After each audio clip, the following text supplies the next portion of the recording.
Ladies and gentlemen, welcome to the official Stop the Stupid Live.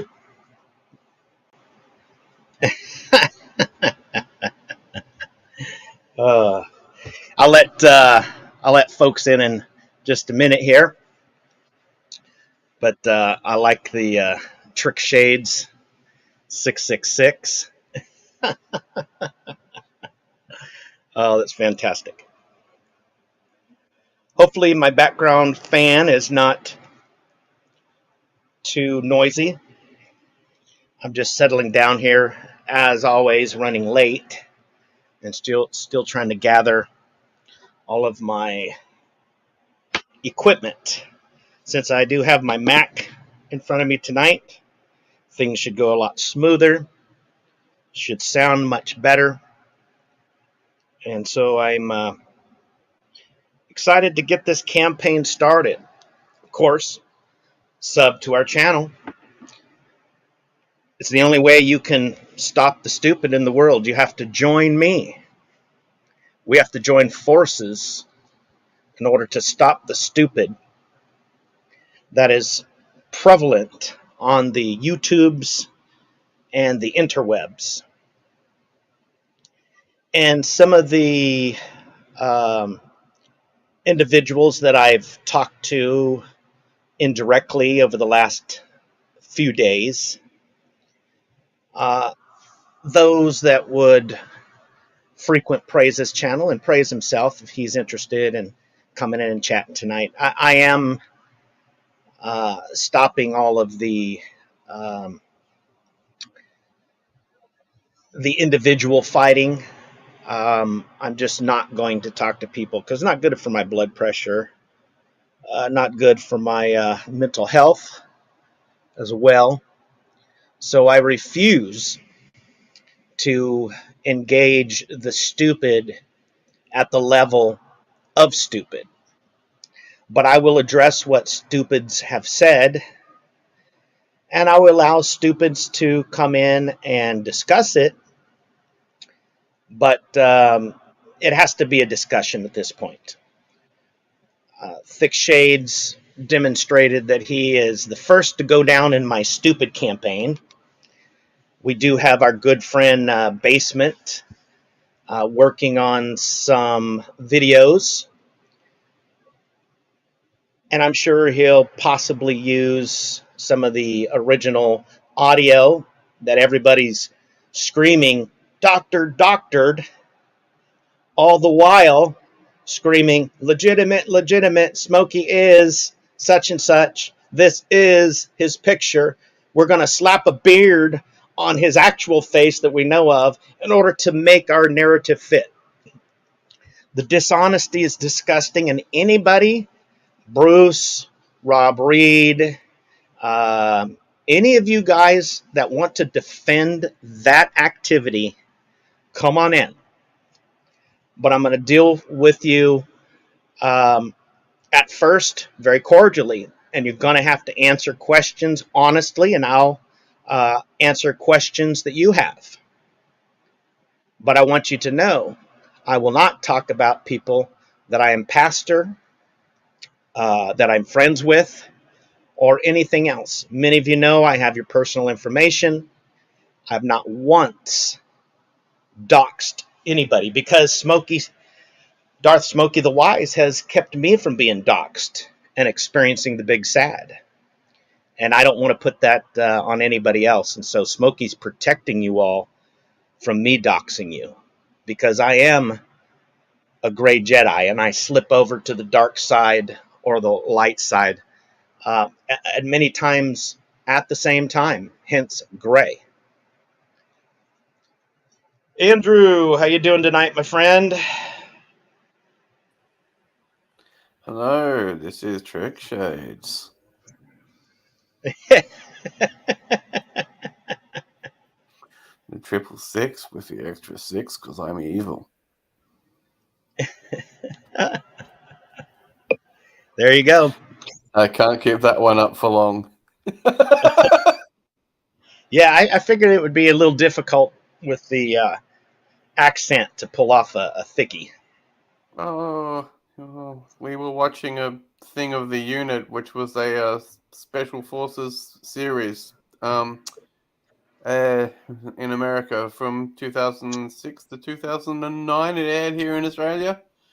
Uh-huh. Um, Basically, there's one scene where he goes in, or one of the people has to go in as a undercover card player, gets caught up in Chinese heroin, the white heroin, the very pure stuff. And one of the guy who administers the heroin to Bob Brown, I believe it was very much a resemblance of what Thick Shades might do if he was an interrogator.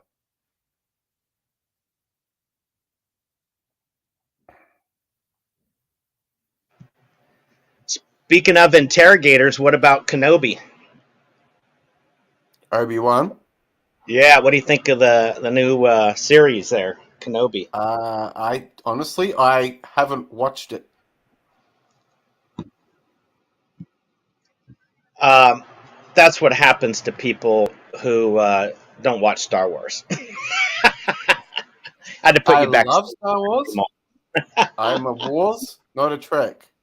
Yeah, But yeah. Just I've I watched watched it. some of them. I had to watch it 6 hours after it came out, so I wasn't up on it either. No, But it's really but good. if it's Jedi powers, boom, boom, make him throw out the egg. I don't think I caught that. Too You much know, accent in there.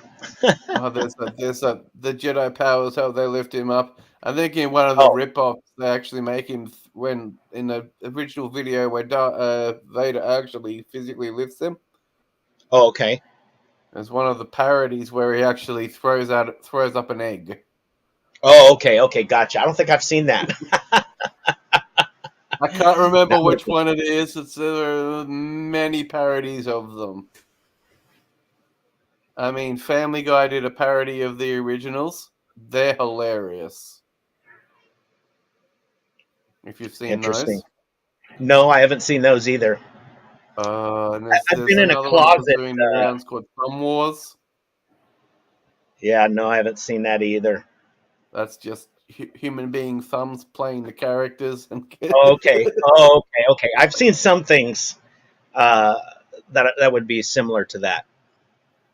yeah, it is actually pretty funny though. Yeah, it really sounds hilarious. That's for sure. They changed the names of the characters too. So it's Luke Ground Runner, for example, not Luke Interesting. Skywalker. Right. That's funny. Yeah. Darth Vader is Black Helmet Man. Okay. Dark helmet, kind of like Spaceballs. Yeah. And of course, C-3PO is depicted as gay, Of speaks course. with a gay accent, and his partner is Bipu Bipu. I like that. That's hilarious. Oh my goodness, that's good. And Han Solo flies Han's hand. Oh, okay. Interesting. Anyway, Yeah. that's that. I seem to be the only one here. Well, at Yeah. least. Well, we've got maybe one or two watching, I think. Let's see here. More PH. Let's see here. What do we got? What do we got? I'm not so sure who these people are, but they are one of the dumb and I'm one of the stupid that I'm here to stop. Mm-hmm. You know what PhD stands for, don't you? Post hole digger. Uh-huh. I've used one of those before. Yeah. Yep, I Mm-hmm. have. Hurts my back these days. It's not too Yeah. bad. You can even get battery operated post hole diggers now. Yeah. You know what's funny is if people actually knew why I have multiple doctoral degrees, is basically because I was in a depression for 20 years and my only sense of peace was to study. And so that was what I spent all of my time doing. It just helped my brain. It was therapy for me. Mm-hmm. So even the way people are poking at me, they don't know me. They don't know Oh no. why. They don't know why I am the way I am. They just want to poke Mr. Broker of Peace. One who brokers peace would be one who is interested in the well being of the other. So, Mr. Broker of Peace or Mrs. Broker of Peace, thank you for being our second casualty in the Stop the Stupid campaign.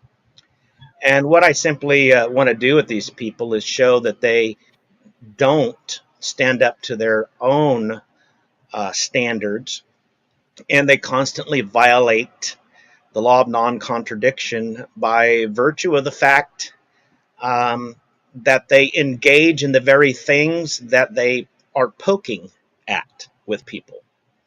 And they like to use one's weaknesses and one's disabilities. Um, Mm-hmm. I don't know why. Uh, Because Everybody it can't makes see you the an easy evil. target. Yeah, it's really sad. Mm-hmm. It is.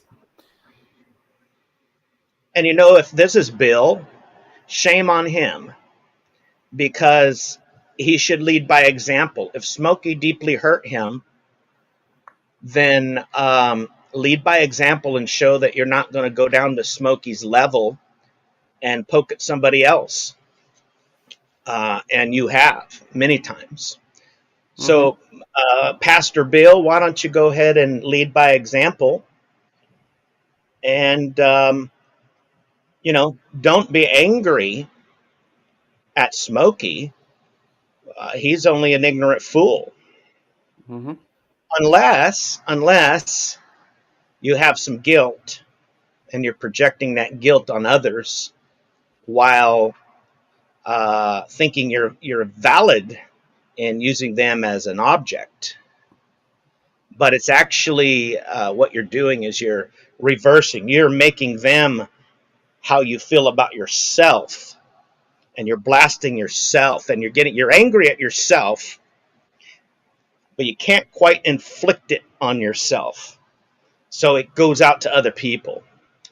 Um, that's probably what's going on, but I can neither confirm nor deny my statements in any of the programs I've ever said. I can't even verify that it was me that said it. But anyway, I'm here to call out all the hypocrisy and all of the do as I say, not as I do. So thank you for showing up, Broker of Peace, Mm-hmm. and being, well, you're not really casualty because you're just a sock account. You could even be thicky. So there you go. He couldn't broker peace. It's too expensive. Yeah, You can't you couldn't sell broker peace. a Or piece of what is it? knowledge. What is it? Peace sells, but who's buying? Exactly. Peace sells, but who's buying? Exactly. Rust and Peace peace. sells, There you but who's buying? Peace sells, but who's buying? The sweating bullets.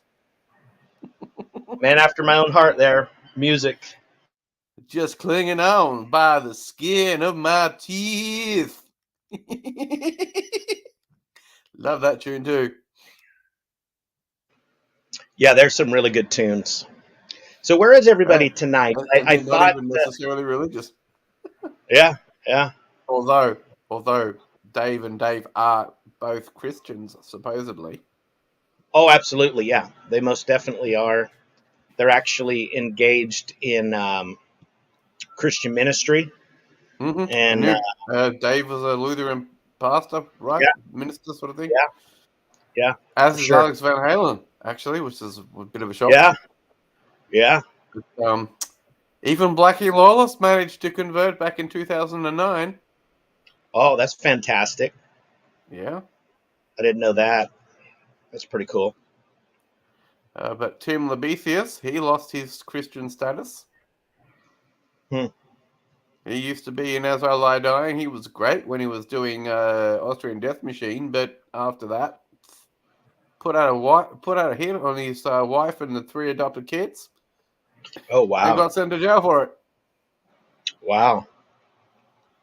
Then came out and married somebody else. Sounds like a young Earth creationist we know. No. Oh, no? Kent Oh, is okay. more stupid than that. Oh, my goodness.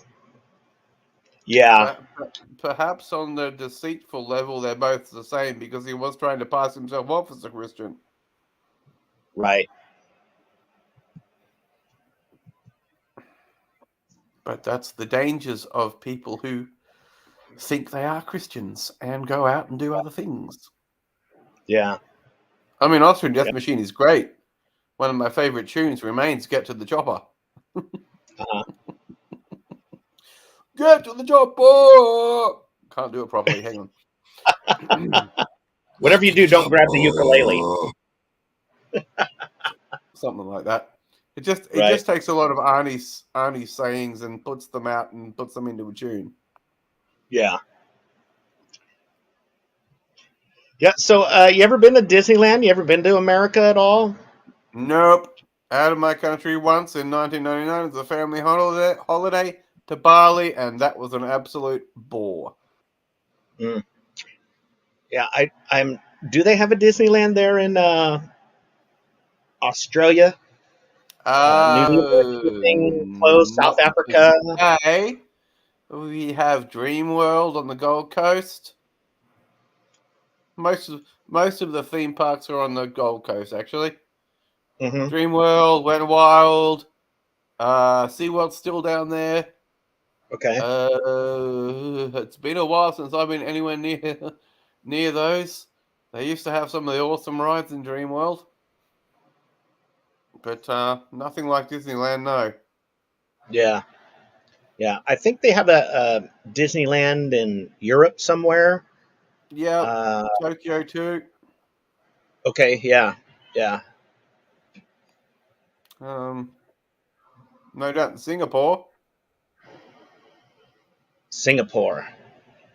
Yeah. maybe. I sailed from Singapore to Tortuga and back. uh-huh. Pirate, By the way, what do you think of the Johnny Depp case going on? I've tried to follow it as closely as I can. Hmm. Didn't even know it was on until I just chanced upon it being on a live stream. No, I'll check this one out. And seems Amber Heard's making a fool of herself. Most definitely, I would say that Amber Heard is probably the poster child for "Stop the Stupid." Yeah, I can't say much for Johnny Depp though. He plays a mean guitar. Yeah, yeah. Hey, That's I don't know what that's this all I means. know. It says open up your block list if you want the attention of others. I don't We don't want know. the attention of others. Well, I actually like attention, good attention or bad attention. Knock is Hmm. streaming about me now. Oh, and Locke is streaming about you. What? Yeah, or I did earlier. Hey, there's redeemed. Yeah, Yeah. yeah. Well, I bet I'm you. I amazed. bet you. He's even gone after me, apparently. Which one? Me, personally, when I had a Who go did? at him. Oh, who Knock. did? Knock. Oh, knock. Yeah. Oh, I'm sorry. I just put redeemed up there. So ADHD. I was thinking you were addressing redeemed there. No, no. Knock's gone after me personally, and just Oh, about has he? everybody's Oh, I heard didn't it. know that. Ah, no, I didn't know He, that. tri- he tried to tell me I had Asperger's. I think knock has ass boogers. Hmm. No, it's Aspergers. Ah, Aspergers, ah. not Asperger's. Nothing to do with the rear end of a human being. Oh, Hello, okay. Mrs. Okay. Whitmire. Have you kicked your son out of the basement yet? I would love to talk to Mrs. Whitmire, but I'm thinking she has a very deep voice and lives I in a don't think basement. she's any relation to Nicholas. I just think that's a I great think she account. lives in a basement somewhere. That's my Is guess. she the old lady who lives in a shoe? Mm-hmm. Mm-hmm. She has Exactly. so many children, she didn't know what to do. Exactly. What about moving to a house? Hmm? She's pretty small. Yeah, it says she says not yet. Not She's a yet. very lovely lady. She doesn't want to kick her son out. He doesn't have any skill. My parents had no problem booting me out. Well, you're not as bad as Nicholas. Nicholas is pretty bad. I mean, they could be held, charged with manslaughter. If they kick him out, they know he's not competent on his own to survive. So it would really be manslaughter, or I should say, Mm. child And manslaughter, to be specific. although it was exactly what I needed. Just what I needed. Yeah. Hmm. Bars, yeah. She says she Hmm. tried to marry him off to Shannon. I don't know which Shannon that is. Yeah, Shannon's having none of it. which, which Shannon is that? Shannon Collins. Oh, okay. She's not. The only She's not Shannon even I know interested in is marriage. oh, okay. Not even entertaining that thought. Anyway, Oh, we'll stop who got that there. evicted? Mrs. Whitmire or Shannon? I don't know. See, it's hard for me to Shannon follow was moving. She multiple left. She knew she had to get conversations. out, so apparently she's going to live out of a car for a little while. But anyway, that's beside the point. That's actually not that bad. Smokey and I did it, for fun. No, I'm kidding. I actually have at times gone to the park and have like spent half the night, and so I could get a perspective of people, where they would have to sleep in a park and stuff. Hmm. And I would imagine that a car is much better than sleeping in the park. Yep. I mean that's I don't know any else other than the situation. It's just that's just as much as she's told me, Yeah, yeah, and I'm going to keep that confidence as much as I can because, well, But I mean, these things happen. I know, and yeah, I know the yeah. toughness of dealing with a lot of things. I have a lot of compassion for people that struggle. Because I just know if it weren't for Tammy, I would be homeless, or my parents would have kicked me out a long time ago. Uh, Hmm. I mean, I'm just really, really pretty, so I was lucky. But not everybody as pretty as I am, and they can't stand on their good looks to make it in life. And Well, I've few got people good can looks stand to take on me their good through. looks. What was that again? Few people can stand on their good looks. Most Yeah, most women who look good have really bad personalities. There's something down there that's it's hard to get one that's a good looker and a good personality. Put it that way. yeah. Well, I tell you what, there's probably no there's probably no more as of women and my type. Amber Heard's absolutely gorgeous, but her personality makes her just so unbelievably ugly. Hmm. That's the problem, isn't it? Yeah, yeah, for reals. And However, now being that Wales now that I'm unattractive older, either. now that I'm older, uh, I'm attracted to heart far more than to just that surface level. Because, as they say, well, no, actually, yeah, beauty is only skin deep, but ugly is to the bone. Hmm. I'd But agree with anyway, that one. yeah, but yeah, I mean, ugly. Amber Heard is ugly, ugly Yep. woman. Yep. While She's a horse. on the outward surface, she's gorgeous, Hmm. and it's just a sad thing, But uh, looking at the heart, man, that's where beauty lies. I Mm-hmm. mean, most people's beauty will fade, except for mine. But Yeah. Well, hey, except for it mine. does Come fade. on, Yeah. I'm still Oh, good there you looking. go. Yeah, you are. Yes. David Lee Roth said it. You're semi good looking and on the streets again. Well, I'm not saying I'm You're on the really lookout cooking, baby. again either, but the right I'm not woman came finding me along, no I friend. might be tempted. Just so you know, I ain't talking about love because my love is Oh, rotten to the core. yeah, certainly. I ain't talking It about is. love. It's what I told you before, and Mm-hmm. before. I've been to the Let's talk edge. about love. I've stood and looked down. I've lost a lot of friends, baby. No time to stick around. Mm-hmm. Because I'm always on the run. Hey, man, I love David Lee Roth. He's just nuts, and I can Mm-hmm. identify it. Yeah. Yeah, There you he's go. not so bad. Love stinks. There you go. The wedding Yeah, singer. it does. Love stings. Da, da, da, da, da, da, da, da, da, da. Love stings. Yep. That's how it goes. Of course, there's always Doctor, Doctor, please. Oh, this mess we're in.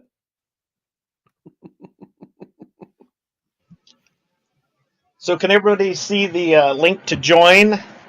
I'll try to pin it. For some reason, I don't know how to pin it here on. I'm using my Mac. When I'm on my phone, I've got to use StreamYard, and it won't allow me to do, some of the things. And I don't know if I want to pay for it, You'll and I don't get know if I more can in, really. but it's costly. I've looked into it. Yeah. I mean, come on, look at my picture there. I I've had that same hairline since I was 16, 17. Mm-hmm. I haven't lost. Uh, uh, uh, well, I just haven't had to have hair implants. Look at that. I've always had a high forehead, but I come by it Because it genetically. needed the plugs. except for to plug my good looks. No, I was deathly afraid of going bald when I was younger. I'd have I'm not afraid of nightmares. going bald. That's in my genes. Hey, man, my hair is the only thing I got going for me. Trust me, women Hey, stop me hang on. all the time and say how beautiful my hair is and Hang how on. they Haven't you wish got they had hair like me. personality? No, I have no personality. Walk, no personality. Smile, no personality. It's a cult of personality. There you go. Great band, man. Great band. Mm-hmm. Oh, Vernon Reed, Muzz Skillins, the stringed warriors there. mm-hmm. Love Corey. rears up its ugly head. I love that tune. Here we go. Here we go. Superstar.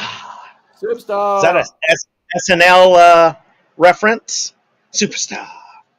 Nah, don't Do you know know how who this super that is? person is, but anyway, Yeah. they seem to follow They me must not around the like. place. Yeah, they must like us Australians anyway. No, I don't know. I played an out of tune ukulele, and yeah, that's how I remember them. Yeah. They thought I was Yeah. hopeless.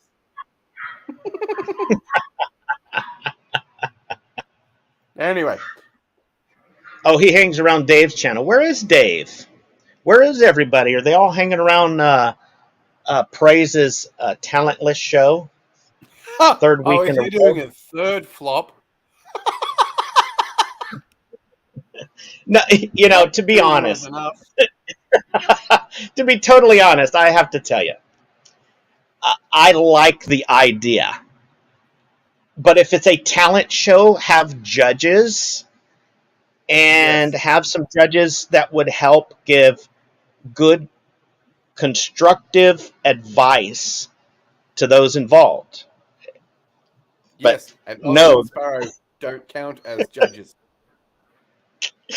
I'm not so sure if they count as having personalities, let alone judges. I'm sorry, that's mean, but They'll just tell you but you're at this good no point, matter what. They'll just say, "That was beautiful, honey." I know it. You know what though? To be honest, to be totally honest, I get it. I mean, that's how women are. They always want to mother, encourage, but us men, we're like, nah, the dude sucks, and why are you ladies babying this dude? You know, Well, there we go, a talent show that needs talent. Oh my gosh! Hey, that's you know what? pretty much every Superstar talent under show.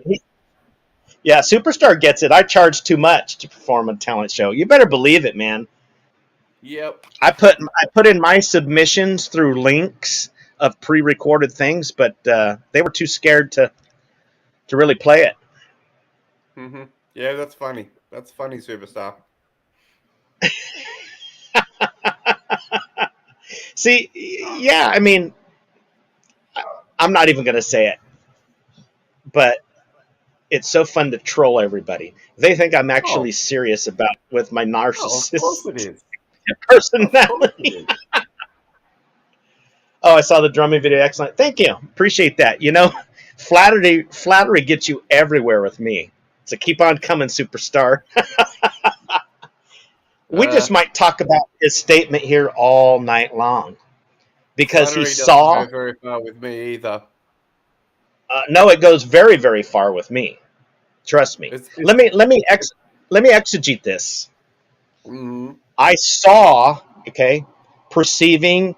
Now, what is implied in that is beauty, because what is the quintessential, the fifth essence of life that pulls everything together? Beauty. It's one of the universals. One of the things that we say is the one, the good, beautiful, true. So to see is to truly see beauty.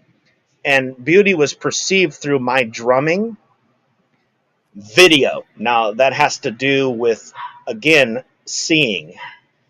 Comes from the Greek video, which is from Latin to see Kenny. Okay? hmm And excelente is Spanish for have a great time tonight. Boom. Look at that exegesis. hmm But Christian Carter, man, come on in if you can. even you had to start somewhere as a drummer, and were you hopeless at the beginning, or did you just have that ability? I'm like Jack Sparrow. My mistakes come off as genius. Oh yeah, okay, okay. Yeah, Because that's me in a nutshell. if if you if people have put you down and then they think they have to flatter you to get back into your good books, I'm sorry, you're not getting back into my good books. Yeah, but I'm far more forgiving when I'm flattered because if Oh, you you can be. compliment when you compliment my looks, you could probably get money from me. Just saying. If you've got money.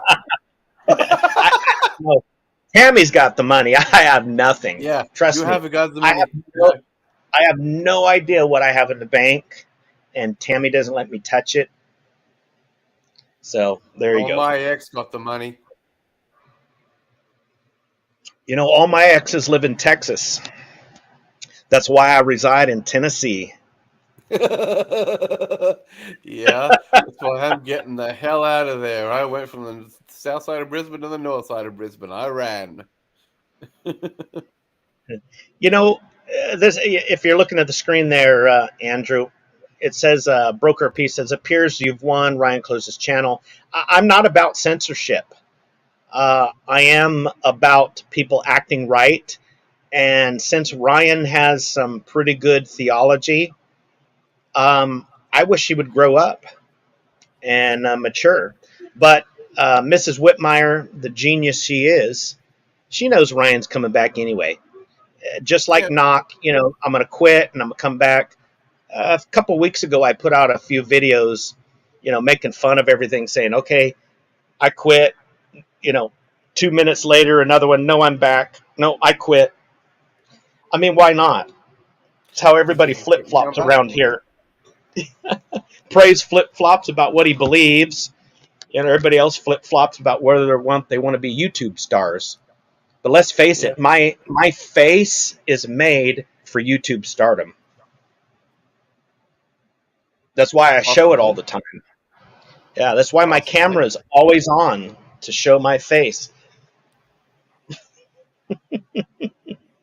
Show your But face. anyway, Show your face. yeah, show your face. That is a debate tactic for sure.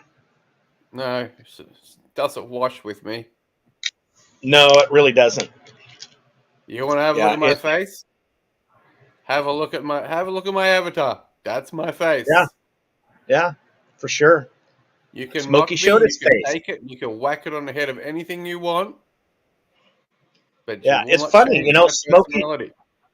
Yeah, Smokey showed his face, but they want him to show it again and again and again and again Mm-hmm. and again. Mm-hmm.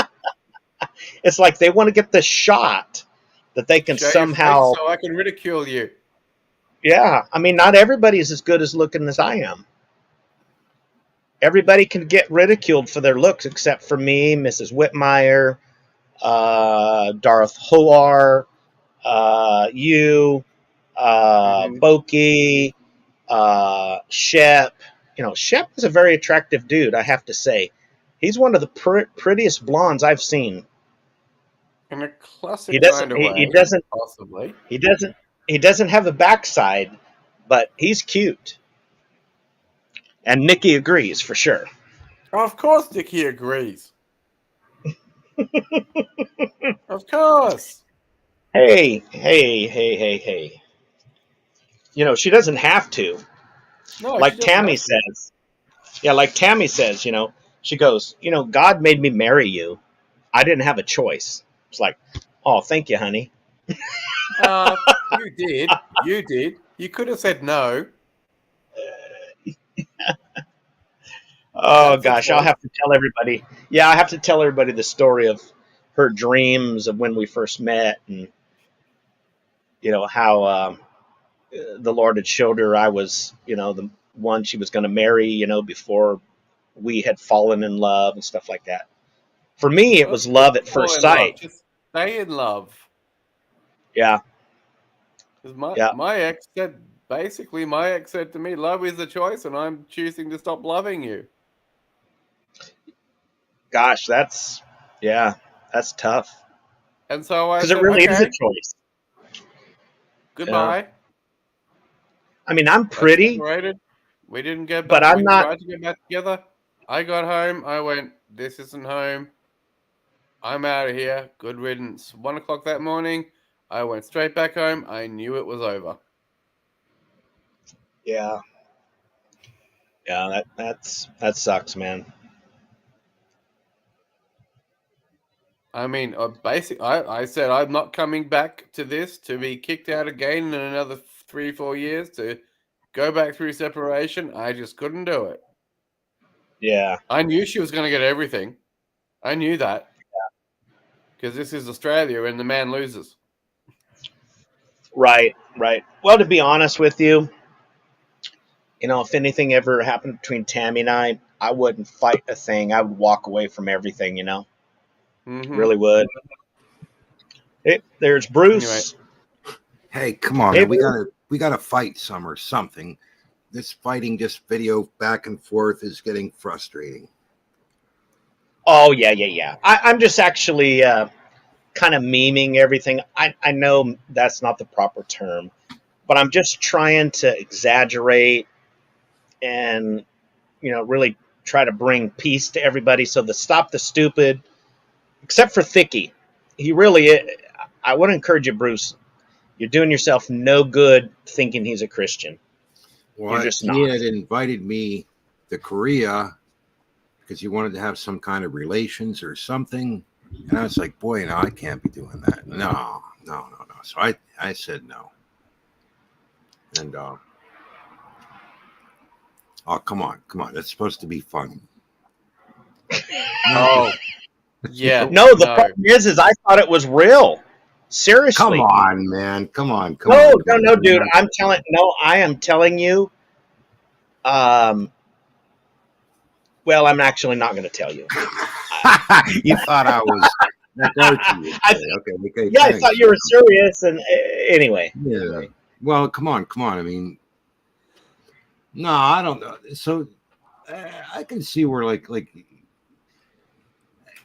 I don't know. I think you do know, Bruce, and let me tell you, I have actually stood up for you numerous times with Smokey. You may not even know about that. I have always said I've thought that you were a true believer, and just that you've got some struggles that I do. And there is no way in the world that you can, as somebody who's had a Christian background, you're very informed. There's no way in the world that you can tell me that somebody that says faith in love, he has never actually laid out in his testimony what he has believed. You have to at least agree with that. I think generally, I mean, he'll go to your basic idea that, you know, he died and he rose again, and you have to have a relationship. I want him to say that. And on, because I can't think of all the wording, but he talks about being I would, kind of thing. Right. And I would really like to talk to him seriously. I want to know, because I'm convinced he's not a Christian. You don't fraudulently make up documents with Ryan the Presbyterian and then put out a narrative that Smokey Saint raped a 6-year-old. I don't think he did. He do that? I didn't know of anything like that. Yes, absolutely. That was the narrative. Smokey raped a 6-year-old. Okay, I guess early on when information was right, but nobody corrected the narrative, man. That's not right. I didn't want to be guessing on anything, you know, but I guess I don't. Okay, got you on that anyhow. But I don't remember the details, because I just kind of like looked and went like, wow, I don't know, guys. Yeah, I'm not. Well, but what I do, because when my emotions are shocked, I can remember picture perfect. If I don't have any emotion involved with the intellect, I don't remember. So I do a lot of mnemonic devices. But I was shocked with what was said and then what was not withdrawn. That's not Christian activity. Right. Yeah. Well, I think. I mean, for me, I withdraw everything I've said about you. You know, I was in a rough spot. I saw you as being involved with the slander against Smokey. The dude would cry in my arms, man, for the slander. And if that's going to tick off anybody who sees a younger man who didn't have a father, who sees you as a father, and I tell you what, I defended Smokey, this right or wrong or indifferent, the same way I would do my own son, because I saw that the slander was killing him.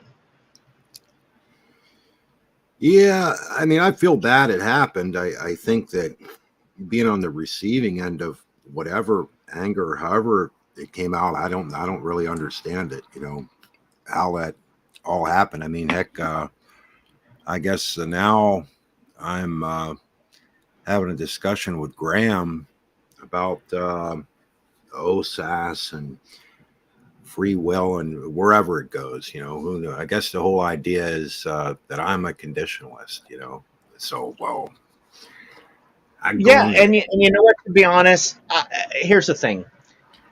I kind of split that horn of the dilemma of free grace, you know, lordship, and I thought Smokey went too far in making a judgment call that free gracers or whatever were unsaved. Right. But I got what he was saying. You know, I got what he was saying, because you could slip off where people would literally think that they could, just believe with intellectual assent, you know, no life change.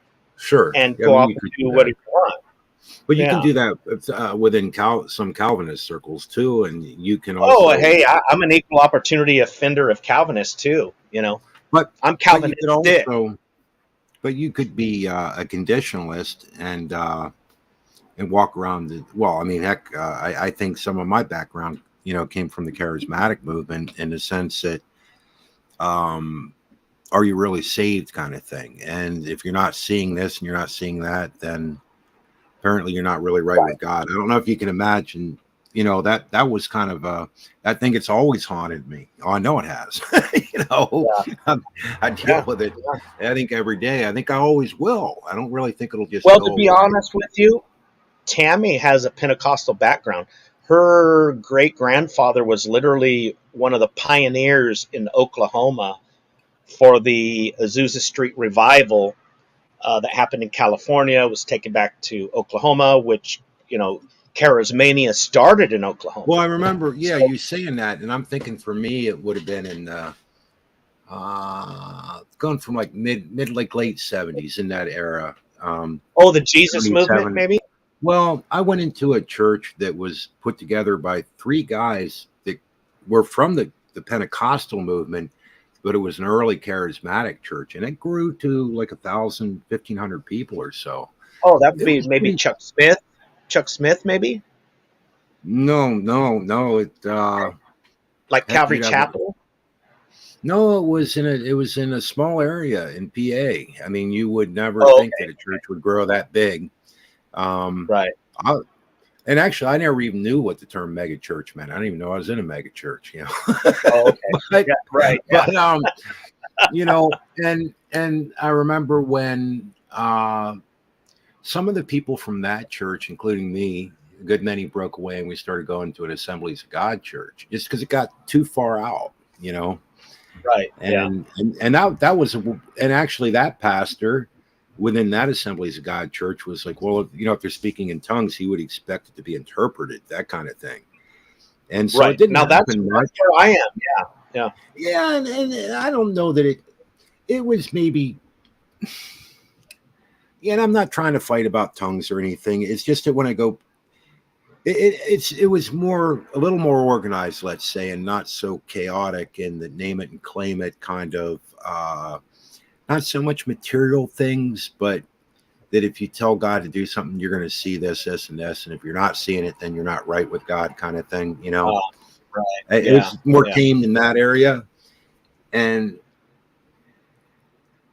then to be honest, I started going to a Baptist church and some different things eventually because I just the whole. I'm not. I think there could be good and charismatic things, but I do think in some ways it could be very destructive. To some people. Kind of a rough deal. Yeah.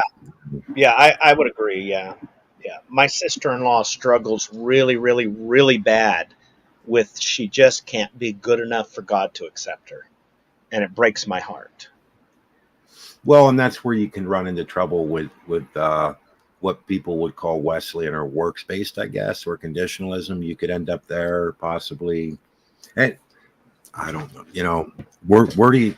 And I don't even like to use the word balance because I fear it almost sounds like it's Buddhist. Listen, thinking. Bruce, don't blaspheme. Don't blaspheme. Van Halen put out an album called Balance. Dude, you're on thin ice now. he put out. Hey, I got to tell you, remember, did you see my comment about Rick Nielsen? Yeah. That is pretty weird, man. Like after I met the guy, like I had a number of incidents happen where it was just weird, man. It was just really bizarre. And I think he was kind of pissed off at me.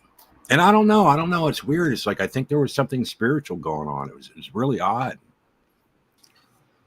Isn't he the only Hamer endorsee in the world? What? Hammer? Rick Nielsen, Hamer, whatever they say, the brand of guitar. Hammer, Hamer? Yeah, we call it Hammer. No, he played a lot of Hamer guitars, yes. Yes, wasn't he the only endorsee in the world? Because I went looking and I couldn't find anyone. I don't know. I was going to work at Hamer one time and I didn't, but I wish I would have. That was early in the 80s. They were building great US made guitars, you know.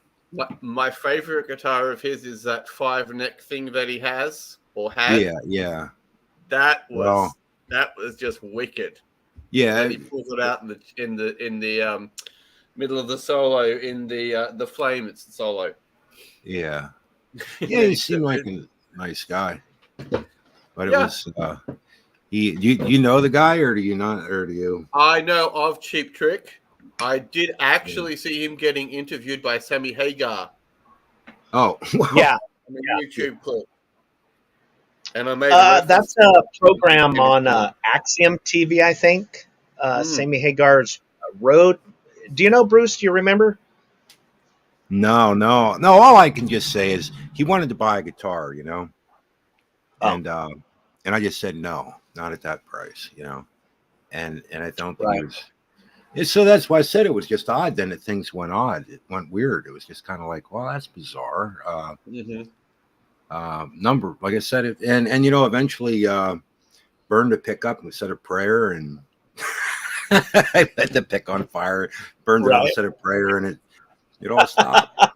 You know, I don't know, man. It's just one of those weird things. You know, I don't know. And you know, it was just it was an old Gibson Les Paul Jr. he wanted. Oh, okay. Yeah, and it was. And I think at the time, you know, it's like, you know, I wanted like, you know, I would have liked to get 12, I think, and I figured I'll take 8. He said, I'll give you 5 or something. I said, nah. And I think, you know, probably what happened was the people, like, they would see him and just figured, you know, you want to sell them a guitar because then they get their picture taken with them and all that, you know. And I'm like, right, hey, I'm not going to lose any money on it just for a picture. Do your dogs hear my dogs? I don't know. Maybe because she went off for some goofy reason. Yeah, I think they heard my dog. Might be.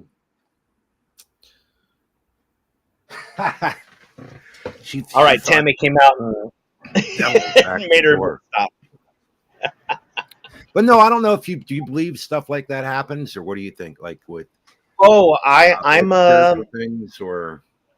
Oh yeah, I've seen some stuff that really, really, really disturbing. Yeah, I don't know. Yeah. I mean, I could chalk it up and say, well, those experiences maybe, you know, I don't know. It's just kind of like a phone call from the funeral home. You walk outside and you kick a bucket and it knocks over. I forget there was something else in there too. Just all like within like, you know, a 5-minute period. You know, and yeah. And other people around me are going like, wow, like, hey, this is kind of weird, man. I'm like, yeah, I know. This is kind of bizarre. You know? Like, so I don't know. Yeah, it just makes you think. Like, I can't, it's one of those things I can't prove or disprove. Was it demonic or what? Or was there some, I don't know. Makes me wonder, though. I'm the wrong person to ask for that. Why? Because my only demonic experience happened in 2015. Yikes. Yeah, share it, though. Oh, basically, I was just lying on my bed in the place where I was living, or the bed in the place where I was living. I was grabbed. I felt something grab me, pin me down, like I was being arrested. There was nobody in the room. And I just heard a voice come down to my ear and say, "You're mine now." Yikes. And I started praying and praying and praying, and eventually went away, and I did survive. And you what? You what? I did survive because I'm still alive. You did survive. I thought you said you didn't. I was saying, well, that's pretty amazing. No. Hey, this is freaky now. yeah, I'm dead. I thought they brought you back to life or something. Wow, this is pretty far out. I'm talking to you from hell. It's a great place to be. Oh, no. No. I don't want that. Oh, what? You got married there, Andrew? Sorry. I came out the other side with a divorce. But in all honesty, though, I mean, you know, I've learned to, like when you were saying about Sam, you know, I have learned to like the guy, and I know that things can get tough with different people, including me. Like we get back and forth with stuff, you know, and I don't know, like how you know what I mean? Kind of like if you get on a side of something, how things can get kind of rough. Yeah. Yeah, absolutely. Yeah. You You know? know, it's really easy. I think, Bruce, you and I have far more in common than you realize. I want to like everybody. And it's really hard for me to be non agreeable. It kills me. So you're like MacGyver, are you? Okay. I need your opinion before if I was thinking of making a video. Just get your opinion first before I do it. And I'll start off by saying, I start off with the video. It's very short, and I just say, you know what makes Chevrolet great? And then it's the simple fact that Yugos and the majority of Fiats are junk. Right. What do you think? Do you get the point yet or no? Like, I do. Yeah, I do. and so what I wonder is like, is it worthwhile or what do you think? Like, I mean, it's something for me to think about, you know, because I know I can fall into that, you know, and you know, I mean, basically, hopefully the idea comes across that, you know, by calling everybody else garbage and junk around you and trash or whatever. I mean, I'm just saying in general. Oh, I get that. We're Yeah. No, fighting over, and I'm not trying to bring up anybody else in general. I'm just saying like I'm seeing now, like when you get arguing over the one saved, you know, OSAS or this or that, or free will or whatever, you know. And I just think, you know, well, if you're just beating up other people's doctrinal views, I mean, does that really make you right in everything or right with God? You know, and again, some people argue yes, but no, I think those issues are ultimately worthless as far as our standing before God, but they're fun to talk about. And we should never say somebody's non-saved because they don't believe the earth is 6,000 to 10,000 years old. It's just right, absurd. or vice versa. Yeah. Yeah, vice versa. Yeah, for sure. Right. Yeah, it goes. I mean, I don't know if you were there, but I remember thinking the Earth was 6,000 years old, and heck, I remember being a King James onlyist. Like I remember a lot of stuff like that. I remember being Baptist, you know. But well, absolutely, yeah. I used to do TV programs for young Earth creationism. I was the mentoree. Then I was the mentoree of Dr. John Whitcomb. Do you know who he is? No, but go ahead. He wrote the book The Genesis Flood, the very thing that started the entire young Earth creationist movement. Wow. I was his mentoree. Yeah. And I agree with him in everything except for young Earth creationism. But you know that nobody knows that Dr. Wickham was a tremendous theologian. You know, he only got famous over young Earth creationism. Well, what's weird though to me is, and I don't know where you stand with this, but you know, when I look back at some of the things I got into, and I think, well, I don't know, am I right now or wrong but I look back and I think, man, some of that stuff was far out. Like, how did I fall into that? Like, why did I? Mm-hmm. And yeah, but there's a part of me though that looks at it and I think, but you know, aside from that, there's a lot I learned, and I don't have a hatred for the people where I think it's easy to fall into a thing where if you look back at when you were this way or that, maybe you were hurt or whatever, but that you have a hatred for that. Or you know what I mean? Like you can get caught up in that. I mean, I have some of that too, but I think I have more like where I can grab and kind of say, well, hey, you know, this idea and that seemed to make sense. Some things I don't know, but I wish You wish you did. I just think maybe I wish I wouldn't have gotten involved in, right? Let's say, maybe that. And I think we're on that. I wish I wasn't at times, you know, upset over it or whatever. But you know, I really wish I didn't mouth off to Tammy last night. I got a black eye now. Oh, that's a shame. Yeah. Remember that old SNL skit where it was Bill Clinton and Hillary, and the cop comes up. SNL stuff or wait, what is that? Oh, okay. S&M, whatever. Saturday Night Live. No, I don't know. Yeah. Oh, there I go. See what you've done to me. What have you done? There you go. Yeah. But what is SNL? I don't know. Saturday Night Live. Oh. It is a TV show. I'm confused as to whether it's still on or not. Wait, But wasn't they there did guy skit. David Letterman was on there, or was that? No, wait a minute. What was the show that the car guy did? Jay Leno. No. Oh yeah. Jay Leno. Jay Leno. Yeah, Jay Leno. Did he do that? Yeah. Yeah, I can't remember who hosted it, but I mean, the best clip that I've seen from Saturday Night Live has been the Bruce Dickinson being played by Christopher Walken doing "Don't Fear the Reaper" with Will Ferrell. My goodness, that is more cowbell. Twice more cowbell. Yeah, gonna have more cowbell. Hey, I put David Lee Roth. Everybody else, one leg at a time. Okay, don't hate me for getting weird, but seriously, what do you think of the lyrics to "Don't Fear the Reaper"? To be honest, I haven't paid much attention to them. I just like the tune, but it's sure weird. They're scary.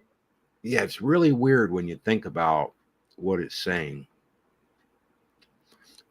It's scary, actually, that people would listen to it. To me, it is. You know, that you would listen to this. That like Romeo and Juliet, you can be like they were, you know, or are, or whatever, that kind of thing. Don't be like they are. Come on, baby, don't fear the Reaper. Right, but what is the Reaper? And if you can be like they are, why would you want that? That's, in my opinion, I think it promotes suicide. And I think, well, that's not good. Yeah, I have to say one of my favorites of theirs would be Godzilla. Yeah. That's a cool sounding song. Yeah. But I love the sound of "Don't Fear the Reaper" too, though. I mean, it's great. It's like great sound. Yeah,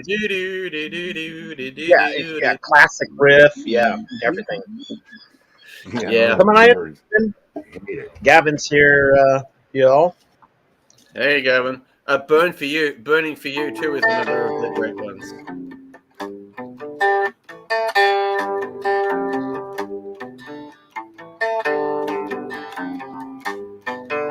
It's even out of tune.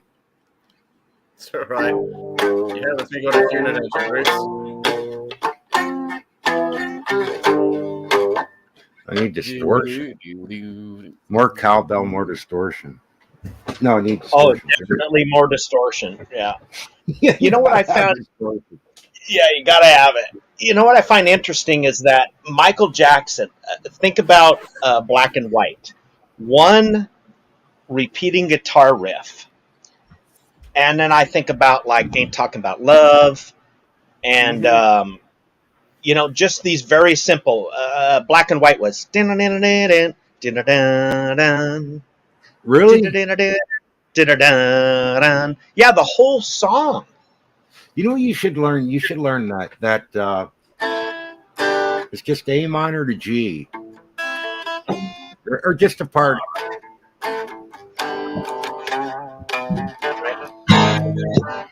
Yeah, I can see you playing that. Okay, A minor to G. My guitar's probably out of tune. There you go. Yeah.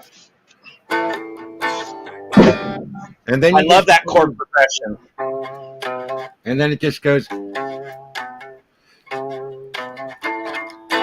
Yeah. Yeah, it's almost like My Guitar Gently Weeps. You know what I'm saying? That I love that walk down. That's walk down.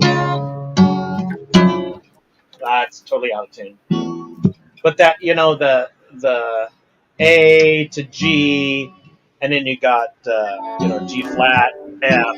But that whole walking down in the bass. I just love what song is that? It's a lot of songs, but I was thinking about My Guitar Gently Weeps, that chord progression.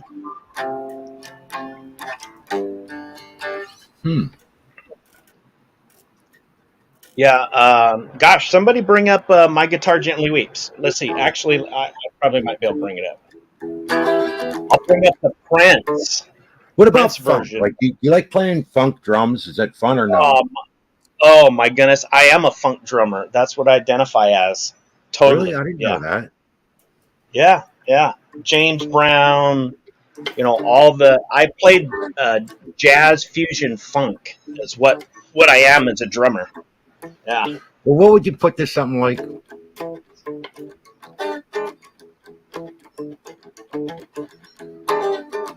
Oh, dude, I got something in my head already.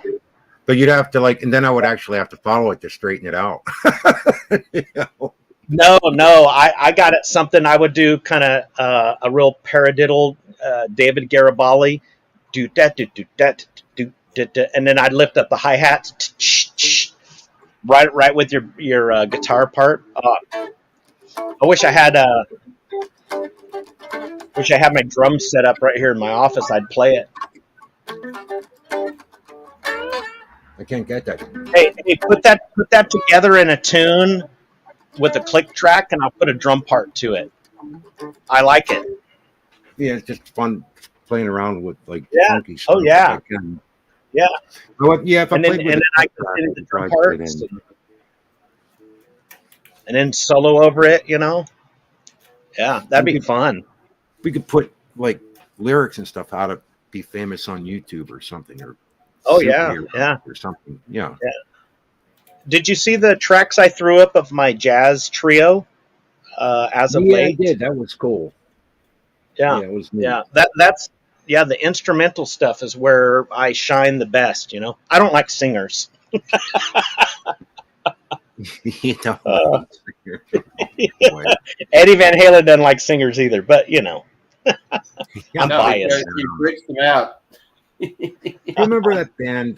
Did you like Spyro Gyra, stuff like that, or? Yeah, yeah, Yeah, I thought that were good. yeah. The Yellow Jackets. I saw them in Sacramento. Yeah, I saw. I saw Chick Corea in Sacramento. Dave Weckl band. I mean, I've seen John McLaughlin. Not all in Sacramento, but I've seen all those guys. Did you see Alan Holdsworth or anything like that, or? Yes, I've seen Holdsworth. Yeah. Wow. Yeah, I saw him in San Rafael in 91. Oh, it was amazing, man. Yeah, he had Gary Husbands on drums. He's a guy that played for U40. But look up Gary Husbands. He played with Alan Holdsworth. Just an amazing drummer. What I remember most was he walked out in Speedos. He was walking around the crowd with a suit on. When they come on the stage, the drummer is wearing Speedos and everybody snickers.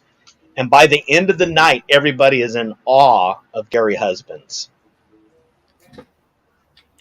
And it's like, that dude could have been naked and everybody would have went, wow. No wonder he had to take his clothes off. That dude was sweating everywhere and was just amazing. Well, that's what drummers do, isn't it? Well, it's what I do. But yeah, man. Oh, man. Gary Husbands is absolutely amazing. Chad Wackerman. Oh, yeah, I always hear that name. You always hear of him for some reason. Did he play with a lot of Christian guys or what?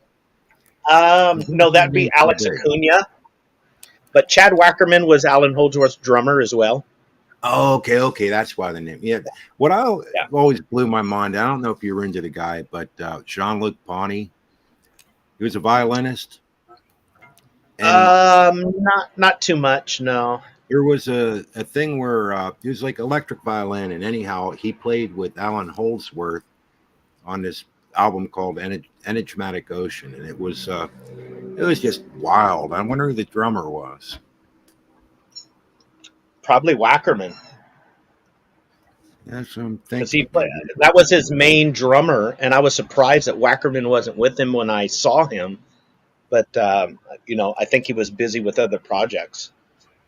Daryl Shermer, Alan Zovad, Ralph Armstrong, some guy who played with Mahavishnu Orchestra. Okay. And drummer. My favorite band, Mahavishnu Orchestra. Yeah, Steve Smith. Are you familiar with him? Or absolutely, played drums.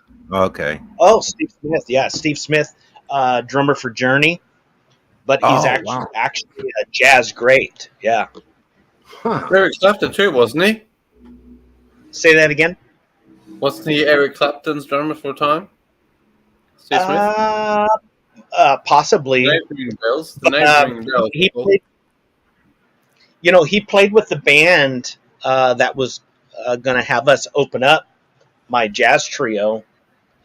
It was Vital Information, Frank Gambale, Jan Hammer, Tim Landers on bass, Steve Smith on drums.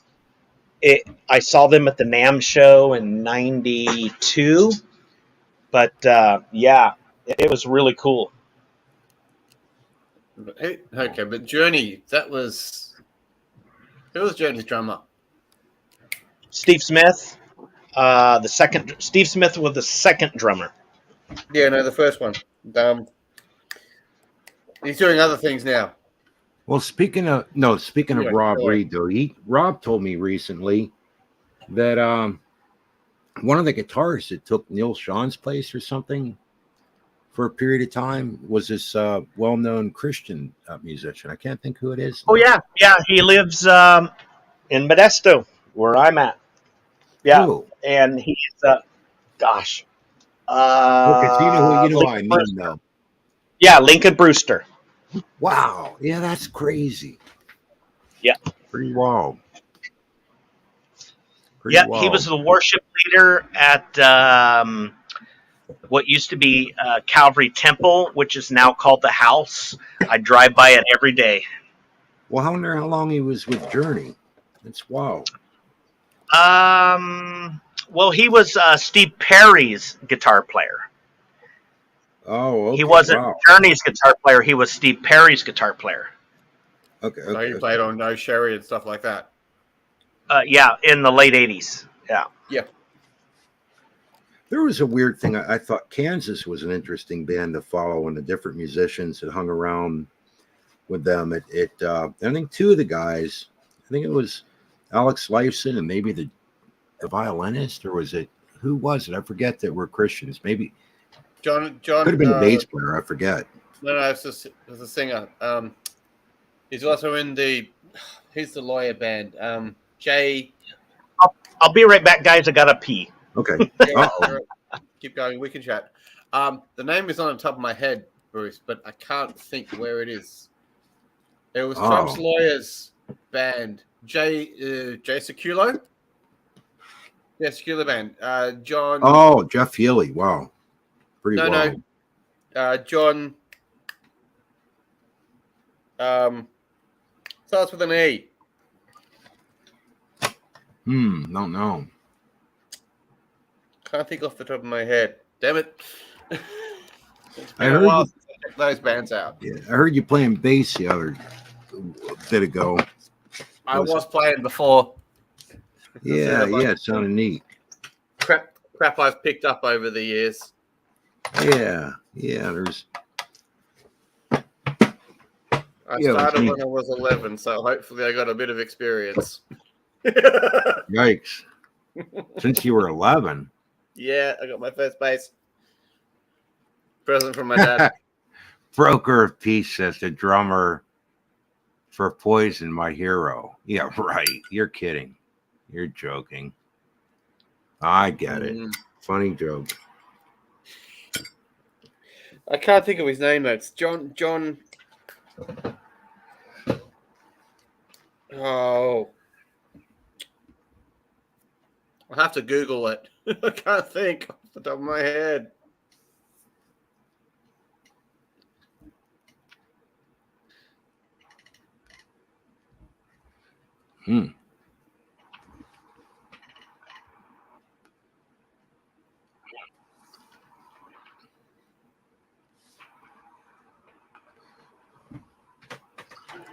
What was that thing you were playing? That you were doing something like.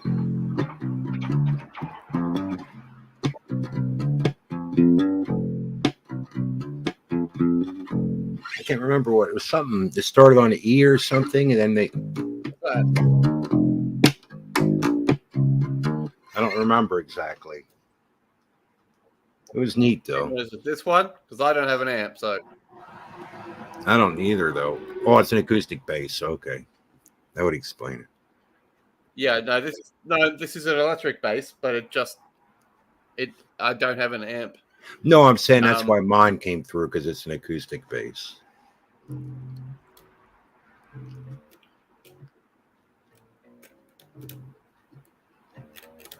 That one? Let me turn it up again. Go ahead, play again close to the mic.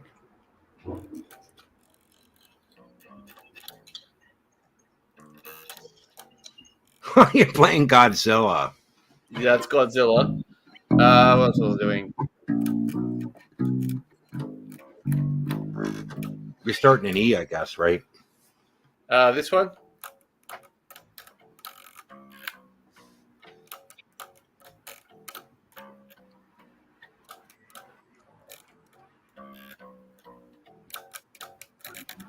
Listen, guys, Broker of Peace. Anyway, that's that. Hey, Andrew, Broker of Peace here says that the drummer for Poison, my hero, you know what his name is? Ricky Rocket. No, Ricky Rocket. Well, actually, that. Well, let me just say that's not his real name. But no, that's not his name. No, that's his stage name, Ricky Rocket. Yeah, I remember that one. What do you think? I can tell you though this for real.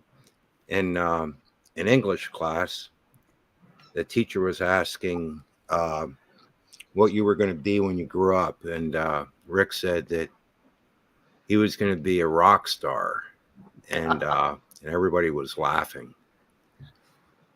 Kind of weird. Mm-hmm. Yeah, he did. Yeah. Yeah, it was weird. It was weird watching him. He was the brains behind the band, really. Mm-hmm.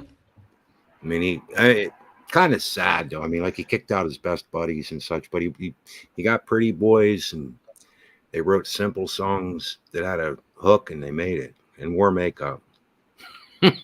Yep. Hey, don't put down wearing makeup, dude. No, it's good for a video. You want people wound up or something. Well, it's nothing the way like you look trolling pretty with makeup. Yeah. I wrote a new song. Yeah.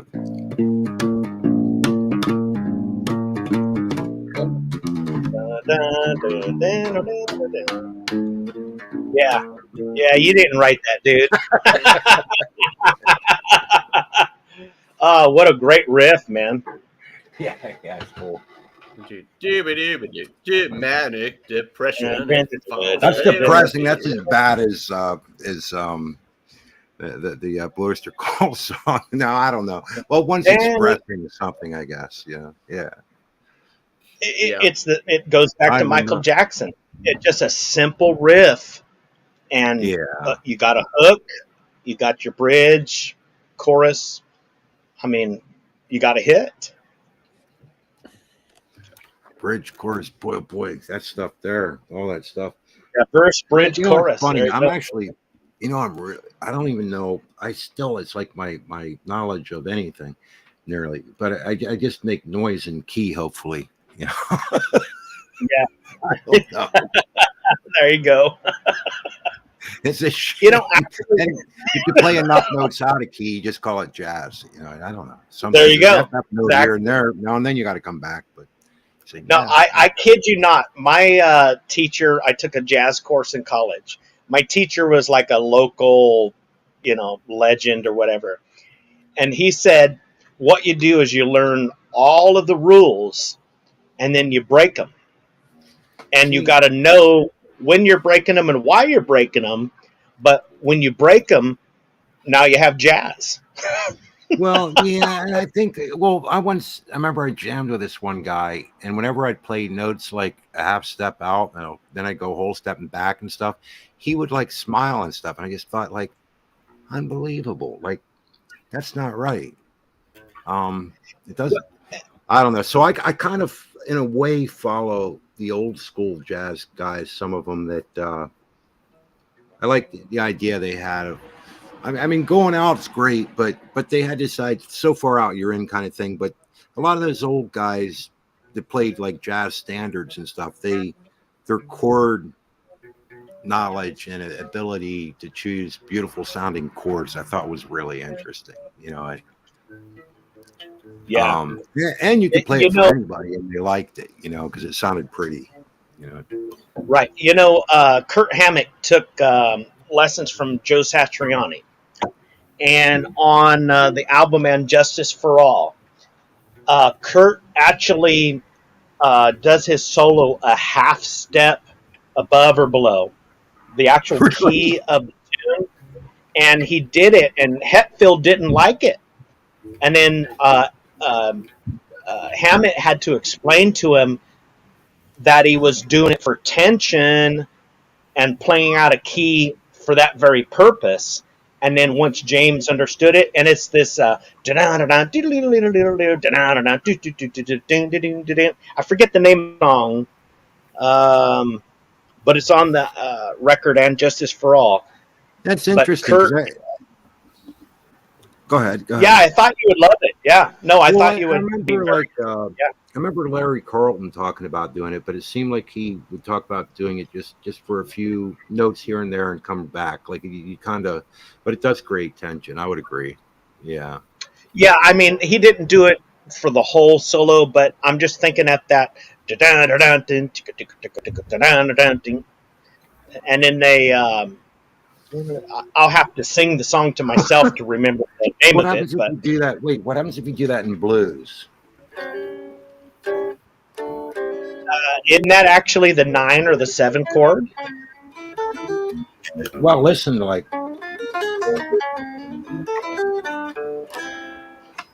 well, I guess No, I love that. You could probably work it out.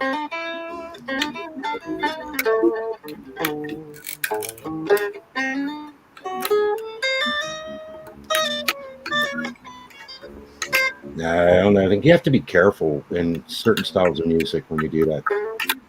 Right, yeah. You know who was great? It's crossing passing tones instead of just being drunk or something. Right. You know who was great? You know who was great at chords and voicings was Alan Holdsworth. Well, yeah, and that's, to be honest, like, well, I've heard a lot of people talk about it, and apparently, like, sometimes it just sounds like he's just out, but they say that he always knew what he was doing, and I think that's the weird part, is that there's jazz musicians that can actually explain why he's doing what he's doing, and that's like so far over my head, I don't even comprehend it. I had right after I got saved, rededicated my life, I went and played drums with a church, and the music director had come to me afterward and said, a lady came up and complained about you. It's like, that drummer doesn't know how to play on beat. But they thought it was hilarious because they knew what I was doing. At times I would play an eighth note off of the downbeat in order to bring some tension and then back in. And it was very interesting because somebody who didn't understand what I was doing perceived it as off. But those who were more, knowledgeable knew exactly what I was doing, and there was some sophistication at what I was attempting in the music. Now, of course, I don't recommend that for every Sunday morning, but I was only 19, so you got to forgive me for that. Yeah, I think it's like, I don't know. It's weird when you get into the jazz world. I don't know. I think it's such a strange place because, I was trying to explain to somebody the other day about this idea I had that there's a place for Kenny G, and seriously, like if you were in a dentist office Kenny or something, G. What's that? Yeah. Oh, you remember that scene from Wayne's World where Kenny G's playing and Garth goes, Kenny G? No, but what I mean is, like, I don't even know if Herb Alpert, I'd want to listen to while getting my teeth drilled out, but right. Like Mahavishnu Orchestra, let's say, versus Kenny G while you're getting your teeth drilled out with no meds or anything. Oh, What's that Mahavishnu thing, Kenny Orchestra, G? for sure. Well, You on know the what? other, I do remember. You remember like when the early MRIs came out and I was having my back checked. And I remember, and they took me in that tube pretty far in there. And Oh, I gosh. remember. I listened to Dark Side of the Moon while in that thing. That was pretty bizarre. Man, that would have been a real thing. I had a panic attack at my first MRI. Yeah, I can understand that. Yeah. Oh, Yeah. man. 2001. Oh, my goodness. Yeah, I wasn't real. But it was worth it, though. I mean, I had gone through enough X-rays and everything that it really wasn't showing what was going on. The MRI definitely does, And you can thank the creationists for the invention of that machine. Yeah. The rumor has it. The rumor has it, anyway. At least he's if not the part, and very much an integral part in it. Yeah, no, that was part of Ken Ham's opening statement with the Bill Nye debate. Oh, wow. Yep. At the Creation Museum. Yep. Wait, so Ken Ham invented the MRI machine? No, not not Ken Ham. Yeah. No, somebody else. But he either invented it or had very much an integral part in its design. Wow. And I'm grateful because I've had to use one too, because the MRIs show so much more than an X-ray. Yeah. If they give you the X-ray, you can even hold it up to a window, look out at the light, and say, "Oh, wow." Okay. Yeah, no, but I had to go in for a brain scan for epilepsy. So. Oh, wow. Yeah, that's because everything was just not on par with that. They just couldn't find anything wrong with it, and even the MRI was clean. So my parents had to end up videotaping me having a seizure and sending it off to the neurologist. The neurologist, when he saw it, said it was epilepsy. I hope that goes okay. Goes well for you. Yeah, for sure, man. This was 1999, so it was a long time ago. Okay. But that's my experiences with the MRI machine. Yeah, they took a picture of my brain like that. They said this guy's even fit for YouTube. Yeah. Yeah, I'm worried about a scan on my brain. They might take me in and lock me up. Are they going to go in and find out? Sorry, sir, your brain doesn't exist. Yeah, it's not there. We scanned for a brain, but there's no image there. Yeah. You know what's funny is there is I forget the name of the individual, but they were scanned and they had like almost no brain, but they could do things that the part of the brain they were missing was responsible for, but they could still do it. It was pretty amazing. Yeah, that sounds scary. And it's John Elefante was the name I wanted for the Christian in Kansas. Oh, John Elefante. Yes. Kansas, right? Kansas, and also Jason Kuhler Band. Yeah. You know, the guys from Boston live around me here. Wow. Terry. Well, the bassist is ex-Striper guy from 2003. Yes. You know, Tracy. Tracy. That's it. Yep. I didn't realize. I'm not like a giant Boston fan. I mean, I like them, but I'm not real big into them. But I did notice that my playing's pretty sloppy. But when I was just going back over recently, learning some things, and I was really surprised at how, like, if I tried to play almost mechanically, like it almost, it helped, because I mean he was so precise. Yes, I think anyhow. I think you guys remember Michael Sweet sang lead for Boston. Yeah, forget what year. 2008. Oh, I Okay, didn't know yeah, that. there you go. Yeah, he did a fantastic job. Immediately Wow. after Brett Delp passed on in 2007. Yeah. Wait, wonder what he I mean, sang with Boston. What did he sing with them? Do you know? he all of toured them. with him. He toured with them. Wow. And Yeah, that's Michael Street from Striper. That's wild. Yeah. Yep. And he's done some stuff with George Lynch as well, but that's Yeah. a different matter. But yeah, so he sang with No, Boston. I met all the guys with Striper, and I love Michael Sweet, man. I want to get him on the program. Oh, you know what? I saw them live in 2010. I pulled out my air guitar at the gig. There you go. They both liked it. Michael Sweet Yeah. came up to me when they were doing something, and I just whipped out my hands, pulled out my air guitar. Then he went up to Oz Fox, and Oz Fox came over. Yeah, yeah. And so I went. You know, I saw them in '86. I saw them in '86 at the University of Pacific in Stockton, California. Oh, I still have the ticket stub. I caught a Bible, and I kid you not, on the 30th anniversary of To Hell with the Devil tour, I saw him in Sacramento. Everybody, Tim Gaines, signed the Bible. Oh, that's nice. No, Yeah. They get those out. am I allowed to go over to Praises or? Yeah, you're allowed to go anywhere, Bruce.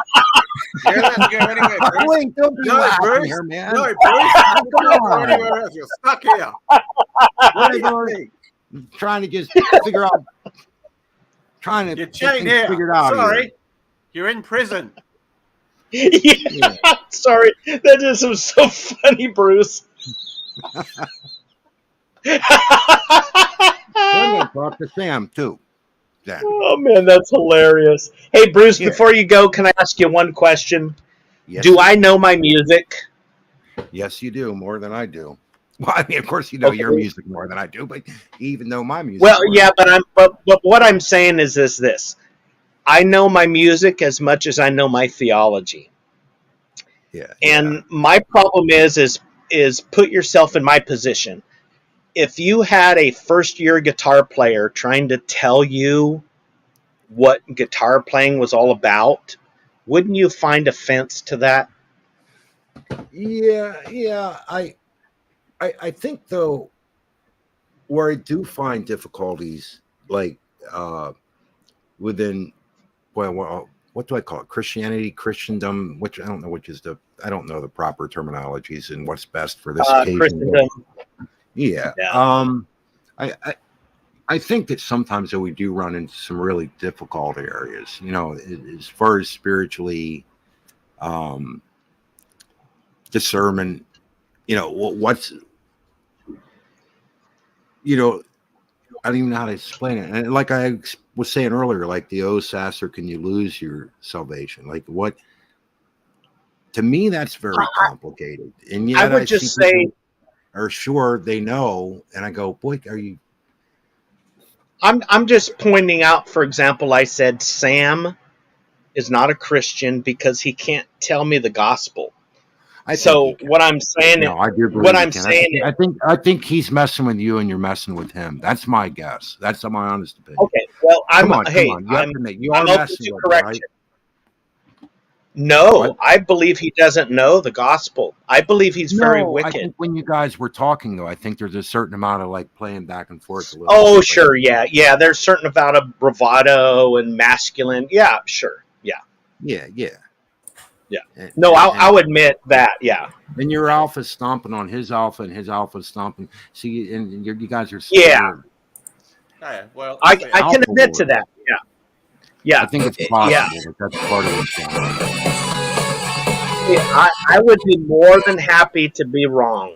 I really would. Like the video that was put out where that guy was mocking him and stuff and playing around and grabbing pieces of this and that and putting his own words or whatever all that was. Mimica did that like years ago. His thing with the homosexual thing. At best I remember, it was really weird stuff going on. Yeah, but I've had computer people like Basement Dweller tell me that he has had other people look at it and it's not spliced. don't And know. you and I know. Hey, you and I know that any engineer can see where the punch in and punch out took place in recording. I think it gets pretty darn difficult if it's all from the same original source, and you're not putting a number of different things together, but they're all from the same, or somebody Yeah, else imitating the but voice. And it's what very I'm difficult. saying, Bruce, is if that was spliced together in order to make Sam say what he was not saying, you could tear that apart and see. I mean, it was even in the Johnny Depp trial. You could see where Amber Heard, she manipulated and it was photoshopped. That information is in the metadata of any video, and you can determine what has been spliced and what has not been spliced, and it has not been spliced. Yeah, I'd have to go through it. It was Go my ahead, man. understanding. I know there was a lot of stuff going back and forth on things. I don't know. I know that there's major things we disagree with, different people, but in general, I mean, as I got to know Sam better, I feel that he does believe, and that's what I see. I think he's a demon worshiper because in the East, ancestor worship, demon worship is a daily part of their lives. Right, but where do you And see that with him, though? Are you? And I, that's where I thought you were messing with him, or no, messing with no, us. I am telling you with all sincerity, there is some other side of Sam that he is not being forthright with. Well, I mean, I've been around Asians working and in martial arts. Yeah, a little bit of time I spent. Well, whatever. Anyhow, I spent time enough that, yeah, I know that exists, but not everyone, and especially like in South Korea, would you see ancestor worship. No, it's there. Not Just because well, sure, they're I understand that. westernized, they still worship their ancestors. I'm telling you, it is an absolute part of their culture. It can Sam be. and this Satori lady, you do know that she had a Freudian slip and said Satan and then, or the devil, I mean, and then Jesus. There was a Freudian slip in all of this. If you all want to have an opinion, please make it informed. That's all I'm Yeah, saying. I mean, to Look be at honest, I don't everything out even. there. Yeah, to be honest, my issues aren't even necessary. Whatever happened, I believe God can forgive Yeah, events or whatever. But my but issues Bruce, aren't on Thick that. Shades and Ryan put out forged documents, and they implied that Smokey Saint raped a 6-year-old. Well, yeah, I don't know what Ryan did. I just kind of was very, Ryan and Thick just Shades over and were in over. Well, cahoots. yeah. I'm just appealing to your better principles. Look at it. Yeah. Don't Yeah. be don't be schnockered, or well, not schnockered, but don't be deceived. Don't be one pulled over your head. Look at it. I'm telling you, Thick Shades is no Christian whatsoever. Well, I mean, that would be between him and God. I mean, I like Sam, what can I say, I mean, there's things that I'm sure I've said that you could say a similar thing. There's things you've said at times. I go, wow, man, like, come on, you got to be kidding me, and yet I can't tell when you're joking, like with some of it, because Yeah, I mean, yeah, I get that. you've That been is a doing the mean weakness. thing. Yeah, I do yeah. it too. I'm like super sarcastic. I find comedy in it myself, but Right. but it's Yeah. hard. Like if you're talking about Jesus and the Bible and that kind of thing, and then it comes in the same sentence or something real close, I may do that. I try not to though. But it can be. You know what, Bruce? I totally accept that criticism, and you're right. Yeah. Because I don't know at that point. Or if you go back to some of my old videos, I'd be totally sick. And Smokey found some of them, and they were pretty sick, man, no doubt about it. But I would feel convicted if I started at the same time. And that's why I know you're a brother in Christ, because you're growing. Yeah. Well, I get it. I still say bad things when I'm sleeping, though. Even when I wake up, though. I'm not sure when I'm sleeping. Yeah, that's it. Yeah, every time I say, well, what in the world, though? Lately, sorry about the dogs there. Let me mute this. No problem. If they're excited.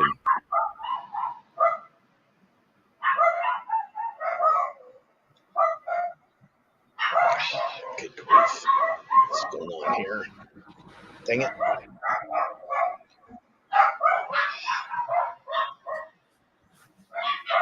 Yeah, Linda, like what you're saying, Linda, I don't know if he was saying you have to ask for the Holy Spirit. I know some people would talk about the indwelling, and I know there's a lot of debate over that. And then you get into guidance, but I know what you're saying, Linda, but I don't know the details of what he said exactly.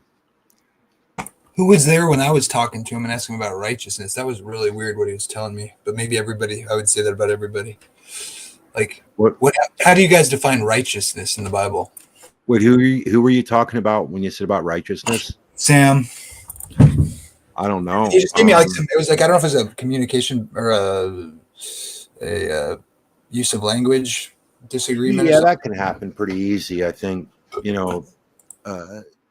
I mean, he speaks English pretty well, but I do think there's times when it might become a little difficult, so there might be some communication issues. You know what it was? I was saying, what's righteousness? What is, what does it mean to be righteous? How do you define that? And he said, truth. And I said, well, I mean, in the moral sense, righteous. What does that mean? Like, he just never got around to defining it after like 20 minutes. And so I'm not sure what the difference is. That I think, I mean, to be honest, well, the best I can say it is I think for someone that's coming from pretty much as I see it, a free grace position, it is probably a difficult question, I would think. Yeah, I was just looking for so he would probably put righteousness more likely on, on Jesus, that he is perfect, and that he, what he did as opposed to his works, I mean, I don't know. I get that. Wild guess, I'm not sure, but. Well, how do we know Jesus is righteous? How do we know?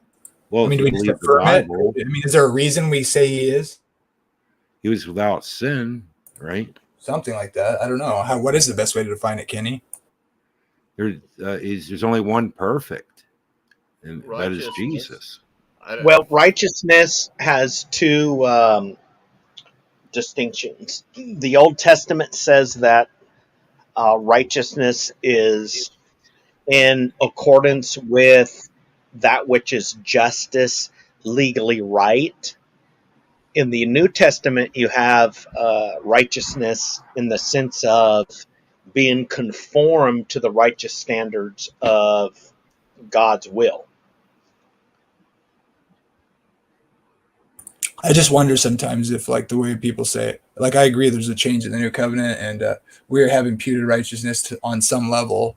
I think people may disagree with me on how that works, but it seems like everyone I talk to says, well, it's not, you don't really actually do righteous things. It's just Jesus on your behalf. And it just seems like there's a lot of texts that say like, oh, well, you actually do righteous acts too, you're supposed to, or something. I don't know. I'm not really sure how to exactly balance it all out. I got rid of my 777. I don't live up to it. But who? Oh, wait. I remember now. Graham. I think he had the 666. So I came in with 777. Oh, you're right. I came in with this because it's Trick Shades 666. Yeah. With the extra 6 added because of the meme that Dave did. Well, why do you add the extra 6? because Jave came in with a triple six, so we're adding the six, and the six makes it extra evil. Oh, I don't know. That's all. Three guitars, that's my four information. guitars are worse than three. Then they have six strings, six tuners. Yeah, but, I was going to put 666, 666. Triple evil, but I'll just add the extra six for the because triple six is evil. Okay, 4 sixes is more. Yeah, I don't know. Like I said, I like Sam. I'm not gonna. I realize. I think he tricks people. I think he tricks people. Maybe in some things. I think he'll mess with people. But then again, it does go back and forth. I don't know where you. Kenny liked it at the beginning of the show. My usual handle is Expensive Grace. There you go. Yeah. Well, because I think Grace is expensive. Absolutely. Yeah, absolutely. But if I listen to Charles Stanley, sometimes I add the foul mouths at the end because I have a reputation to uphold for that one. And it still sounds bizarre, but if I don't have any issues listening to Charles Stanley. In fact, I enjoy it. But I do recognize some people say, "Wow, man, how can you listen to that stuff?" It's like that's free grace, And no, Charles Stanley is not free grace, man. He's a Southern Baptist. He does have some free grace ideas, though. I mean, obviously he's OSAS, and he talks about that you can sin and you can do all this stuff. You don't lose. I'm OSAS as well. I don't believe you can lose your salvation either. Okay. But it's if saved, always saved. But it's the if you're saved.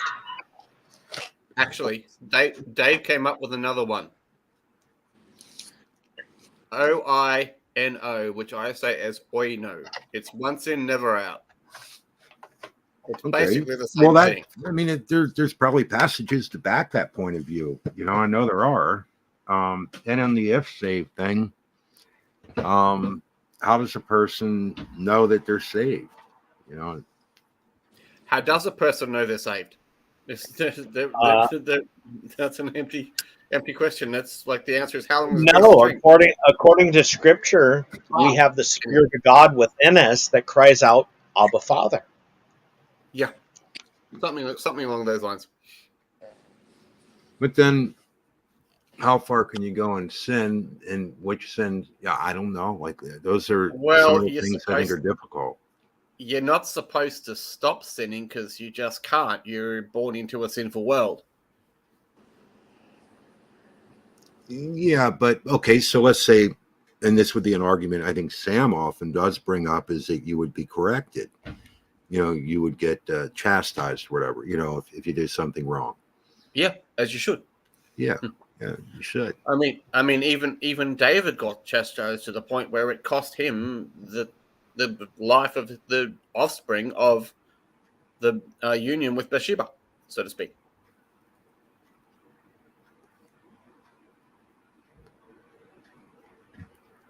And isn't there a whole psalm about how he's trying to plead for the child's life?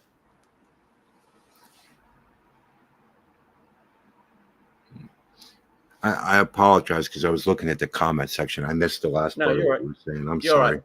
No, so basically, David, when he had the union with Bathsheba, shall we say, okay.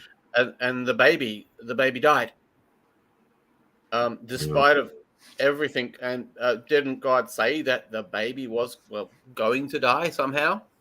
And there's a whole psalm of David asking for the life of his child to be spared, but it wasn't spared.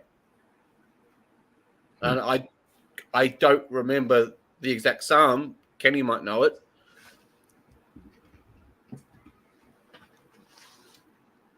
But that's my understanding. And when I need to go to theologians for the understanding, it's great. Right. I'll go to them. I mean, even because Kenny is beyond my pastor, and my pastor's only just over 40. So, well, when you get into like free grace, though, wouldn't it be Don't you think there's different degrees of that, and different people that would be considered free grace, and how, what their message is and how they present it and that kind of thing? And that's a really good point, Bruce, because I've heard all kind of spectrum of people's salvation called free grace. Right. I don't want to cheapen grace. Well, I don't think that everyone, my point is that not everyone within what you would call free grace is cheapening grace. No. Because I've even obviously seen, I don't know how you ignore it, people who would be considered conditionalists that seem to have very little respect for grace. That's my opinion, and yet people will say, so what do you do then? Like, I think we all stand before God individually, but I mean, to attack one thing and then be doing it yourselves, or you watch somebody else and you say, well, look what they're doing, or they're saying, look what you're doing, and it's, I don't know. Well, I mean, it's unmerited favor is grace, right? Yeah. Grace isn't grace unless it's grace. Yeah, but it's unmerited favor is a definition of grace. Correct. If you're extending grace to someone, you're letting them save face, so to speak. Right, but if somebody has the idea that God called them, they accepted Jesus Christ as their Lord and Savior, and it's by His grace they're saved, and that they can't lose it, and then they fall into the free grace camp. I mean, does that mean that it's cheap if that's what they believe? Well, I mean, I don't know. Once saved, always saved also comes across to me as every atheist who was once saved, which is my brothers, Matt Delahunty, and all these people who think they were in the church, but they left the church. Even Richard Dawkins thought he had faith at one point in time until he was about 16. Okay, so you could say they were wrong or they were never saved, and that's not a nice place to go either. But so that's where you get the word "if." But is that really that much different than saying you can lose your salvation? Or I don't know that makes grace cheap or anything like that. Personally, I don't think so. Well, I mean, for me, free. Okay, you don't pay for the thing. You get one, buy one, you get one free. You don't pay for that second thing. Or if you get it free, it just seems like it's like, it for lack of a better word, it does cheapen the offer, so to speak. And grace is offered to you. Yeah, but I will add that generally speaking, with the free gracer, they're constantly going to be pointing to Jesus, saying it's what He did, not what they did. I think every Christian would be doing that, because that's the way I go. It's not what I've done. True. It's what Christ has done. Yep, I agree. And if you can't believe that, then your Christianity, it doesn't have a core. It's like Tacos. Taco says he doesn't believe in God or Jesus, yet he tries to claim he's a Christian. Well, that's kind of difficult there. I would have to admit, I'm not familiar with that. I don't know. I have not talked with him about that or heard that. I mean, Dave got him to go on to praise the stream and got him to do that, and he couldn't give a definition of what the gospel was. He tried to make it about praying for Dave and for Dave's faith, when it was entirely. Dave said, "Come in, tell me what you believe," and he couldn't tell him. Oh, wait. You're talking about this guy Taco. I don't know enough about it. Taco. You can't Taco. really. He's a friend of Dave's. He's been around Dave's channel. So you're saying he doesn't know who Jesus is? I mean, what's your? He said he doesn't believe in Jesus or God. Well, then, then he's welcomed over there as a brother. You see, this is the problem. Well, is he just accepted as a human being, or is he, or? I don't know. You'd have to take that up with him. He is odd. I'll give you that much. Well, a lot of odd people that could be atheists, whatever, are accepted in Christian communities to talk and share their ideas and ask questions and what have you, I mean, obviously, if they don't believe in Jesus or God, they aren't going to be taken very seriously as a Christian. They might be showing interest and want to talk about it, but Yeah, they do. But he wants to make faith different for each person. During that entire exchange with Tacos and Dave, that was the weirdest thing I've ever seen. Tacos apparently appealed to Dave's Christianity for like an hour, yet took no position himself. It's Yeah, really... that's the argument. That's my point. He just couldn't take it. He has no foundation. It was so weird. Yeah. And, you know, I've had interactions with him on Dave's channel. He's hilarious. I believe he is a Michael Jackson impersonator as well. Aren't we all? That's just an addition. That's just an addition. Interesting aside to add. No, I don't try and impersonate him. I'm not sure I get that exactly. Lame. I'm missing something. He goes around and he impersonates Michael Jackson. Oh, Michael Jackson's pronouns are he. I don't know, man. I'm lost on this one. But I think he is. I can't confirm, but I think he is, like, his character, the person that he is, the human being that Tacos is, and his real name isn't known, except to Dave. I don't know. Yeah. But I mean, it's like, I mean, to add insult to injury, we had the election, and during the campaign, there was a guy that was doing Kim Jong. He's a Kim Jong Un impersonator. So doing the dictator South Korea, going around and to the political events and harassing the politicians. Maybe that was Taco. No, it wasn't. It was an Australian Asian. It's No, okay. definitely not. He couldn't get into Australia anyway. Our borders are still shut. Or less open. Minutes. Anyway. Yeah.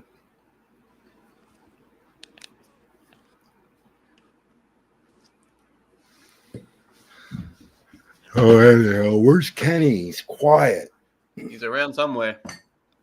Where do we go from here? Kenny's lurking. At least he's wearing a mask. I had to eat, man.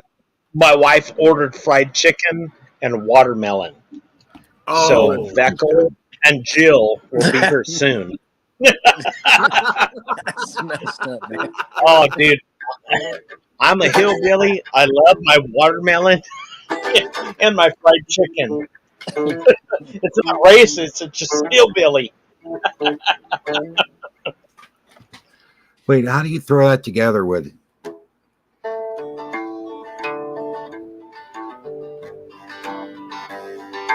Then you have to go up.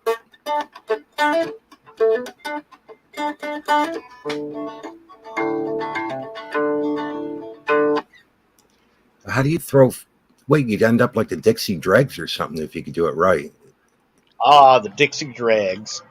You could be like hillbilly. Yeah, you could be like hillbilly jazz fusion or something. Yeah. Hillbilly Zeppelin. That's exactly what I am, Bruce. Yeah. That's hillbilly fusion. That's exactly what I am. Wait, I thought you were fun. Yeah. No, the whole gamut. Incredible. Yeah, for sure. Yeah. Oh yeah, Dixie Dregs, Rod Morgenstein, met him, phenomenal drummer. But then what do you do when you get to like B.B. King and you go, wow, that's like another world, you know? Oh my goodness. B.B. King or something or whatever, you know, it's like you walk into another place, you know. Or Chet Atkins or whatever. Well, I don't know. They didn't have any drummers with Chet Atkins, or did they ever? I don't know. Well, they didn't have any drummers, but they had my grandfather, Paul Rhodes. Yes. Yep, my grandfather, Paul Rhodes, played with Chet Atkins and all the guys on Hee Haw. Like Merle Travis? Before Hee Haw became Hee Haw. My grandfather in 1935, 36, he was involved with it. Yeah. Wow. So he might have met Roy Clark and all that stuff, maybe. Oh no, he did. Yeah, absolutely. Yeah, he did. Wow. Yep. That's pretty wild. And I mean, I'm embarrassed to say this, but Billy Ray Cyrus and Miley Cyrus Mm-hmm. are related to me. Oh no. Well, Oh Yes, they no. you say you're ashamed of that? Okay. You can correct me if I'm wrong, okay?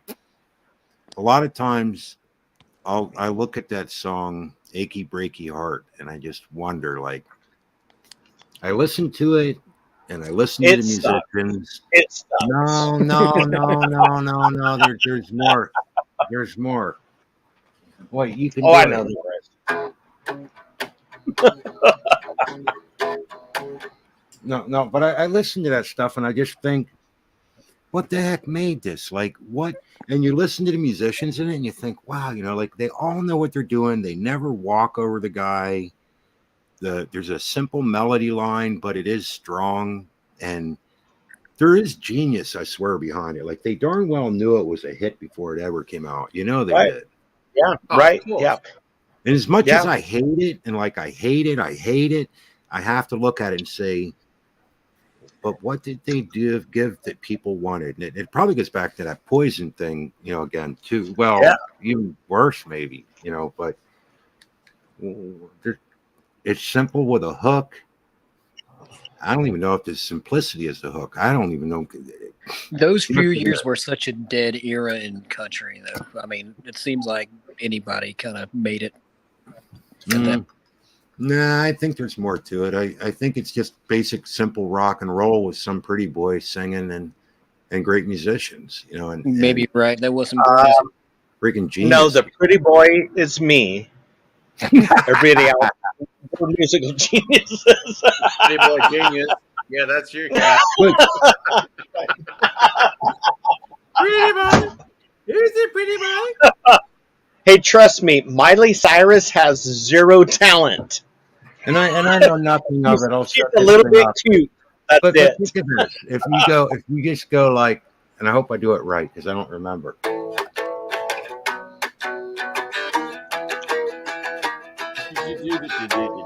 Perfect. Yeah. It's something like that, and you just go like, how? It's exactly like that. But why though? I mean, because people are simple. People don't like the sophisticated. They like the simple. They love the mundane. Taylor Swift. That's what I would have been a rock star if I had not been introduced to jazz. Yeah, I'm and convinced you have to know. Yeah. My Corona. Yeah. Yeah, it's like, but then what happens if you go to this? Can't touch this. Yeah.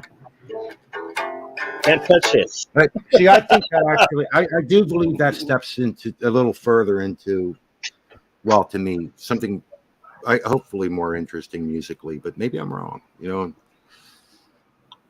Or, like, it's not. No, I mean, the simple has to be profound. Thomas Aquinas, my hero in the faith, he was all about making the complex simple and then communicating that simplicity to the masses.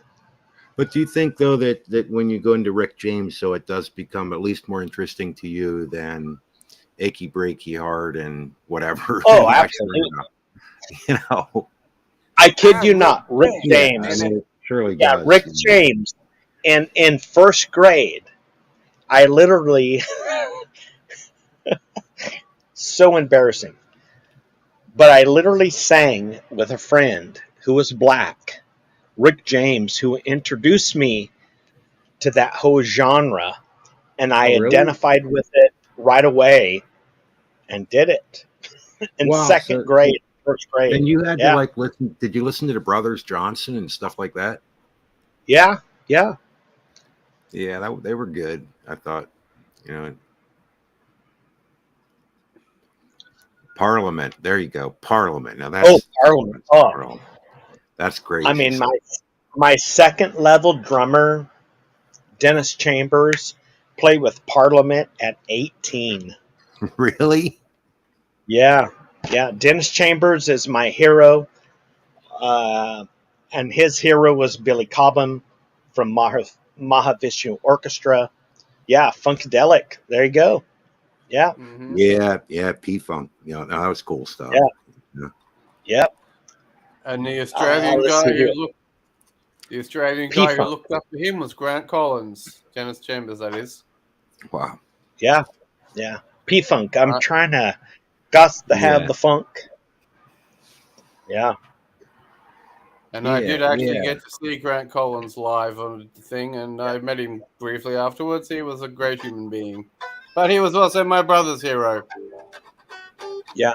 Hey, where'd Redeem go? I think he checked out. Do you know something I noticed one day, Kenny? See what you think of this. If I play...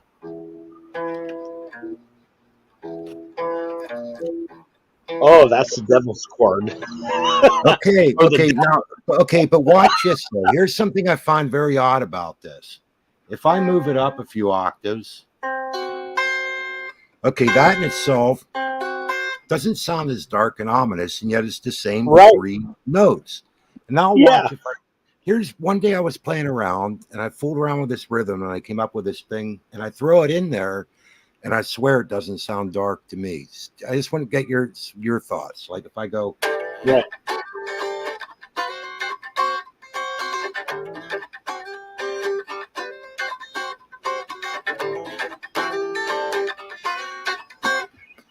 does it sound dark to you at that point? Absolutely not. I know. My question is why? If I just play this first. That's beyond my pay grade, man.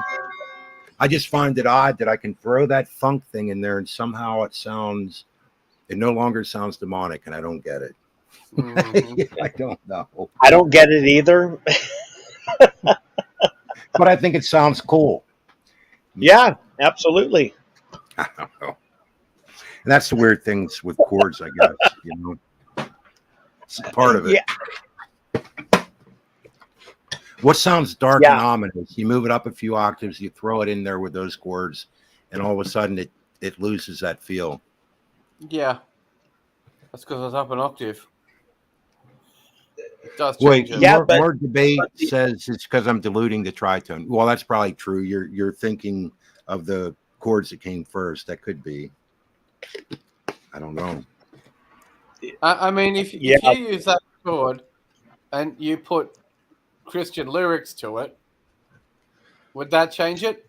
Well, I do believe that if you were to be talking about the crucifixion, say Jesus carrying the cross, and if you were to play happy music over it, that wouldn't make sense. But if you were to do something really dark and heavy, you need an E minor or something. It would be fitting, I think. Yeah. It could be pretty dark sounding, of course, I think, at that time. Kind of stormy, like the beginning of Nothing Else Matters, for example. Like what? Like the beginning of Nothing Else Matters. I'm trying to think who did that. What's that? That's Metallica. Oh, okay. Yeah, Metallica. And nothing else matters. Yeah, I don't know. I sometimes I like playing weird chords that don't. Yeah, that is a weird. Has one very weird progression in it. I'll play it for you on the ukulele, and I'll show you what it's. Yeah, weird stuff. Ukuleles. So this is Nothing Else Matters. Demonic devil music with a ukulele. Oh, yikes! Wow, that sounds great. Yeah, it really does. Then it goes a G to a B7 to an E minor. Right. And then the chorus just go, forget the chorus. I think it's just Wow, that's cool. Yeah, really nice. Yeah, I like that. Beautiful. Then you finger pick it and stuff. It sounds like I like that. yeah, that's really the thing being nice. because when Yeah, you just don't say, Andrew, just don't sing. Hey? What? Sorry? Don't sing. Because you're guitar. I try not to sing. I hurt myself today to see if I still feel. I just can't sing like the people I want to sing like. That's the problem. No, me either. I done hurt myself today to say if I still feel. Sometimes I can pull off the crash test dummies. Sometimes. I'd like to be baptized. I have to tell you, Bruce, man, Johnny Cash and Hurt. I identify with those lyrics more than anybody would believe. If you listen to that song, that is me. I sat and I listened, like it was maybe like a month ago, if that, weeks ago maybe. I sat and I listened to it, and I watched the video and just thought about all the production and thought behind everything they did. Like, I swear they had to know that was going to be a hit too. That they had to know, like, from when they put it together. Yeah, it was it Rick Rubin described it as the fact that Mrs. Cash was looking at Johnny with such pain, and then they would go back and like the virility, just this very powerful man in his old age was reduced to ashes, was reduced to almost dirt. And the existential aspect of that is so scary that a man as powerful as Johnny Cash himself could be reduced to this empire of dirt. Yeah, well, that to me is the most existentially insightful statement that could ever be made philosophically. It's amazing. Well, the 9 Inch Nails, I guess they had no idea. That had to blow their mind to see that happen. Yeah, as a matter of fact, the lead singer was like, quote unquote, am I getting punked? Is this really Johnny Cash's agent that's asking me of a song I wrote or Johnny to actually perform? It's brilliant. It's so Johnny Cash. That would be the greatest. I mean, if Johnny Cash would have performed a song that I wrote, I mean, that's just slightly below Jesus. I don't mean it to be blasphemous, but you know what I'm saying. Johnny was insightful, philosophical, existentially. I mean, Johnny Cash is, for me, everything that I am, but at a much lesser level. Yeah. It's pretty incredible. Mm-hmm. Brilliant. I hurt myself today just to see if I can feel. Oh my goodness. It's brilliant.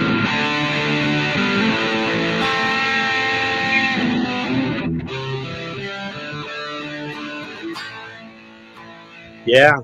Yeah. I changed. Beautiful. Distortion. Yeah. That,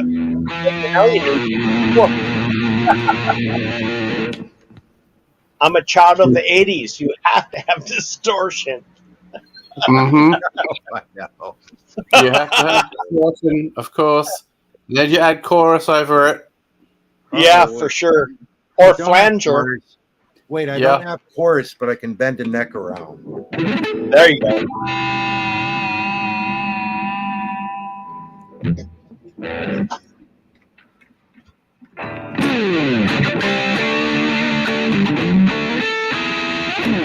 There you go. Oh, yeah. Love it. Love it, love it, love it. Yep. Can't get the harmonics. Yeah.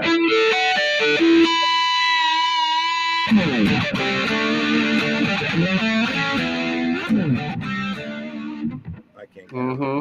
Love it, man. Love it, love it, love it. I certainly don't have that control. You need to have that.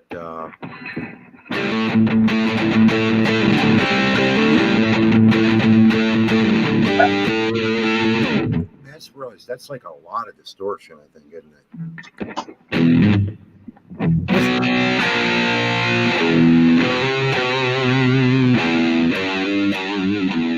So that's Sabbath.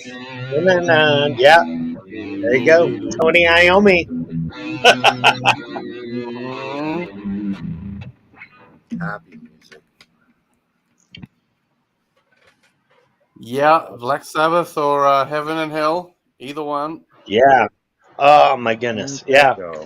You know, Stryper's version of Heaven and Hell is absolutely brilliant. Oh yeah, on the What cover. about Kenny singing? Wait, Kenny, you can sing too.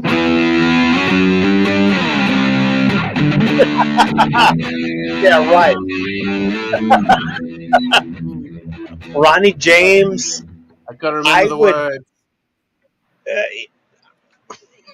I'm not even going to try it.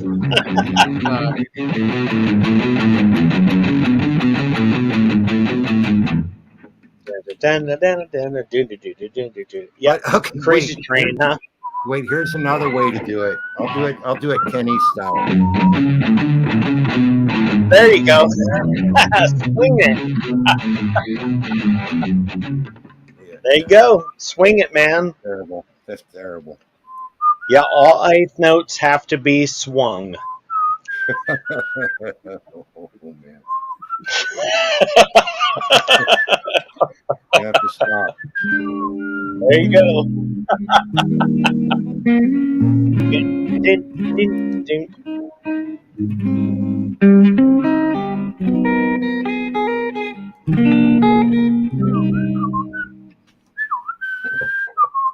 Jazz.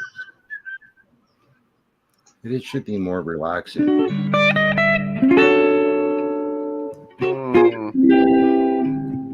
There you go.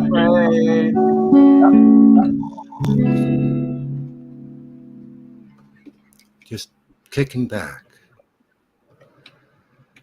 Right. That's not really the kind of jazz stuff. I don't think you're more into like the more upbeat kind of jazz stuff than like the old. No, I love what you're doing, man. No, whatever you're doing is great. I love those old standards kind of. I don't know that many, but I do love those chords, just the way they in tune. But there's the other thing. If you play out of tune somewhat, you don't have to buy a chorus pedal. There you go. Or you just grab a 12-string.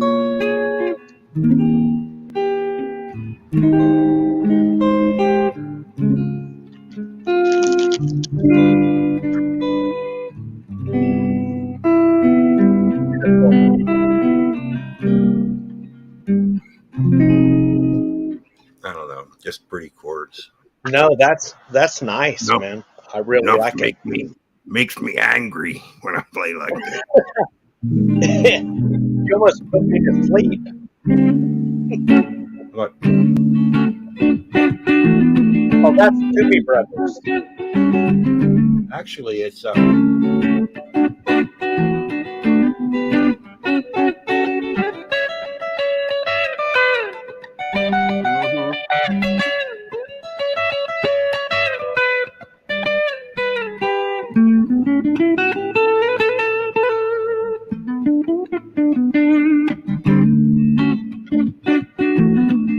you remember that?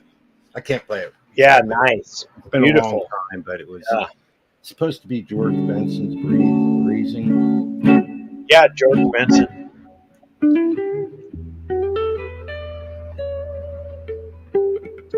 George Benson, the man who made the octave solo Yeah. standard. Yeah. That is. Yeah, you got a good Beautiful. point. Yeah, beautiful. Yeah, it was neat. Hey, Bruce, not bad for a drummer, huh? hey, Bruce, let's do this West Coast, East Coast, or drummer versus guitar player. Well, Am I not insightful for a drummer? Well, yeah, like you know all the guys, you know who they are, and yeah, you definitely do. I love it. I love guitar players, man. Love it. I don't know. Is that coming through clean or distorted? No, it's clean. Yeah. Okay. Yeah. Yeah. But you can't play those big chords in rock and roll quite. Well, who cares about rock and roll? We're telling with George Benson. Well, long live rock and roll, isn't that the way it goes? Yeah. Long live rock and roll. Joan Jett. Long live rock and roll. Long live rock and roll. Put another dime in the jukebox. Yeah, no, I was thinking more along the lines of rainbows. Long there you live go. Rock and roll. Rainbow. Rainbow? Yes. No.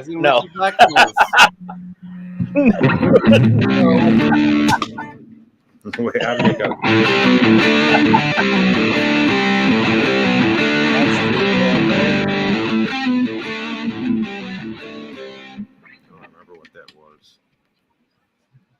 It's beautiful. That's Burn. That's Burn. Ah, it's okay, Burn. okay. That's Deep Purple. Although, yeah. I need echo and distortion.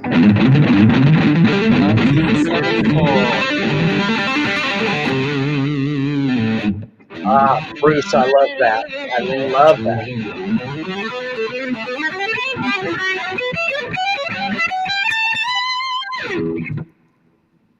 Apparently, my dad got music that to my ears, man. Birthday present. So making noise. No, that wasn't noise. That was very nice. You will think. Noise is awful. Sometimes that wasn't overly awful. And some metal still remains noise. Yeah. No matter how you tweak it, it's just noise. It's organized noise, so that's its place. Well, I mean, have you heard of the genre called maths metal? You know, math metal? Yeah. It would probably go over my head as far as timing and that kind of thing, and I might not like it, but I do know that some of those guys are really, really, really, really good, you know. It's the timing that goes over my head. It's like the 2016 timings that they have, and it's like, what? The songs go for about maybe 2.5 minutes at the absolute most, and you can't understand the lyrics, and you can't understand the beat unless you can play it.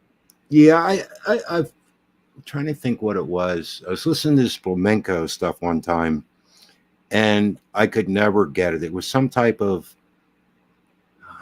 11, 12, or I can't even remember. It was some odd timing that I couldn't count. No how. Like I just couldn't get it.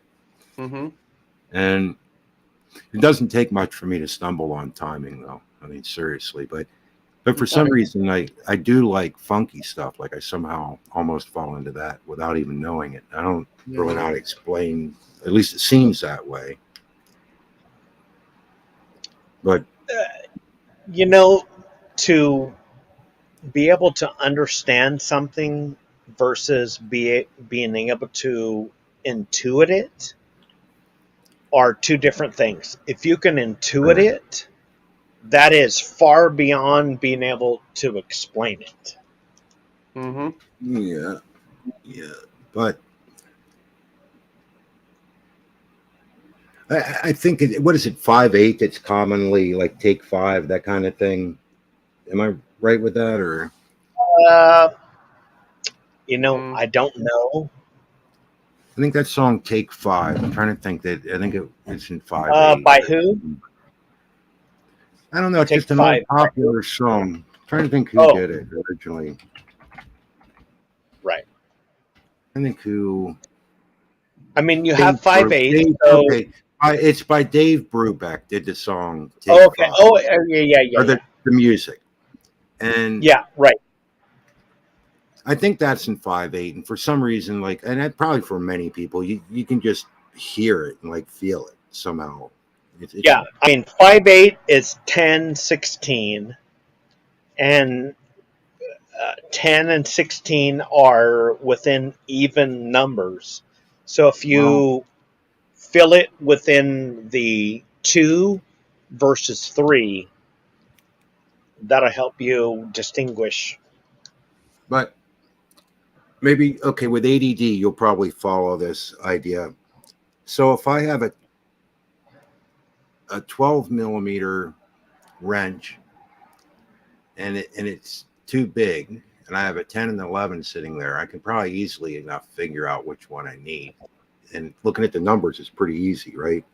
But then when I get into fractions, it does, other than the fact you grow up getting used to it, it nevertheless becomes much more difficult. Right. At least for my brain.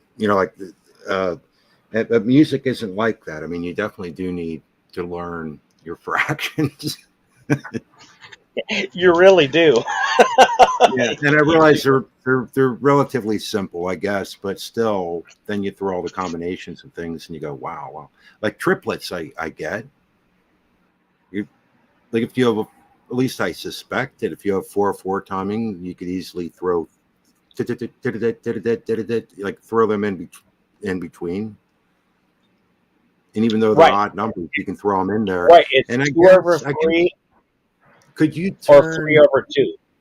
But what if I thought of it this way? What if you were to take 4/4 timing and turn it in your mind into 2/4, and then throw triplets in there? What would that create? I mean, you could it's still mathematically even. So if I'm going to do a polyrhythm, sorry, I'm eating salami. And what does polyrhythm mean? That's dumb. I got to ask because I don't even know what polyrhythm means. Yeah, polyrhythm is multiple rhythms. So playing a 2 beat and then emphasizing 3s. Sure, you're doing 2/3, so 2, 4, 6. So you've got 3 2s that equal an even number. So you can go over the bar line and make everything mathematically even, but there's that tension. So it's anyway, you know what I'm saying. I know there's odd stuff that I hear in songs where, instead of starting playing on a solo or something, you hit on the snare instead of the bass, but then obviously you can hear different hi-hat hits and things, and you could hit on one of those, I guess, and then it starts throwing in tension, I guess, if you start doing that kind of stuff. Yeah, there's something, there's a metric tension versus actual tension. So you can make a 3 be in tension over 2, but within one measure, you have mathematically, you're reproducing this 2/3. Hope that makes sense. Yeah, and I guess the maybe the key is depending on who you're playing for or what you're recording, whatever you were doing, as to whether how careful you want to be going too far out and all that kind of stuff. Though, with that, don't you? Or no? Right. Yeah. No, absolutely. I mean, I would solo with the guitar player, the bass player, like playing a repeating pattern, whatever it may be. You know, dun dun dun dun dun dun dun dun dun dun. You know, and then I would solo over that, play with the tension of the 2/3, and bring it all around where I might be soloing for 16 bars, but I'm playing tension over the bar line in such a way that I'm, you know, making something that doesn't seems in so much tension, but I can make it feel like ah. Anyway, Well, maybe you could help me out with this. Something I've always noticed, and I don't know why. I'm wondering why I'm drawn into it though is when I listen to Banded Gypsies compared to like Hendrix's more popular hits and such. But when I hear Banded Gypsies, I immediately hear the drums and I just go, wow! Like there's something, and I just wonder why. Like, what is it? Do you think that might just pull me into Mitch that? Mitchell was a genius. Really? I just love the way he plays. It's just like this whole new groove to it that I never heard elsewhere in his playing. It's like there's this just wild feel, I don't know. So is it a jazzy kind of thing or funky thing? Yeah, it really is. I mean, John Bonham, Mitch Mitchell, all those guys were influenced by Max Roach, Billy Cobham, Buddy Rich, and they integrated jazz with rock and roll, and it just amazing. Well, it's funny you mentioned John Bonham because I remember some guy asked me to jam with this band at this VFW down the road, and I said, "Okay, yeah, I'll go," And they were playing there, and anyhow, the drummer they had, what I remember, it was really bizarre. I've always just wondered what in the heck he did that made it happen, but it sounded like it was like you were playing with John Bonham. And I remember looking and I'm thinking, but this dude's not like everybody says he beat on his drums. I'm like, this guy's not even playing real well. Like, what in the world is he doing that's making it sound like John Bonham? And we weren't even playing Led Zeppelin either. Like, I don't have any idea why he sounded like John Bonham to me. I don't know what it was. Just that triplet feel to this duple progressive, 1 2 1 2 1 2 1 2 1 2, and then you split that in threes. It's amazing. Okay, so he did a lot of that kind of stuff. Yeah, absolutely. Yeah. Yeah, 2/3 or 3/2. Yeah, and I remember absolutely. His drums sounded pretty open too. They were relatively ringy. Man. But his feel was odd too, and I was just like, wow, this is just bizarre. It was really cool though. Oh, John Bonham is a genius. Yeah. So anyhow, man, I sure enjoyed talking with you, Kenny and Graham. Yeah, I do feel bad we weren't able to argue at least some, scream at each other and stuff. I hate arguing. I hate arguing. In all honesty, it gets you absolutely nowhere. And it's Andrew, by the way, Bruce. I know. I try not to argue. Bruce, you are a trash clown. Hey, look, you freaking piece of freaking. You say that to me in real life. You subhuman piece of garbage. Yeah, well.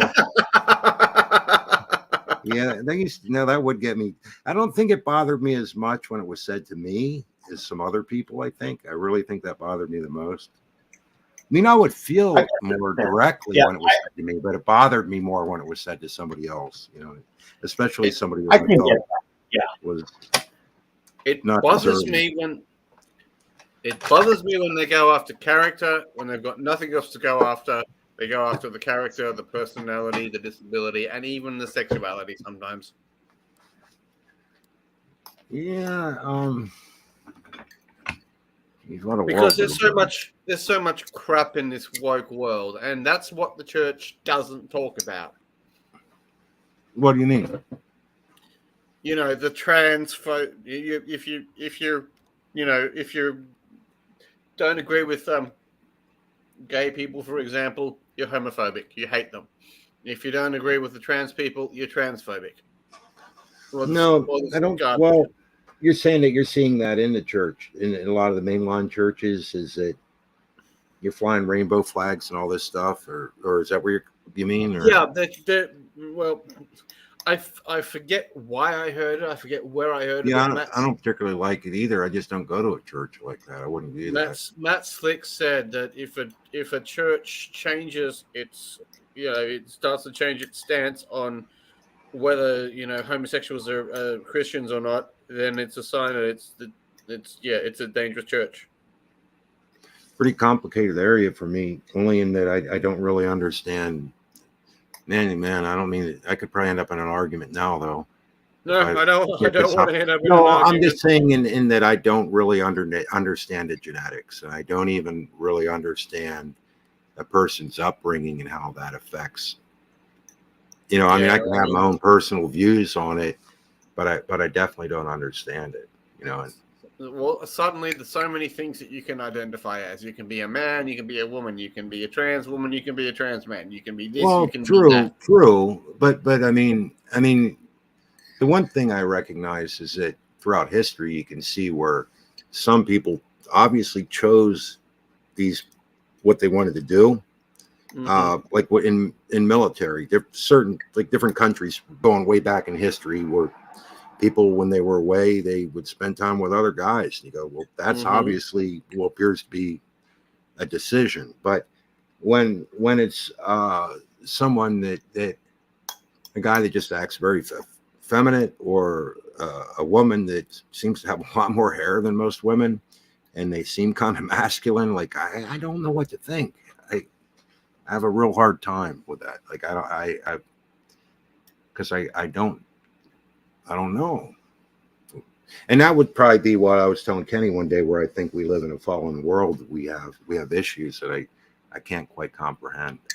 Mm-hmm. For sure. I don't know. Are you still there, Kenny, or do you know what I'm talking about by that? Yeah. And I think you were saying it was in the garden that the fallen world, and I go, yeah, but we have these weird things today that just don't seem to be right. It doesn't seem right or fair or whatever. Right. Yeah. No, totally get it. So I don't know. I mean, I might feel it's wrong, but I still, I don't understand. I remember I can only say one time. I'll share one experience that was the hardest for me. I think I was working in this shop. We worked on old razors, electric razors, Norelco and Remington and that kind of thing. Mm-hmm. And so this guy comes in, and so I was explaining something about it, saying that they got razor burn. I said, well, when you're shaving your face, you don't want to press quite so hard. And she says, well, I'm not a guy. I don't shave my face. I'm going, oh man. It was really bad. I felt really bad. She shaved her legs, I guess, but I didn't know. I thought it was a guy, And so what do you do then? Like, I mean, I don't know if she was gay or not. I have no idea. I know she didn't like me talking about her shaving her face. I'm like, oh boy, I'm in trouble. Yeah. The work well will get you in trouble. But so why did she look like a guy? I guess that's my question. I don't really quite comprehend. And that's a question I can't answer. Yeah, I don't know what to think, See, yet people say there's only this chromosome and only that chromosome. You can, or this mixture, you can't have anything in between. And I think, well, I guess, but I don't know enough about it. I don't think science knows enough about it either. at the end of the day, it is a lot of emotion that comes into it as well. But if it's being pushed on you that you have to accept something, maybe, I mean, that bothers me, but. Yeah. Until you find out it's true, right? Well, what I mean is I don't think a lot of people like homosexuality being pushed on them that they have to accept it kind of thing. But on the other hand, I don't know that the Christian church as a whole has to have a hatred for something. I don't know. To me, it's a complicated area. I'm not going to say hatred. Ultimately, it would be great if everybody could find Christ. But the Bible plainly tells us that not everybody's going to find Christ. And maybe that's where the complication comes in, is what does the homosexual have to do to be in Christ? Well, I mean, we would say, and speaking off the top of my head, if they're coming to a church and they're not going to change, or they come into the church wanting to change the church, they should not be allowed to be anywhere near an authority position. Well, if they want to change the church, they're all gay. I mean, I'll have to say at least they could at least be celibate or something. I mean, I need help. Kenny, come on, help me, Kenny. Somebody. Hey, if you guys define gay as being, kind of like happy, extravagant, beautiful, it's me. Okay, on that note, I'm the gayest of all the gay. I thought you were like, how can you be alpha male and wait? You can't do all this at the same time, dude. I'm calling Archie Bunker right now. I'm getting the answers. I love Prince. What? Okay, I gotta go see Prince. All right. Well, one day we'll all know what's going on, I guess. I'm a feminine male. Oh, boy. But do you shave your face? I seen your pictures. You don't shave your face. Yeah, I know. Yeah. Everybody's don't judge me, bro. Don't judge me. I'm not trusting anyone. I'm an androgynous man. As I said, I was embarrassed when I thought that she should shave her face, but yet there was no hair on her face. What led me to think maybe if she would have been dressed wearing a dress or something, it would have been helpful. I hear you. Wearing makeup or something. I don't know.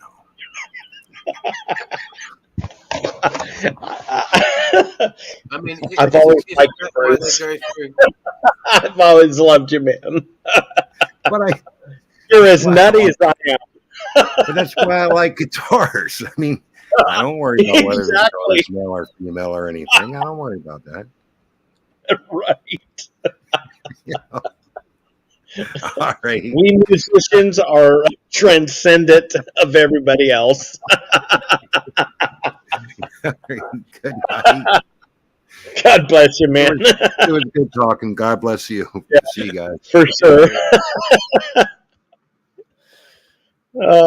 Hey, Shep, come on in, man. Yeah, we're I mean, yeah, we're just started off serious, but then we went into just nonsense. There is no agenda. Yep. No agenda. No agenda here. Yeah, Miss Rose already wrote me off and went to bed.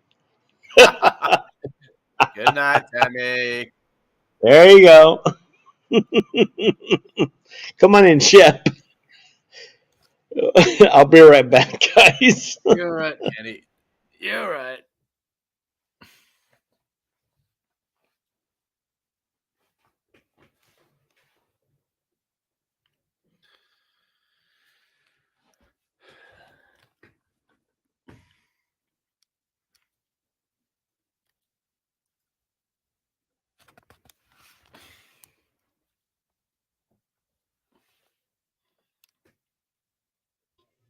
Okay, I can't let too much lag time happen.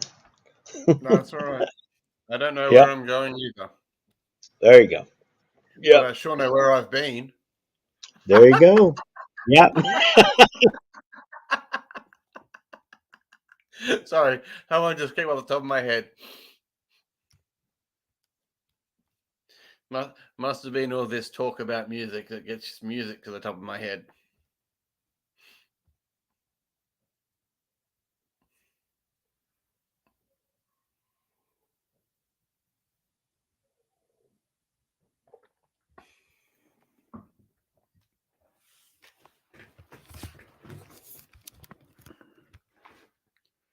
Oh, Gavin wants the link, Kenny.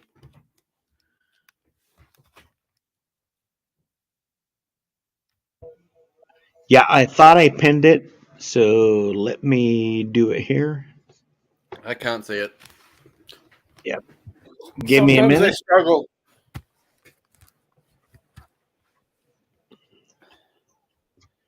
Get ready, Gavin. Link's coming.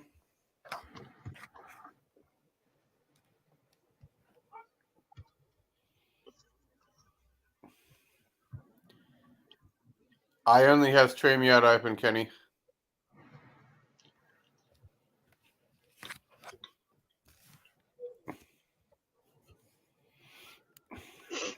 Mm-hmm.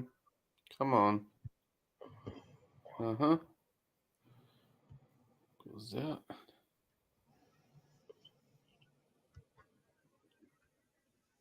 It's not terrible.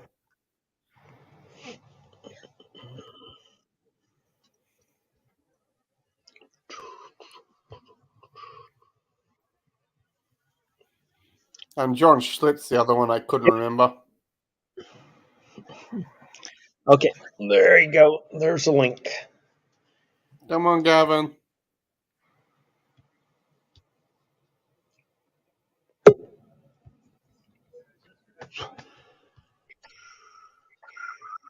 Oh. Yep. Yeah. Yep. Gavin dropped out immediately, but we'll Gavin's in New Zealand. He's probably got connection problems. Yeah. Sorry, I had feedback. Gavin will be back. Don't worry. There he is. Shalom. Hey, Gavin. So the New Zealand network is working again? God bless you, brother. What you got? I was gonna say and chime in. You know, the Bible tells us clearly, you know, what homosexuality is. You know, it's an abomination. Yeah, it is. It's butt piracy. Yes. Yeah, that's what we called them back in the 80s, was butt pirates, tree jumpers. Yeah. Mm-hmm. We used to call them butt burglary. Yeah, butt burglary. Oh, I haven't heard that one before. Oh my goodness. So Gavin, was your butt burgled?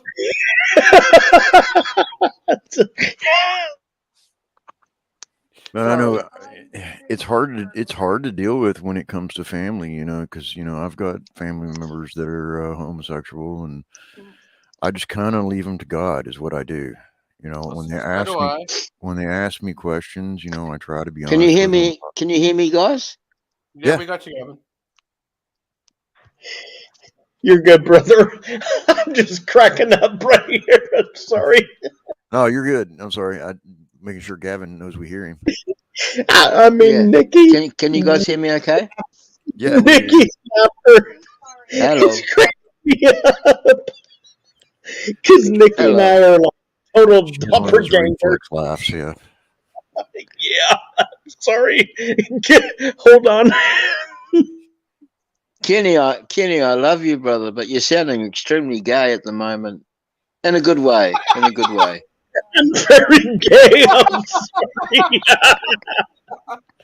Just Nikki's laughter just set me off. Because, I mean, Nikki and I are like two junior high friends. Are you in the mood for some butt burglary, Kenny? I don't know what that means, man. I'm too tickled right now. Gavin, I think that was just too funny. What? I I've been didn't. streaming for 2 hours. Yeah. Burglary. Yeah. Well, that's what Yeah. we used to call. But yeah, we just called it that. That was just a way of saying it. Yeah, but that's But so burglars, yeah. But burglary. You just call them homos. Oh man! Oh, I gotta go pee. Well, no offense. Every time I hear Gavin talk, I think of Lord of the Rings, and it's like, Yeah. it reminds me of the way that the Shire folk talk. Yeah. That place where they filmed The Lord of the Rings, the location, it's only 2 hours drive from where I am. Yeah, and they I've shot been a lot through of it in New Zealand. Yeah. Yeah, I've been through that place like dozens of times, but it's like everything, you don't know how good you've got something until you don't have it. Mm-hmm. And we just see it as green, luscious farmland, no big deal. But obviously it's a bit different for other people, eh? Yeah. Well. Yeah, they shot it there. They shot it in parts of Norway, Greenland. Mm-hmm. Yeah. No, Iceland. I Yeah. think. They had to go looking for many places where they could do it. Yeah, they needed volcanic-looking areas. Hey, sorry. Here's something. Here's a good lesson to be learned. Never ever, if you're going to do a burglary at night, in the dead of night, never do it when it's a still night. It's better to do a burglary when it's really stormy and raining and that kind of thing. So never do it when it's still.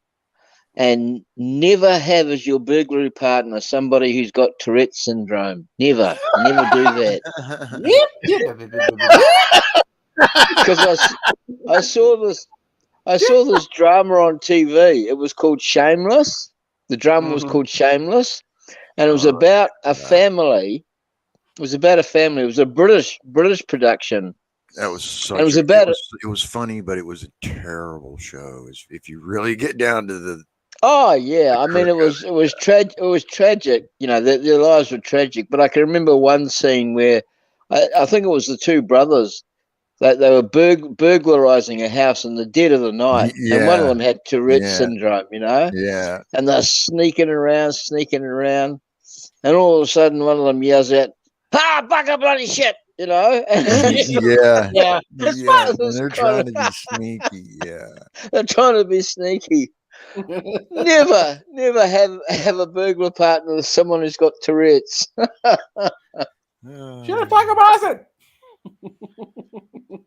They're sitting there having a serious conversation with each other while trying to rob this house, but he has Tourette's, and it's like every time they come to a point, he has a fit.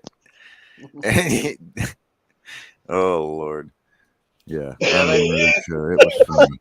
But the name literally makes up what the show is about. It is shameless. The stepfather's sleeping with the daughter, and it's terrible.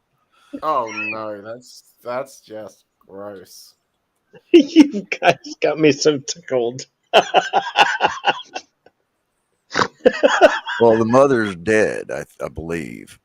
And really? So the stepfather's left to take care of the children. They live in a trailer park. I mean, it's like trailer park of trailer parks. And yeah, I have a vision. It's a sad situation.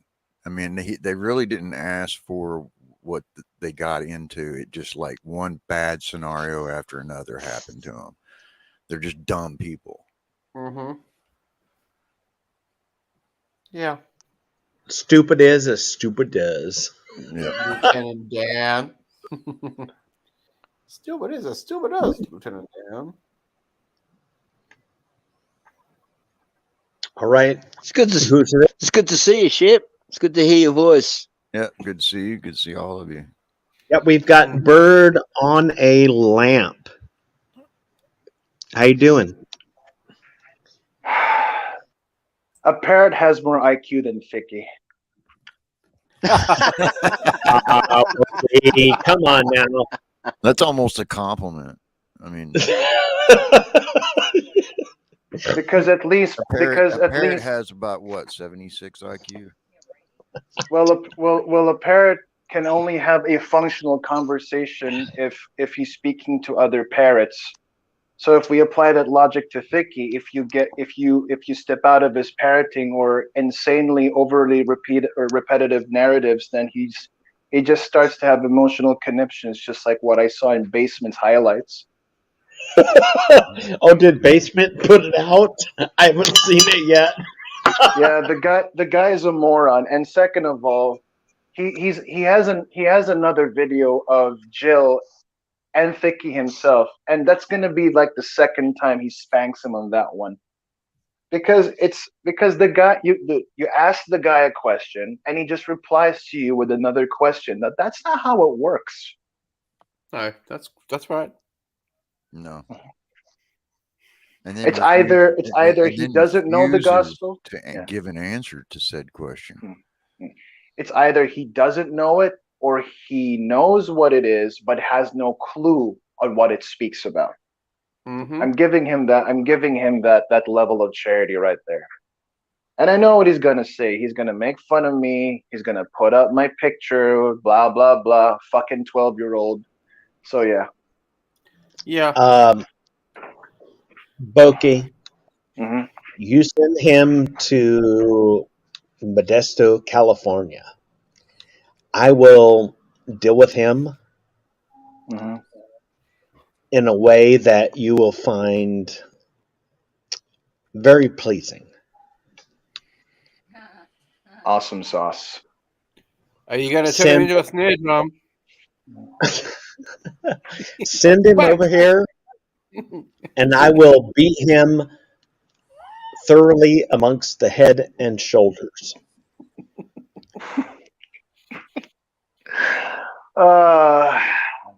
I don't know, first Kenny. Human snare drum. There you go. Bang, bang, bang, bang, bang. I'm telling you, the wickedness that is in Thicky, if he was standing in front of me, I could literally beat him to the verge of death and then pray for him and then finish it. I'm joking. I'm joking, but I really would like to have a tournament in which he and I could fight in a points-based tournament. And I would love to prove that I could defeat him physically. I mean, mentally, we all know. But physically, I could prove that as well. Mm-hmm. Oh, yeah. As long as you give him 2 or 3 days, 1 to 2 days to recover, Kenny, you shouldn't have a problem.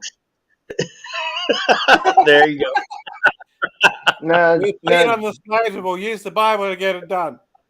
No, just superficially apply Exodus 21, where you could just superficially apply Exodus 21 on him, beat the shit out of him so badly, and then just, okay, this is as far as I can beat you up. All right, so I hope somebody else takes care of your hospital bills.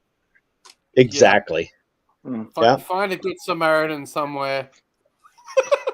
You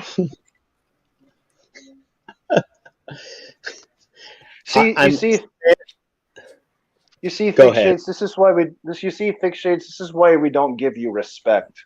Not only you do not listen, you also slither into our lives. Yeah. Yes. Yeah. If he is going to say, it's Thick Shades. Oh yeah, Thick Shades. That's right. I mean, don't I know how to address people? Don't I know how to address people? Or Sam. You call Sam. Sam I am. Yeah.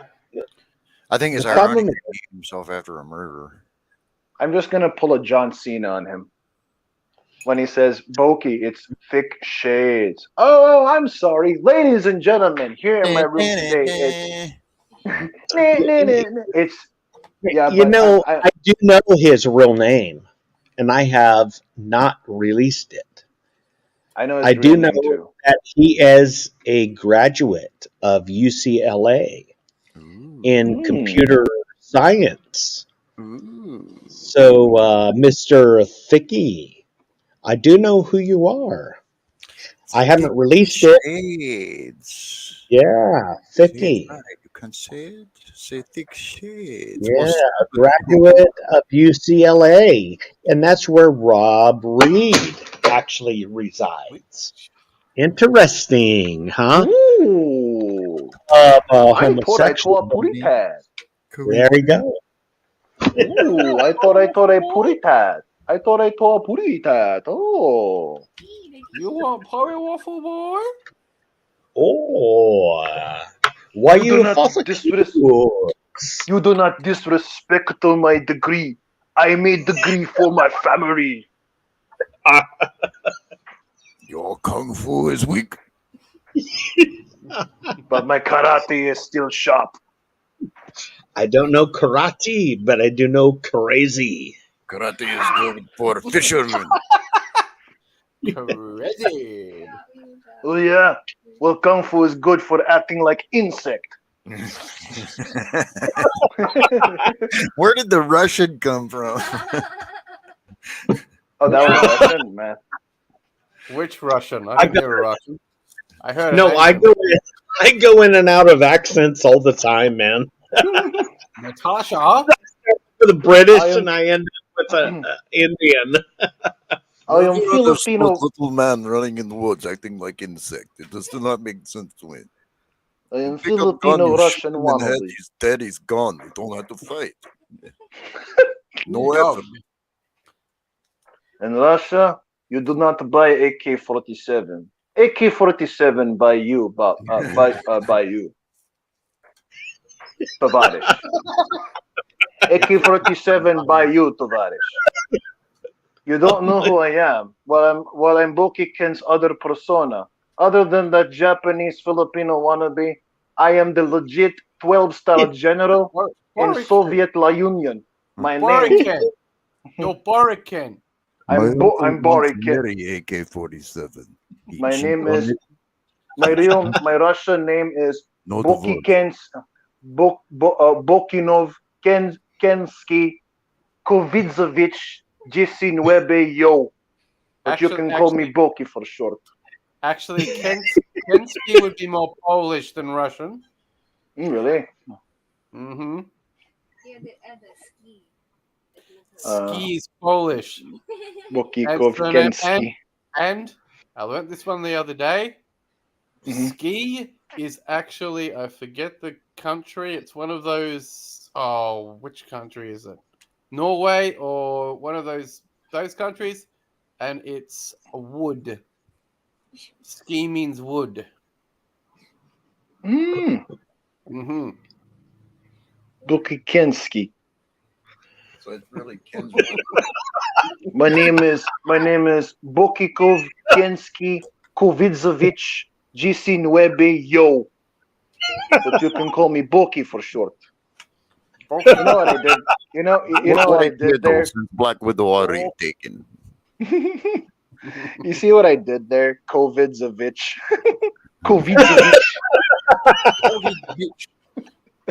Covid bitch. What is he Black Widow? No, he's Filipino Widow. I am the Filipino Widow. I've been trying to get along with the Black Widow. As you can see, I've been sending her letters. She likes them written. And she comes back with knife, with destructive warhead. It just doesn't break my face. It also breaks my heart. Oh well. It even breaks the heart of my progressive AK-74. Nya. You know, we need to pause for station identification. We are tonight dedicated to #StopTheStupid. Yeah. By pointing it out and really Stop the stupid. stop the Hashtag. stupid, because more Stop. debate says what's going on or what's happening. We're all about stopping the stupid. And we're, Atheists and we're practicing the stupid. We've got to stop the stupid. There we go. That's better now. The career of a butt burglar with Tourette syndrome would be very long term.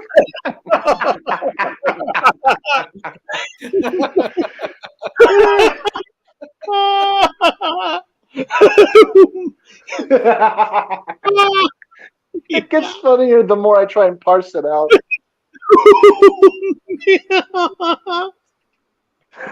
Oh man. Now recently I've been to Ukraine to have the now recently I did met a man with Tourette syndrome, but he wasn't butt burglar. He was Babushka's Hungarian burglar. So and later on I came across this. And then later on I was happy. I was more than pleased and honored to see the Honorable Kim Jong-un. And he told me something. Dokikov, you're a man with renowned skill with only 2 weeks of extensive training with Cub Scouts. There is a man that I want you to take down. He goes by the name of Fikikensky Shadzovich. Fikinovsky Shadzovich, also known as Fiki. But be careful how you say his name, or he will say Thick Shades. He was a former tovarish of mine, but I had to fire him for his ineptitude and incompetence. Later on, he started putting lots of pounds in my face. Now, I may have been fat in the past, but I'm not that fat. And now I'm thin, and now he's compensating by ruining my image. Wait, why am I Russian and North Korean? Anyway, I need you to take on this Somovich down. Do it for Mother Russia. Do it for Soviet Union in your capital country. Mother Russia. Stalin, may Stalin be forever in your favor, my friend. That's hilarious. Guys are nuts. And so, Gavin. Come on in, Gavin. So afterwards, I've been doing some extensive training. But this man probably is no joke. So I had to do the one thing that I had to do that no other soldier would like. I had to travel to Siberia and fight bear. But my mistake was I do not find a bear. A bear find you. And he told me, I don't know what he's saying, but let's just say I have good sambo wrestling. And we had some crowd. And he told me. It's gonna make me pee my pants. And afterwards, we said, and afterwards, we had a long talk about.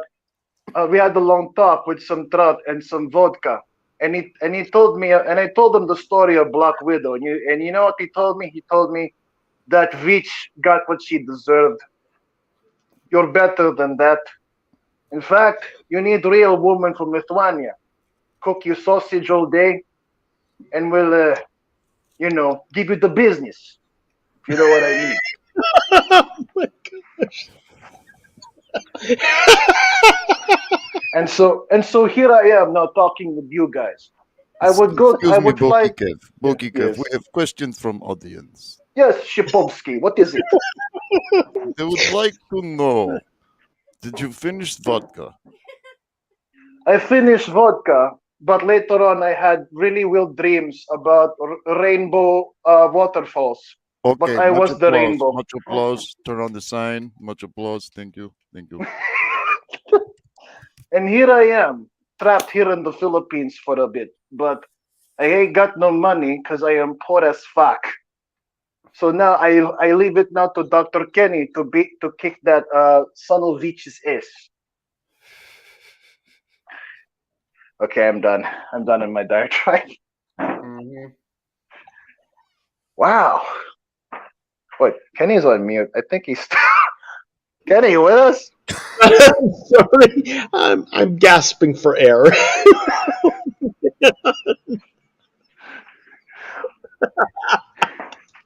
I'll keep it muted as much as I can Oh because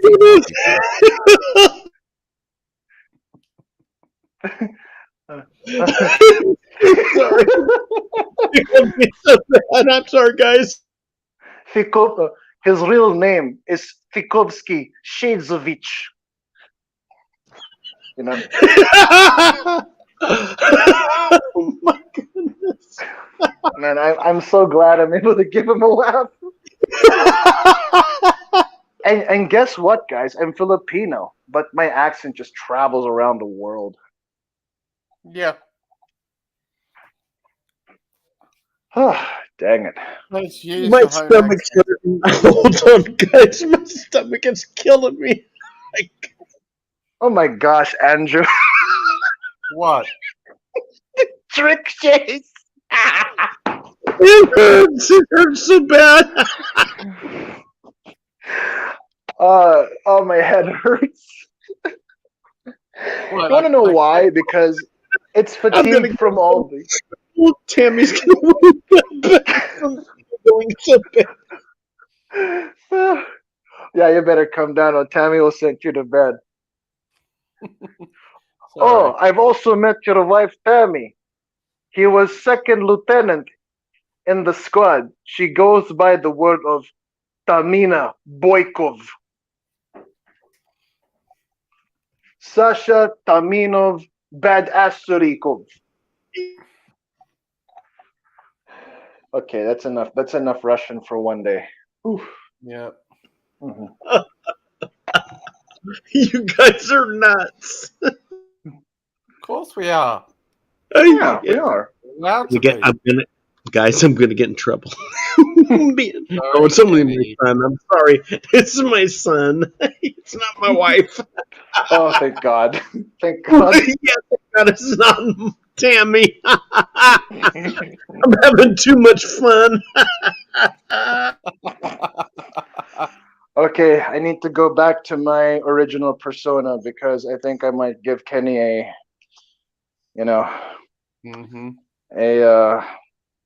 some sort of an ischemic attack. It's rough being married to a junior hire. Poor woman. Yeah, We'll Monkey, go we to a don't more want to serious be face. responsible for any TIAs from our elder Kenny. Funny though, Kenny's younger than me by miles. Yeah, I'm only 25. Same here. Well, you look it, that's for sure. Yeah, like 50. I look 90. Oh, whatever.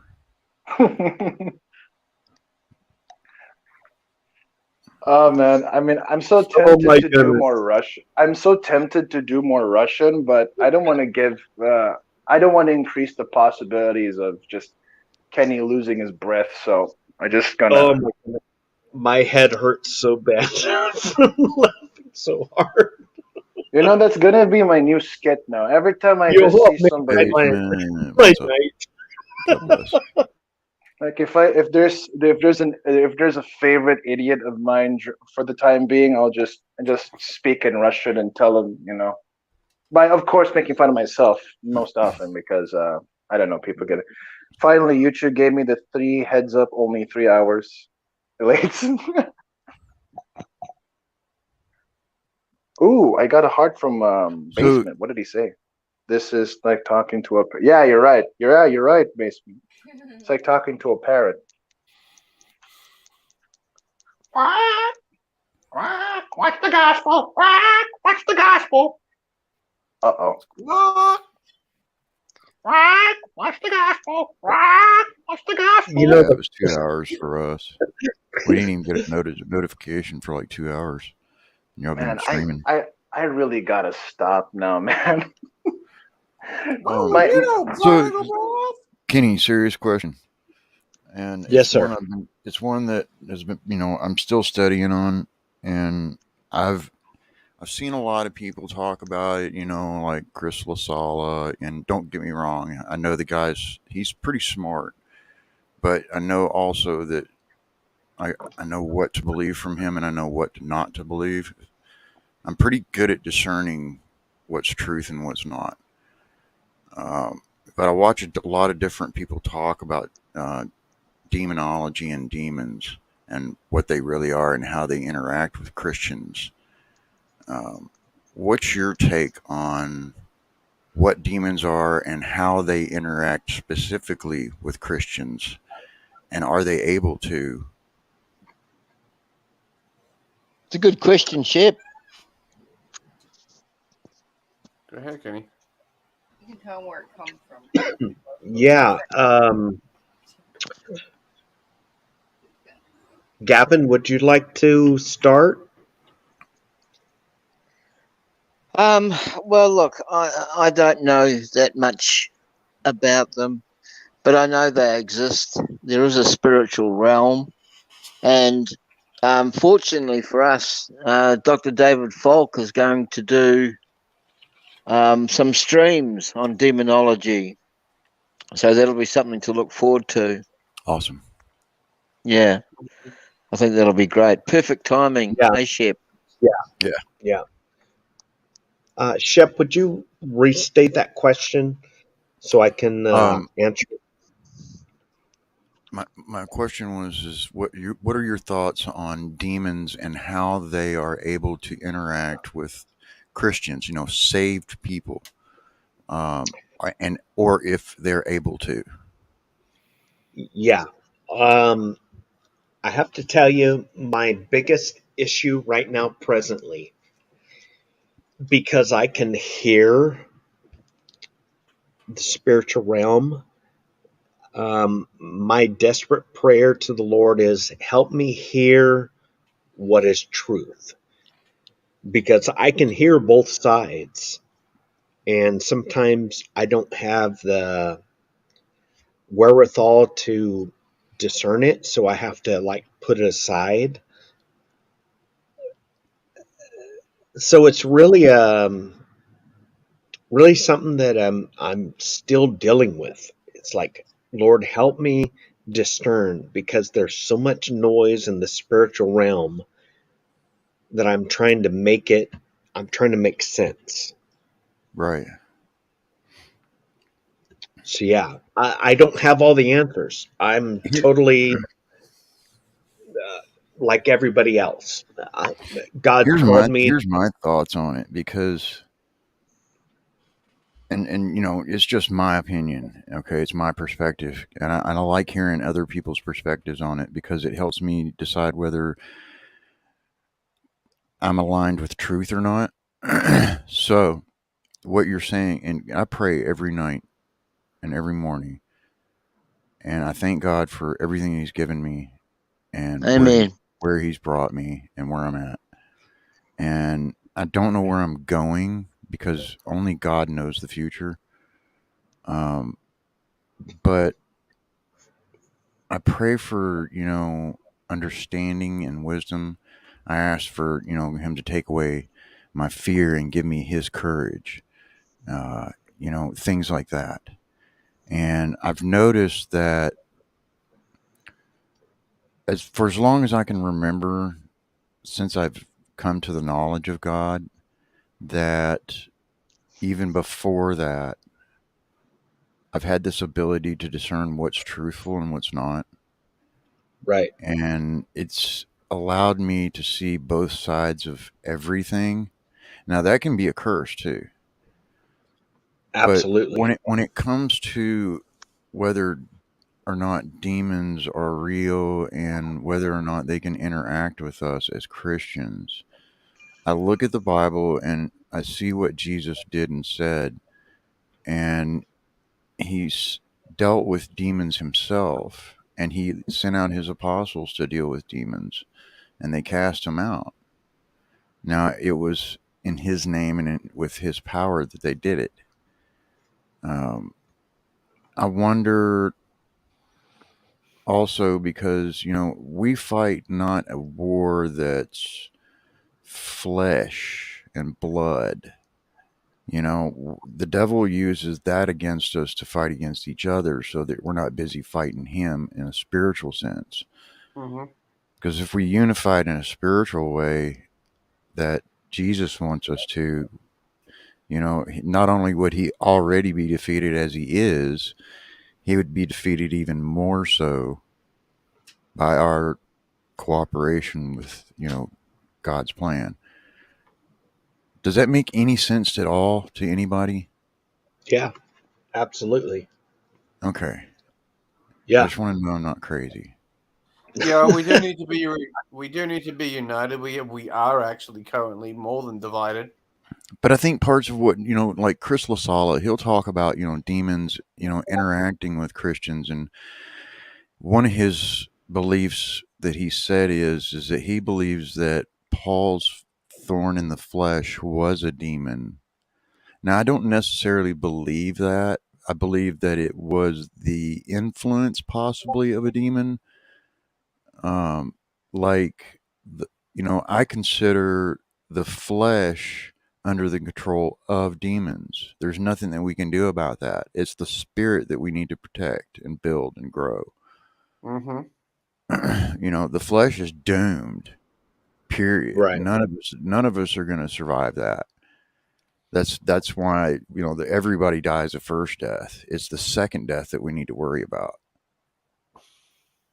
Does that make any sense? Yeah, absolutely. Okay. Yeah, absolutely.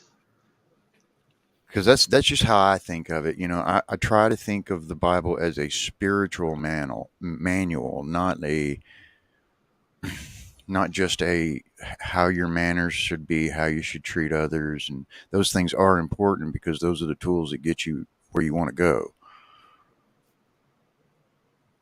I just try to keep in mind that every single bit of it for us, and I believe for Jews and Gentiles, that it's meant to be on a spiritual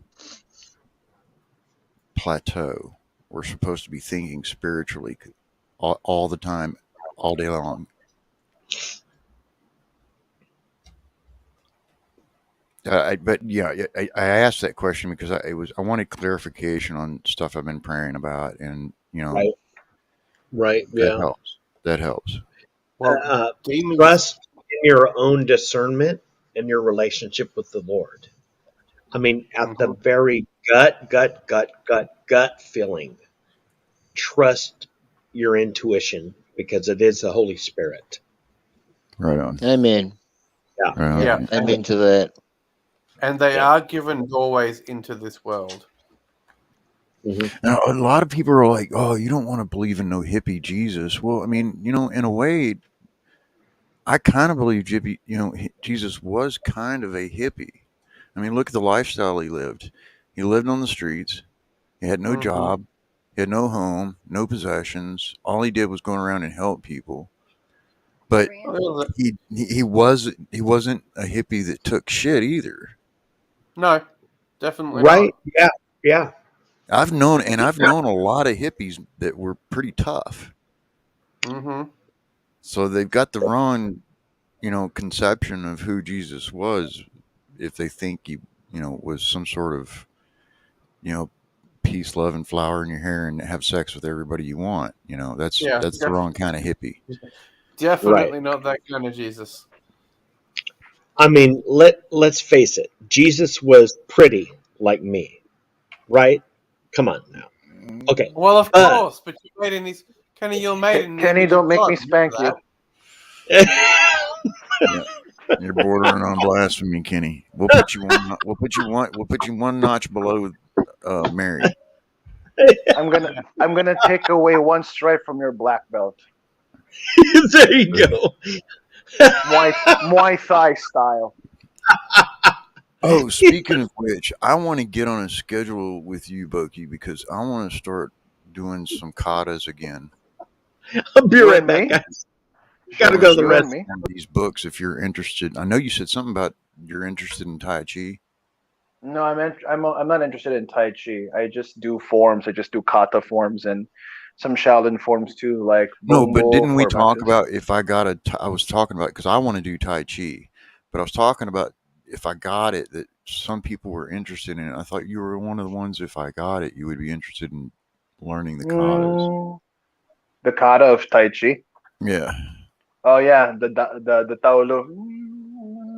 yeah. Well, I don't know, dude. I'm already practicing Tensho kata, so I don't think I don't think like I don't They want to say get it's lost with really it. good for centering. I don't know. You know, I'll give it a shot. Yeah. So we should do a schedule. You know, better yet, we should have a scheduling for reading the Greek. Like you have the source, I could read along with you. That's true. I That have would be a both the whole lot better. source and I got both the source and the workbook. I mean, that would be a whole lot better. So we can do that. I'll just have to set it. Me and you need to get together and set up a time for it. My timing is just like horrible because we're night owls for a while and then we turn around and flip. Mm-hmm. It's me. It's my fault. I take blame for that. Hey, Nikki. It's that Eve curse. So that kind of gets us turned around and we start waking up earlier and then we miss everything still in the secret hideout. We need to give it a name. Is it the Scooby hideout? The Discord. Whoa. I can't do it. I can't do it. I mean, I used to be able to. We were too close there. I used to be able to do Shaggy really well, but then I smoked too many cigarettes. We're doomed, Scoob. Yeah, there it is. I'm able to do Shaggy. Mm-hmm. I just lack the air on that one. So okay, so tomorrow, Tensho Tomorrow's and Sunday, so I'll be in service. well, for me, tomorrow is Monday in my neck of the woods. So tomorrow, before I hit the big Muay Thai, it's gonna be Tensho and no, Tensho never goes away. So tomorrow will be what kata was that? The simple Tensho. Okay, no Yansu. So Tensho and Yansu tomorrow. Okay, well, what I'll do is I guess what I'm gonna have to do is just scan this, both the workbook and Sure. both of them. That's gonna take a while. Yeah, yeah. So I'll just scan them 2 pages at a time, and then put them in a PDF file and send it to those that want it. And then we'll schedule a time for everybody to get together. I'm pretty sure if Kenny's not allowed, I forgot, he can't help himself. Who's going to teach it?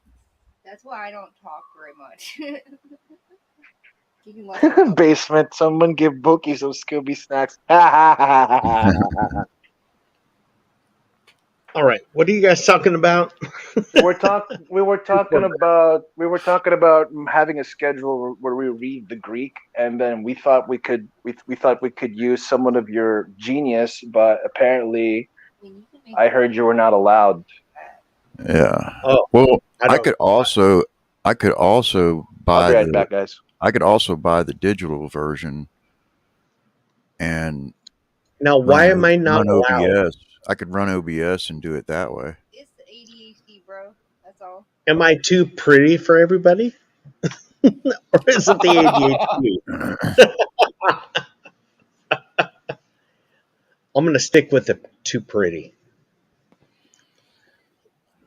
You're so pretty, boy.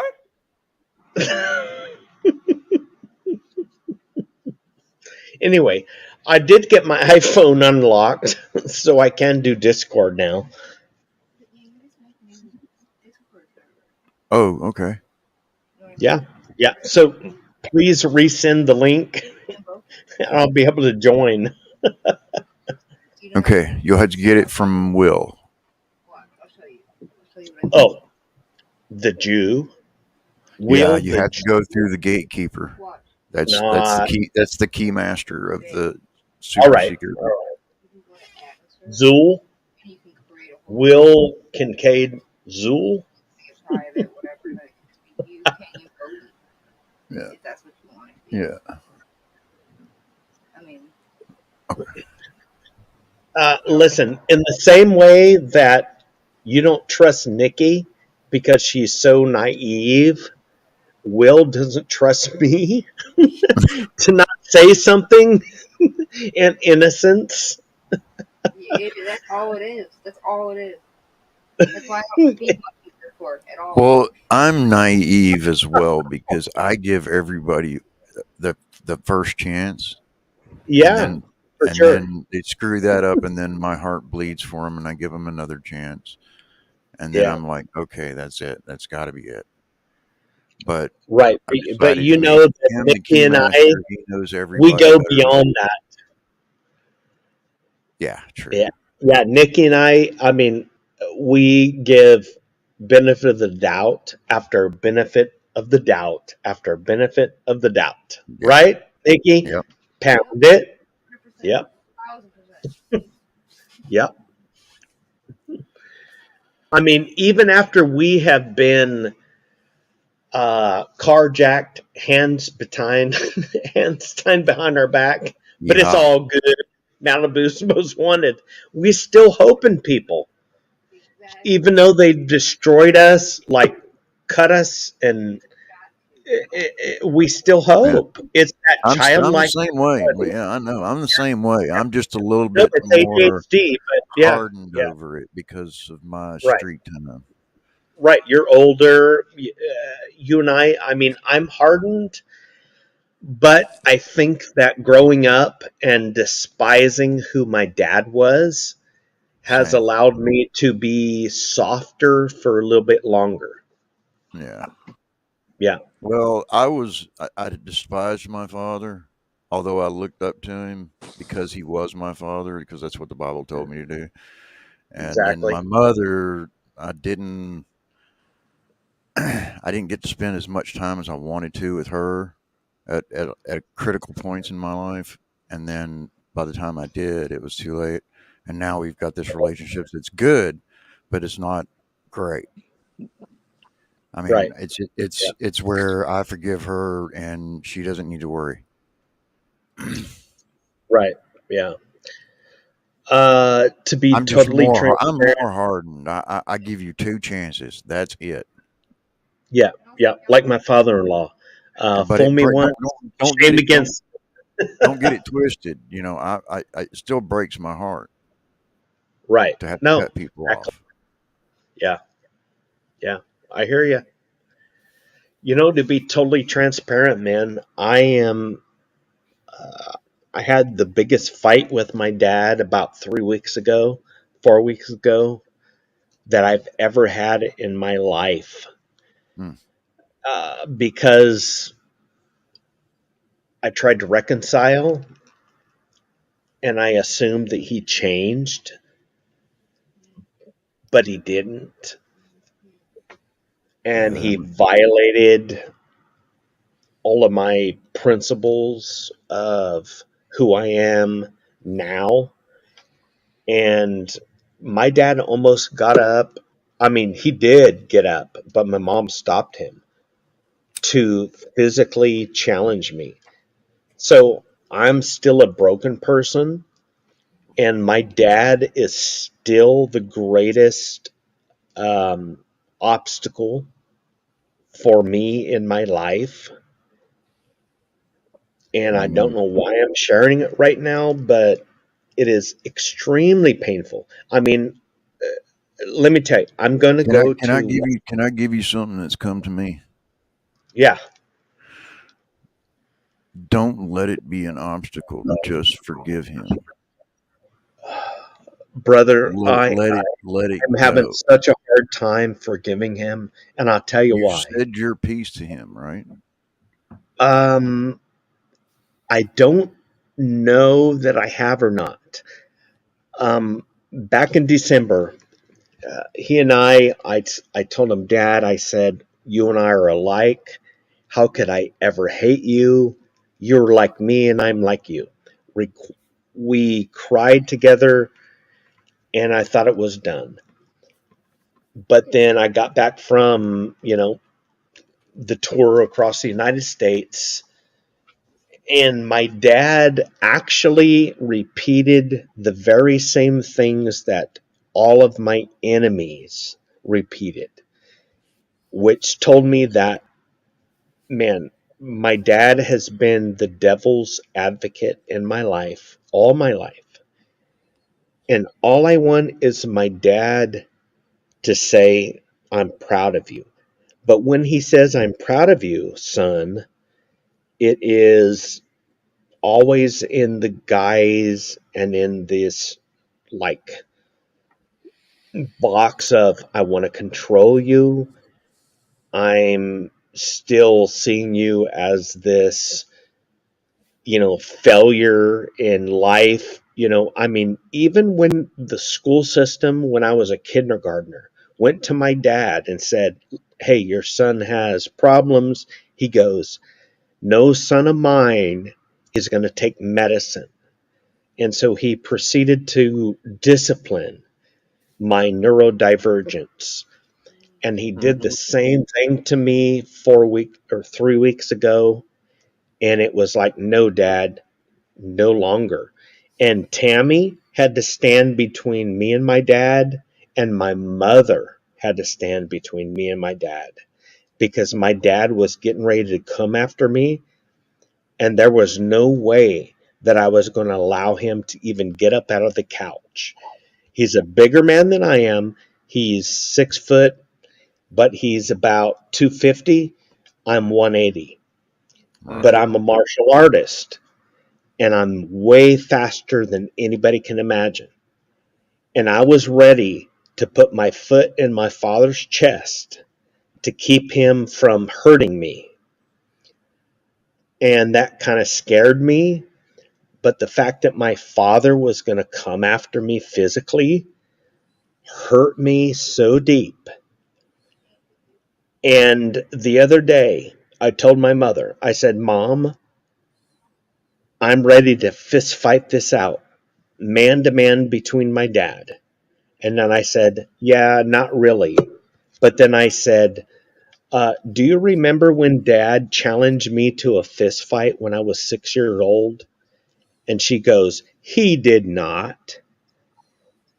And that totally broke my heart, because I realize now my mom didn't know what my dad did to me. Right. And I yelled at my mother at the same time I told my dad a couple things. And it was actually the fact that, okay, my dad, Aunt Ruth is 80. My dad is 69. And they got to take her blood every day. And she was like literally getting ready to sit down in her chair. And my dad said his back hurt. And he made my Aunt Ruth walk all the way back to the kitchen to sit down in order to, conform to his desires. And I marked it. But then later on that night, he did something to me that was totally unacceptable. And I told him for the first time in my life, I said, Dad, I don't care how you feel, but if Aunt Ruth needs to sit down in her chair, you bend your ass over and you take her blood so that you can determine her blood sugars. But don't make Aunt Ruth walk back to the kitchen like you did. I said, bend your ass over. And I was done at that point. It was like, Dad, I'm done. I'm no longer going to be subservient to your delusions, your myopic view of the way things are. And I'm dealing with that because I have a dad who has never been a dad, but he's biologically the genetic contributor to who I am. But Aunt Ruth and Uncle Bubby were actually my dad and my mom. Now, my biological mom and dad were genetically, but dude, I mean, I was born on my mother's 17th birthday. My dad turned 19 slightly before I was born. And I'm scarred by that. And they're hillbillies. They're not very bright. By God's grace, I was given some intellectual intelligence. But man, the greatest thorn in my flesh is my dad to this very day. And it sucks. Yeah, I can imagine.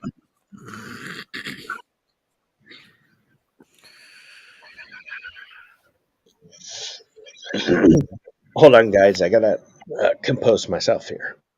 You're okay.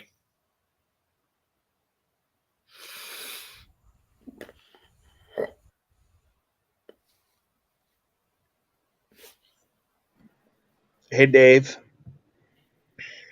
Or is that I've learned from going through all of that myself and dealing with what I've dealt with. I've learned to look at, God's my father. He's never failed me. He's always provided for me. And no matter what position I found myself in, he's always been there, no matter what. I've always been wanting to turn to, the fleshly things in life. It's hard to separate, some things that are involved with the flesh, like family, and that has to be one of the hardest ones because, the Bible tells us that we're going to be against each other in the end. And it's all going to involve the flesh. Can I give you guys some therapy? Here.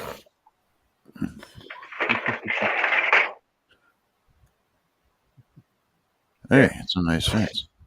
Mm-hmm. That is beautiful. This is Filipino area. That is beautiful. Yeah, nice sky. Yeah. It is like Russia, but in reverse. In Siberia, you do not get snow. You get snow. In here, you get the most annoying heat that has ever existed. It is so annoying that everywhere you go, it is like sauna. Son of Veach. Irish Cherokee. Yes. So I missed what happened. Dr. Ken, wait, was where's man? He's what? Montgomery County Jail. That's East Tennessee. Mm. My family's in Charleston, West Virginia. Charleston. For 200 years. Man. But then 200 before that. Charleston. Oi, hey, oi. No, wait. Sorry, that's not Russian. And my mother's grandmother come out from Kansas. And then my granddaddy's side and my daddy's side, they've always been around Kentucky and Tennessee.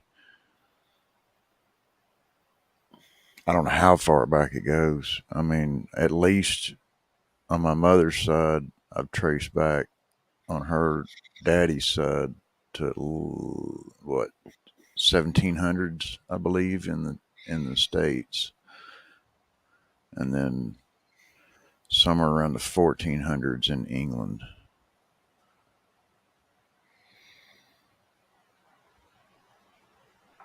That explains the beard you got, Shep. It does, yeah. Mm-hmm. Well, I've already had my DNA test done. Yeah, but what explains that very flat booty? I don't know. I have no clue. I knew I'd get Nikki on that one. I have no clue. Gravity deprived me of that long ago. I quit roller skating and bicycling. I think that's what did it. Hey, who is this other tea-sipping sissy next to me? You go by the name of Hey, Scotty, what's up? Ed Skotskinov? Like, what kind of tea-sipping sissy name is that, huh? I don't think he's... Scotty, you with us? Scotty, come on now. He's embarrassed of us. Says, wait, He's so ashamed. the tea sipping sissy says says the cunt boy Russian twink next to me. Why don't you take that gun of yours? You don't mess with him, Scotty. He's smarter than all of us squared. Smarter and more eloquent, I say. And prettier. Edginess aside, how are you all doing? We're doing great. Doing great. Fantastic. Good to see you, man. You too, man. I've got the giggles. I'm sorry. I was doing average till I came in here, so.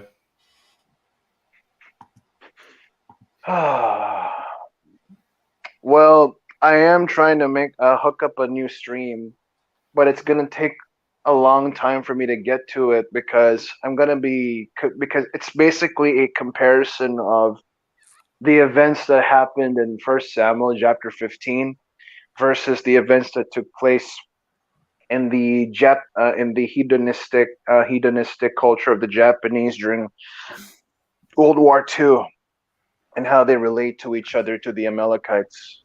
Is that when Would this Saul be related to, God? I think I'm turning Japanese. I think I'm turning Japanese. I really think so. I really think so. I think I'm turning Japanese.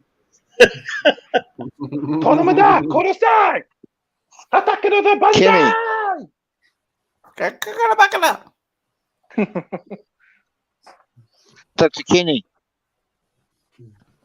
Yeah. I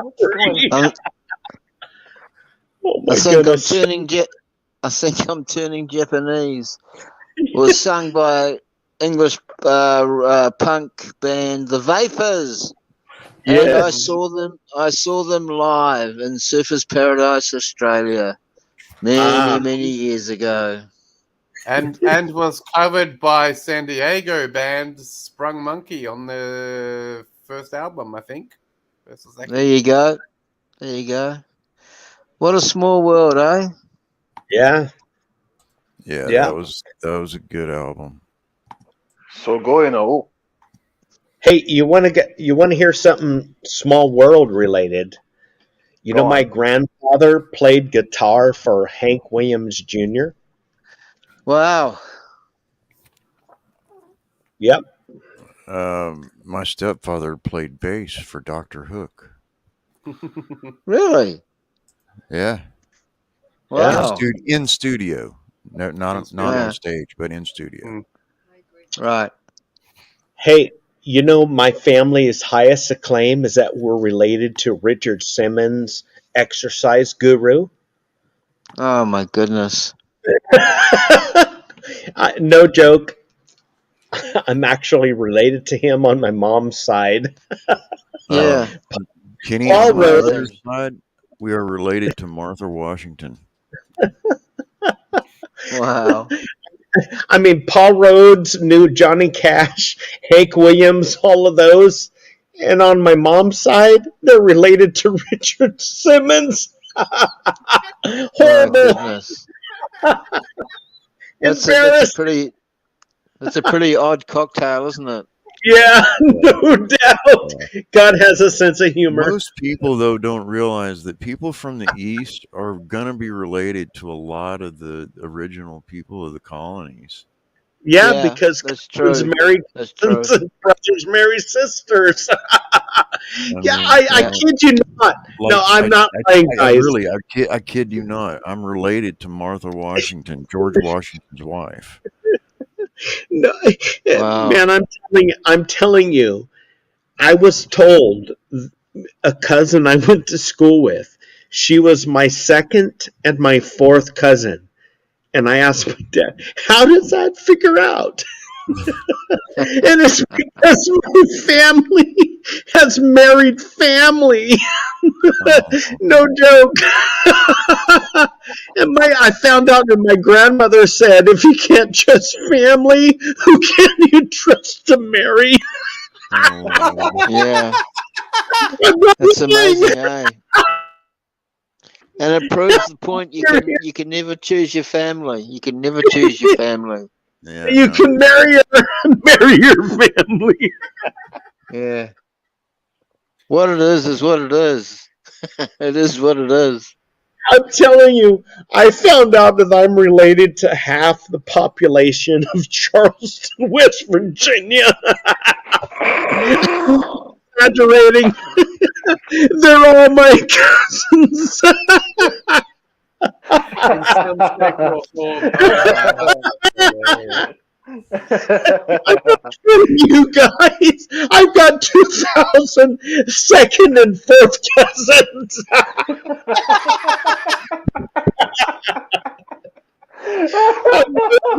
I'm worried that Tammy's related to me now.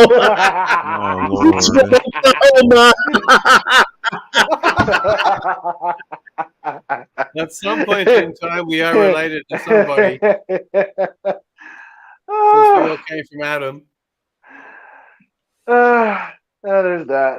But Adam wasn't the only race. Do you guys have problems like that in the Philippines? Hey, dude, don't get me started, man. I have a massive problem with that. It's like you go to a family reunion to pick up chicks. Oh my god!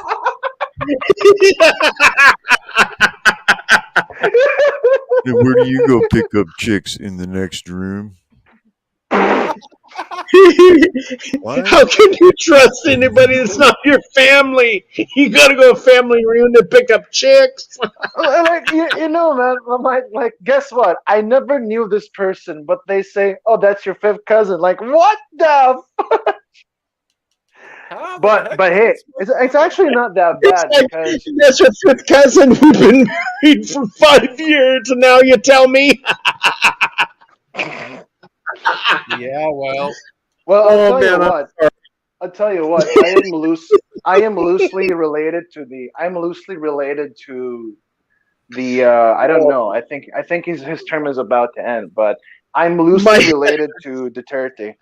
I am loosely related to President Rodrigo Duterte because my mom bears the name of our family clan, and because of her, I'm her blood, so that makes me part of the clan as well. So yeah. And I'm loosely related to the president. That's it, of our country. Just loosely. Which is not that bad, but if you have me, but if I'm gonna go into the family reunion and see a bunch of chicks, and I hope none of them are my classmates.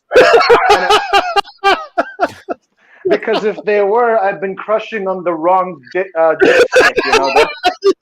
It's like, she's pretty. She looks a lot like me. That's the problem going back to West Virginia. Sweet home, West Virginia.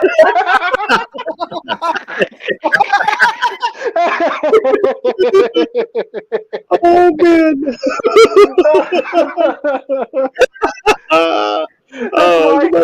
That's why when I go to a family reunion, I'm like, please don't be my cousin. Please don't be my cousin. Please don't be my cousin. Tammy gets suspicious when I say, hey, my cousin texted me today.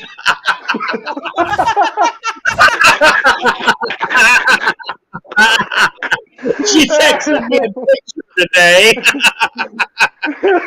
Oh, my goodness. Oh, man. Oh, my stomach hurts. So, Kenny, are you going to send any of your kids back to West Virginia to get a partner? Oh, man. You know, I pastored in a Pakistani church, and I had to write a letter one time for a guy to have an arranged marriage with somebody back in Pakistan. And I'm thinking, you know, you got arranged marriages in West Virginia for cousins. The endorsement to say, hey, your family member is a stand-up comedian. Kenny? Local church. Oh my goodness. I'm gonna wake up Tammy and I'm gonna get in trouble. Kenny? Oh, yeah. I have some more questions if you don't mind. Oh, go on, Scotty.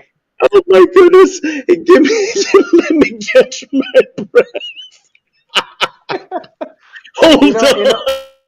You know what's really funny? Like I talked to a girl, all right, and she bears the same clan name we have, but I'm thinking, well, I don't know. I mean, that's not. I mean, not only one person possesses that name, and not everybody's related. It's not identical.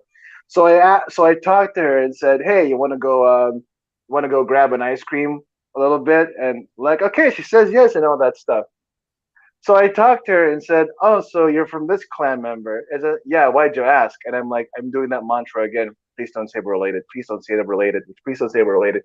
And she was like, well, I never knew you, and you're not part of us. I mean, which side are you on? And I said, yeah, I'm under Vicente. What about you? Oh, I'm under Maria. And then she was like, okay, so we're not related. And she was like, yeah, we're not related, but I heard from my grandmother that we're distantly related. And I'm like, fudge! Distantly related. Are you kidding me? That's a borderline. I don't know who you are, but somehow we're related. It's borderline stranger, dude. At this point, Tammy being from Oklahoma and me being from West Virginia, I'm afraid that Tammy and I are brother and sister. Oh, come on. Come on. You know what? You know what I'm gonna do? I'm not gonna look into the beautiful faces of my fellow Filipinas here, because I can't tell whether which is a complete stranger or a quote unquote distant relative. I'm just gonna go out of the foreign countries, make use of my English, and hit on girls there. That's safer.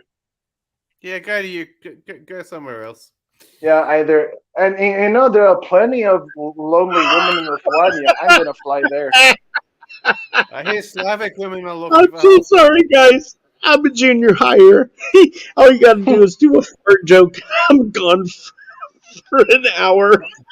A what joke? A fart joke? Yeah, Dr. Folk. Yeah, beat that, Dr. Folk. The laugh is going for almost an hour. Folk joke. Dr. Folk joke.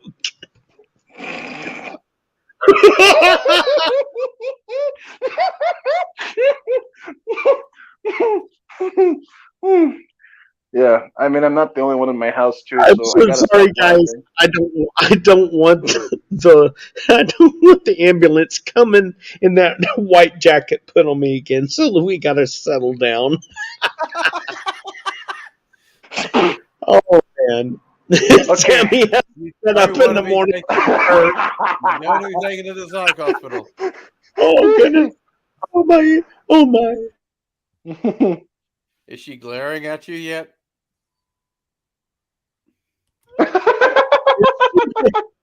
To be honest, she wears earplugs every night because I'm so distracting.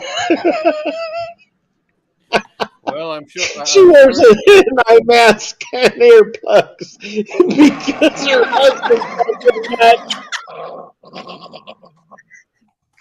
Oh, that's too funny. I'm not joking. I'm totally not joking. I can watch if I wake her up, she's gonna come out yelling at me. I kid you not.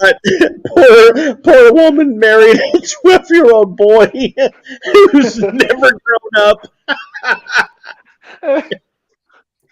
Oh well, some of us never do. I can see why you're the younger brother. Wink, wink. Exactly. Yeah, it's so sad. I gotta remain a 12-year-old boy to fulfill God's call in my life. It's my we never because really leave the child in us, you know. It never really leaves us. yeah, it shouldn't.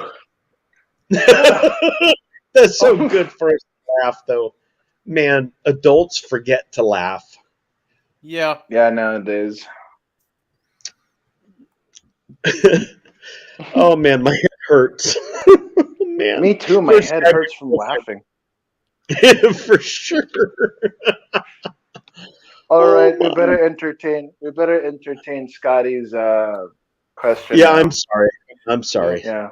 Yeah. And just because I'm named Boki doesn't mean I'm related to Scotty. Those two things do not link in English whatsoever.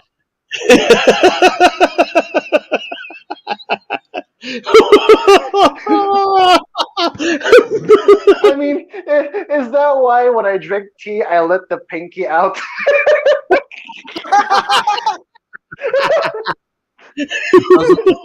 I'm sure that's pretty much a made-up stereotype about that. It's not a stereotype about the royals. Or when I have my whiskey, I do the same thing. I do it with my malt liquor. Hillbilly. and I go in there with like a British accent or something. Gentlemen, it's called sophistication. And I take that's enough. Hey, I take my malt liquor movie Fighting Temptations. Me, Veckel, and Jill were next door neighbors. And maybe they're black, but we all love our malt liquor. There's no difference between Jill and myself. He's constantly talking about fried chicken and watermelon, and I'm going, that's not racist, that's dinner.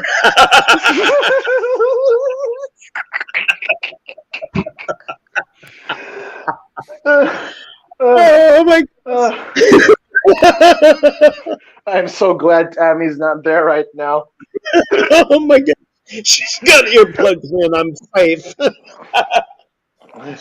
Oh man, my stomach hurts. Hold on. Hey, Gavin. No, wait. Scotty, you're British. Bore everybody for a minute. Hey, well, for all I know, we could be related. Oh, stop it. No, we could be. Literally. Somewhere along the line. Oh man. Oh my goodness. Oh, my stomach hurts. I do have family in Australia right now. I think I'm going to go follow them there. And then we can go talk about how related and all. Me and Scotty could be related via our criminal past. Oh, my God. Scotty is basically the more eloquent and British counterpart of me. No doubt. But I tell you what, when my Aunt Ruth told me that my Grandma Rhodes said that if you can't trust your family to marry, who can you trust? Destroyed. It shocked me to the core. It's like, no wonder I've got so many mental problems. My family isn't married for 400 years. That could be the problem, couldn't it? It could definitely be. That's usually a telltale sign. I'm also getting the feeling that probably me and Lee and V are married. No, not married. Related. Me and Lee and V are related. Because if that's the case, then there's some thoughts in my head that I gotta get rid of. Yeah. Do you want her number? I could actually give you her number because her my best friend. Kenny, I'm kind of blushing right now, but maybe some other time. I don't know. There you go. There you go. See, I think she's like mid-30s, right? How old are you? What, 28? I'm 27. Well, hey, what's age when it comes to beauty? Yeah, younger the better. Am I right? Well, Leon V is one of the most beautiful women I've ever met in my life. For real. The offer is tempting. I mean, the pictures don't do her justice in real life. Well, tell you what. Very beautiful woman. Oh, I don't know, Kenny. I'm still a freaking nobody. Her dad is even more beautifuler. Right.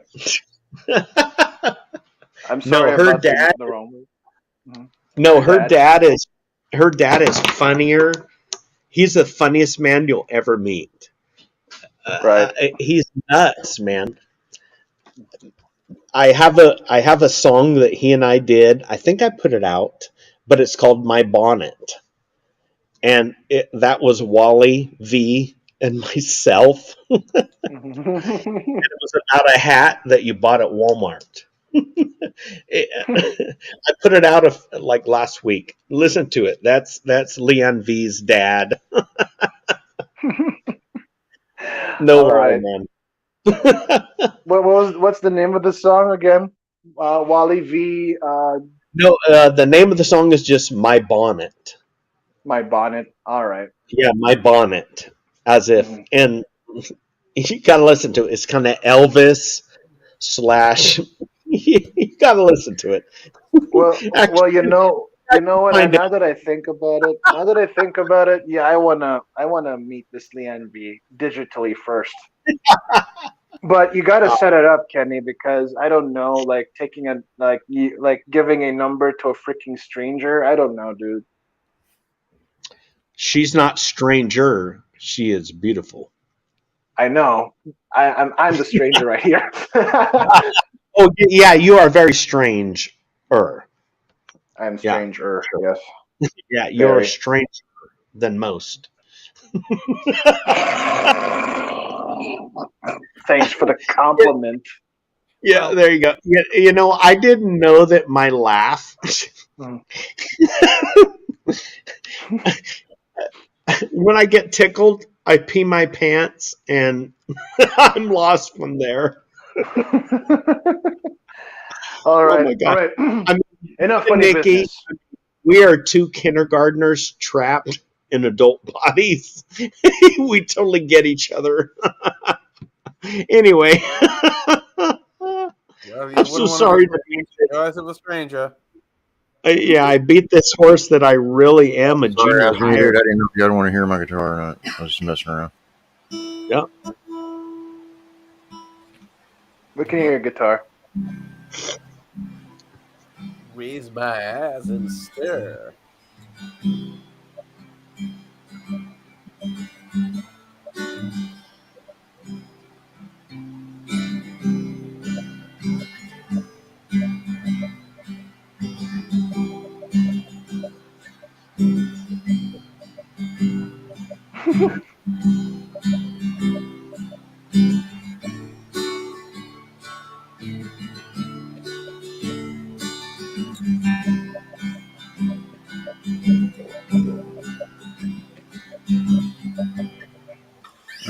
Anyway. I'm just a rhythm guy. I can't do all that lead stuff and fancy stuff you lead guitarists and bassists do. That's all right. Rhythm. You don't want to make it cry or sing. No, I won't back down. No, I won't back down. You can stand me up at the gates of hell, but I won't back down. I'm going to stand. I will stand my ground, and I won't turn around. And I'll keep this world from dragging me down, 'cause I won't back Back down. I will stand. That would have been awesome to hear Johnny Cash do Tom Petty for real.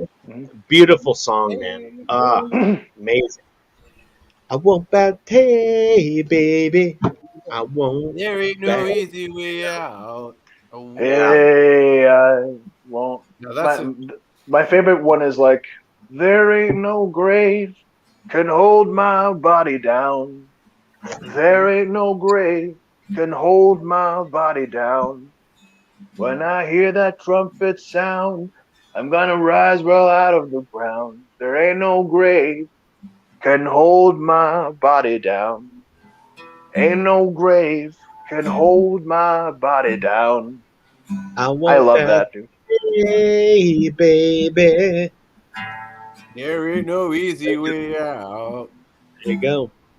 I want back, hey, baby. Hey, yeah, gonna stand. I want back. Down, and I won't back down. Yep. There you go. You got to put a little bit of grunge behind it. You know, to be honest, it's a confession, and you all may not know this, but I'm not a very good singer. Really? The drummer. Yeah. That way? I'm not a very good singer. Yeah. Sure. Can't do it. We watched that one where you were playing drums on stage. I forget what they didn't. I don't think they even told us the name of the band. Did you? It was some. At the church. Yeah. Yeah. It was some gospel group. Yeah. Yeah. Yeah, that's me. Cute as could be. Oh, not this again. Come on, man. If nobody else compliments you, you got to compliment yourself. Come on, That's true. Nikki. That's true. Come on, Nikki. Can I get a high five? No, you don't get to leverage from Nikki, Dr. Ken. No. Come on. Nikki is cute as a speckled steamboat. And I could call on her for cuteness. That's true. Yeah. Come on. She's almost as pretty as I am. Almost. Almost. That's right. Almost. Almost. No, that's a lofty opinion. Je suis une jolie petite fille. I'm a pretty little girl. I don't try to push for compliments. I just don't care. You know what? Well, if this counts as a compliment, here's one thing I do. I look myself in the mirror. I call myself ugly. After a split second of realization, I just call myself a sexy beast. There. Oh, there you go. You know what was the biggest issue between Shayla and Smokey? And Shayla is in kindergarten. Well, the issue is that, yeah, she's too young for him. But regardless, she was constantly comparing him to Kylo Ken. And it's like, she knew that he could never be the man that Kylo Ken was. And he was willing to condescend. But Smokey was like offended by it. I don't get it. Well, if she learns to love cats, then I guess Smokey can make some changes. Well, yeah. I mean, the biggest issue is that Smokey needs to stop being such a big asshole or butthole, as you laymen say. He has to stop being an abrasive. He has to stop being an abrasive nut job there. Or abrasive jerk. Yeah, an abrasive jerk. Yeah. Jerk na gani, abrasive pa. Well, I wouldn't be afraid to be a jerk anyway. He's already a jerk, and yet he's abrasive. There you go, abrasive jerk. He's an abrasive jerk. I think that's more compliments that we've ever given Smokester. Yeah, well, that's what we call a self-evident truth. Oh, you do? It's intuitive. It's a priori, not a posteriori. Oh gosh, man. Hang on. Oh I my need to gosh. like. This is gonna piss off the one sniping this stream. There you go. Hey, I'm telling you, if Mr. Thicky wants to show up in San Francisco, I'll meet him.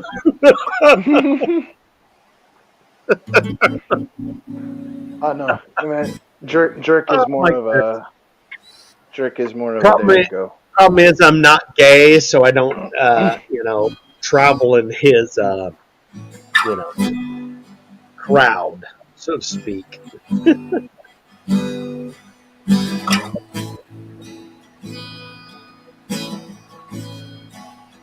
Nice. This is way better than the background music in StreamYard.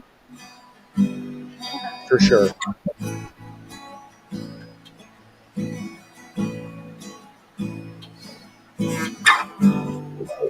All right, I'm going to come up with some words here. Hold on. Keep on going. Somebody give me a title or topic. My lonely man. There you go. Lonely that man. Speaks a lot. Yeah, that speaks a lot about me. Who is the lonely man? I am the lonely man here. Okay, so Boki Ken is the lonely man. Okay, here we go.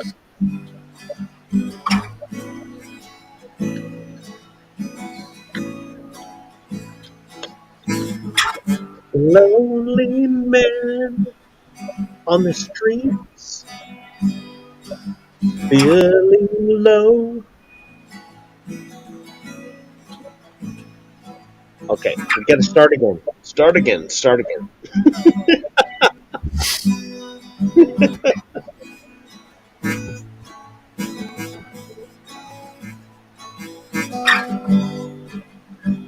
Lonely man. I can't do it. my mind is too distracted on previous issues. I just can't do it. I was trying to channel my friends, I forget her name. The one that sings about the lonely cat. Ugly cat? Smelly cat. Yeah, smelly cat. I'd started to tickle myself and I couldn't do it. Phoebe. Yeah, there you go. Yeah, smelly cat. There you go. What was smelly cat? Was it G? No. C? Smelly cat. It's not your fault. There you go. I'm trying to think of the words. What? Smelly Yeah. cat, smelly cat. It's not. What? Sail cat, sail cat. If Tammy was here, she'd give us the lyrics. I'll go wake her up. Not.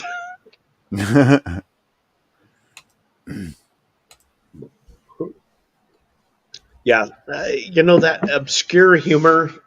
I love it. Your friends, that smelly cat, that kind of. That's totally me. EAD. Oh, EAD. Yeah, there you go. So. No. Is this our impromptu talent show? Like, dang, dude. This is the talent show where we actually have talent. So it's. Of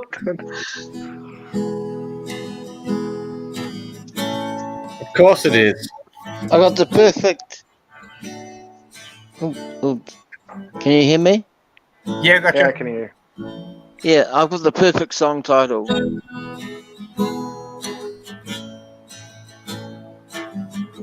Are you ready, Shep? I'm sorry, what? I've got the perfect song title. Go ahead. Oh, here we go. It's an E minor, A, D, A, E minor, A, D, A, E minor. Okay. So it's, okay. This is going to sound weird. Smelly cat,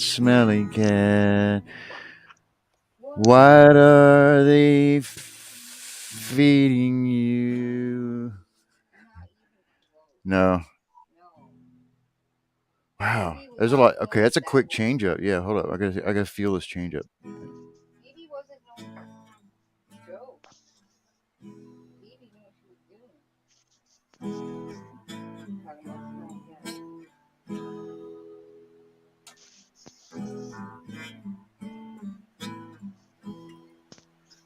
Okay. Bokey cat.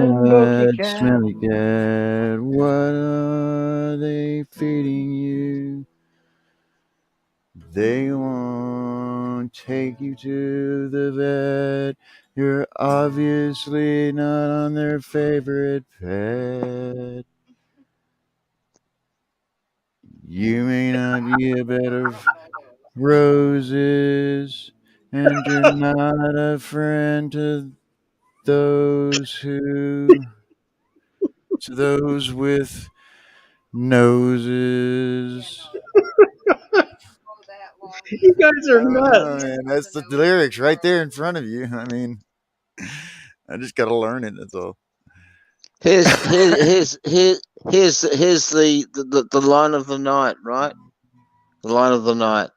This is the chorus of the night. Can you hear it? Can you hear me? Yeah. Smelly cat. Yeah, it's kind of got to do with smelly cats. How's my audio? How's my Good. audio? How's my audio? Yeah, we can hear you good, man. Say it. Okay. I have no apology for loving to be. No, hang on. I have no apology for the way I love proctology.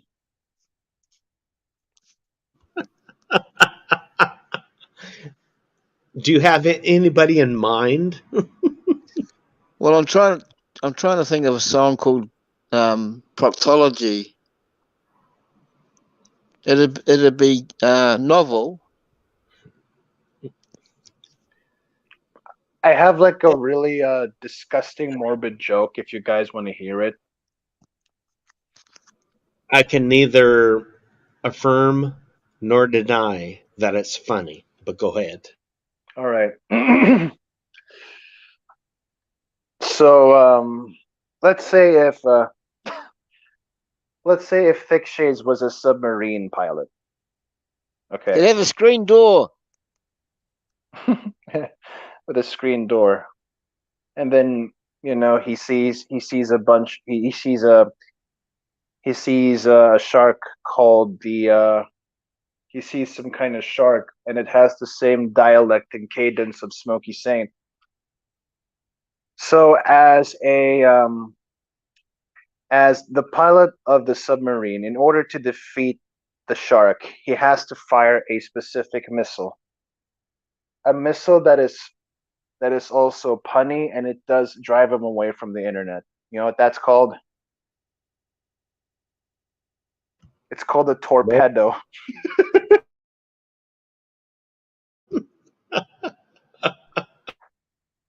It's called a torpedo.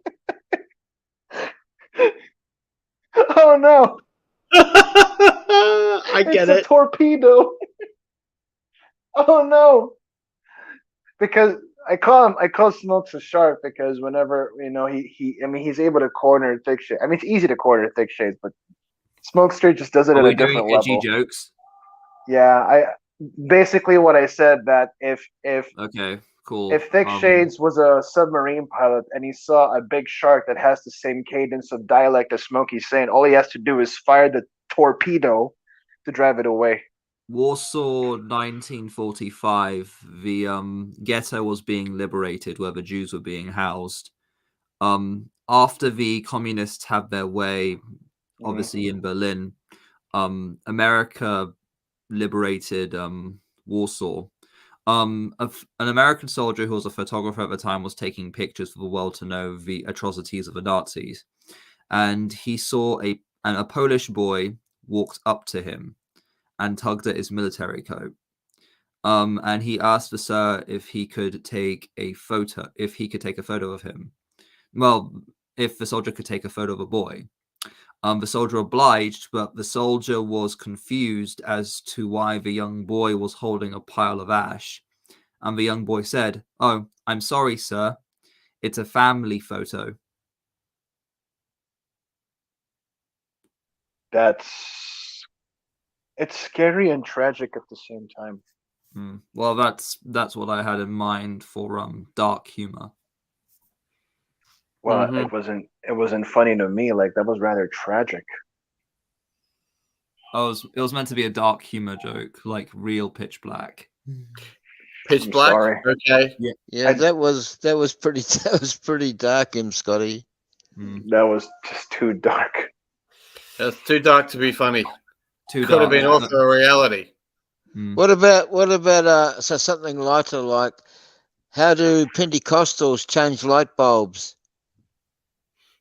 They changed themselves. No. Oh, how? Well, I also know a very dark variation of a light bulb joke. Well, amazing. Go ahead. We gotta go. So ciao. Oh, bye. Okay, cool. Right. So, how many police does it take to change a light bulb? Don't know. None. They can only beat the room for being black. Sorry? They can what? It's meant to be like some dumb joke. So racist. On apparent racism. Yeah, so, that's racist. Yeah, they can only. Yeah, so police cannot change the light bulb in a room. They can only beat it for being dark. Oh, okay. That's pretty cool. So how do Pentecostals change a light bulb? How? Oh, easily, because their hands are always up in the air. Wait, oneness Pentecostals? Sure, their hands are up in the air, but they can only change one light bulb at a time. Do you know the difference between a boomerang and a black father? One returns to one you. always comes back from the store. Do you know what's the difference between a pizza and a black guy? I know way too many of these. It feeds a family. I'm sorry. Bucky, what was the one about the black guy and the boomerang? Oh yeah. Just so we're clear. Yeah. My sister-in-law's black. Oh, sorry about that shit. I got a lot of nephews that are black, and no, they'll cut up with you. Yeah. I'm dead. So what's the punchline, Bucky, to the boomerang and the black dude? The black guy does not return. The boomerang does return. Oh, I got you. Okay. Yeah. I got Mexican jokes. I got Filipino jokes. I got white jokes. Yeah, hit us with some white jokes. That'll be good. I'm telling you, I can laugh at any jokes, and I think anybody should be able to laugh at their own culture and anybody else's. Mm-hmm. It's funny. Well, white jokes. Okay. Me and Boki were chilling in the Philippines, right, Thailand, and I think the way they tie up their milk is in a bag with a particular knot at the very top, a plastic bag, of course. Me being the white guy, well, technically I'm partially white and Indian, but other than that, me being the white trash that I am, try and undo the knot, and unfortunately I spill milk all over the place and all over me. Boki turns and says to me, "White people try to undo past like they undo not. So white, so white." So I did not steal that from Uncle Roger, by the way. I'll tell you a joke. It's probably really old. Everybody probably knows this one. It's the traveling salesman He's broke on the side of the road, and he's trying to figure out how to come up with money, get his car fixed. So he sees this farmer out on his field, and he decides to go over and ask him if there's anything he can do to earn some money. So he walks up to the farmer, and he just before he gets up to him, he sees this horse out by the barn, and he gets an idea, and he says, "All right." So he walks up to the farmer, and he says, "Sir," he says, I broke down on the side of the road, and I just want to make you a deal. If I can work it off, I'll work it off, but hear me out first." He says, "You see your horse over there?" He says, "Uh-huh." He says, "If I can make that horse laugh, will you give me half the money to fix my vehicle?" And the farmer looked at him for a minute, and he goes, "A horse laugh? Okay, I've got to see this." He says, "Go ahead, yeah." So he goes over there, grabs the horse, takes it around the barn, comes back around, and the horse is just laughing. I mean, just hee-hawing laughing. So he walks back over to the farmer, and he looks at him. He says, "Thank you, sir." The farmer's handing him the money, counting it out. And he said, "I don't understand." He said, "How did you do that?" He said, "I'll tell you what, I'll double your money, double or nothing." He says, "Double or nothing." He says, "All right, but I've got to get the wife out here to see this." So he calls his wife out, and, she calls the children out, and they're all standing out there watching. He says, "All right, now double or nothing, I can take that same horse and make him cry." And he says, "Okay, all right. Everybody's here. They'll see this. It ain't going to happen this time. It was a one-time deal. He did something. He can't make him cry. Horses don't cry. You can make a horse laugh, but you can't make him cry. Go ahead." So he goes over there. He grabs a horse, takes him around the side of the barn. Not 2 minutes later, he comes around with the horse, and that horse is just bawling. He walks over to the farmer. He collects his money, and the farmer's counting the money out to him. He says, "I just don't get it." He said, "How did you do that?" He said, "Well, the first time I went around and I told the horse that my penis was bigger than his. The second time I showed him."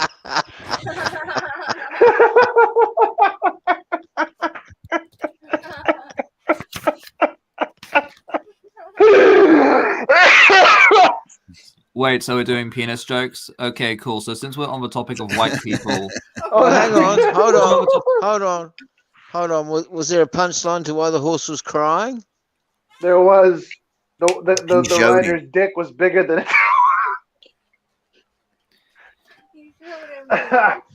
Okay, so a white marriage in bed. The wife says to the husband, "Can't you go any deeper?" I think I missed that one. I got one. I have to come back in on that, guys. Come on. My computer goes dead. I come back in, and I got to hear. I don't know why, but now I'm feeling insecure. Ship, was there a punchline to why the horse was crying? He showed him. Seriously.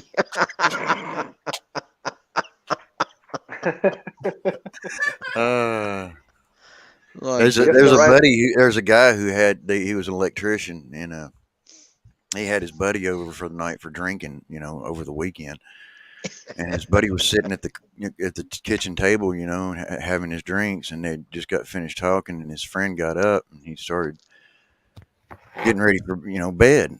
And so his friend went into the other room, and he hears a bunch of noise, and he's sitting there watching the other room, hearing this noise. And his friend comes walking through the room, and he's got a spotlight helmet on and a rope around his chest, and, a ladder that's, like a 4-foot ladder. And he says, "Man, I thought you was going to bed." He says, "I am." He says, "What's all that for?" He says, "Well, I've got to make love to my wife." Mm-hmm.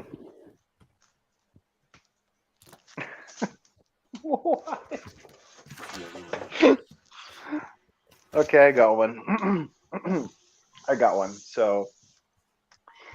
So, and this is particularly for Andrew, but let's just say, Australia and New Zealand are basically neighbors. So here we go. So there was an Australian guy. He was finally relieved off duty. Like it was an honorable exit. It was a graceful exit. He served the military for 4 years, and he gets to spend the rest of his days unscathed and intact. Everything, like he had all his parts. So he was on the train back to Melbourne, where he was on the train headed to Melbourne, where he would see his friends and do whatever thing he could to celebrate. And then he sits across this woman. The woman had, and then he could tell by the look of that woman, she was from Melbourne. Like the girl was just like yay fancy, and then she had her puppy there, and then she had her tea. And she kept looking at the military guy, telling him that he looks filthy. The military guy explains, "Well, you see, lady, I just came out of service, so I do look filthy, and then I do wear the same old uniform over and over again." And the lady with the side remark, "I can see why they throw you out into the battlefield. You deserve to stay there, be part of the collateral damage." So without any hesitation, he got so angry at that he took her puppy and just threw it out of the window. Threw it out the train. Yes. I know this joke. Yeah. And so hang on. So the lady who was displeased, was angry, and they called the freaking steward of the train, told them everything. And the steward was like, "Sir, you just got relieved off duty gracefully. You had a graceful exit. You're now causing trouble, and now you threw the wrong bitch off the train." Now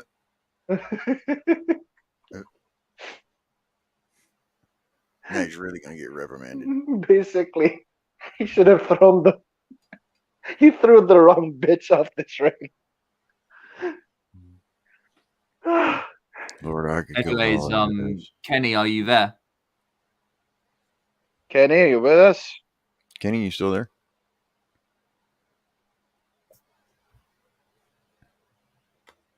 He might have stepped away.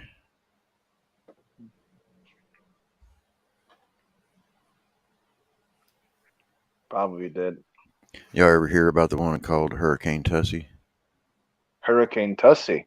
This is interesting. There's a truck driver named Sam. Right. Sam's been to every whorehouse there is, from East Coast to West Coast. He's had a woman any way you can think of. And so he goes into this madam's house, and he walks up to the madam and he says, "No, I've had any way you can think of with a woman." She says, "Well, that's going to be tough." She says, "But have you ever had a Hurricane Tussie?" He thinks about it for a minute. He says, "Well, no, I don't think I have. I've never even heard of a Hurricane Tussie."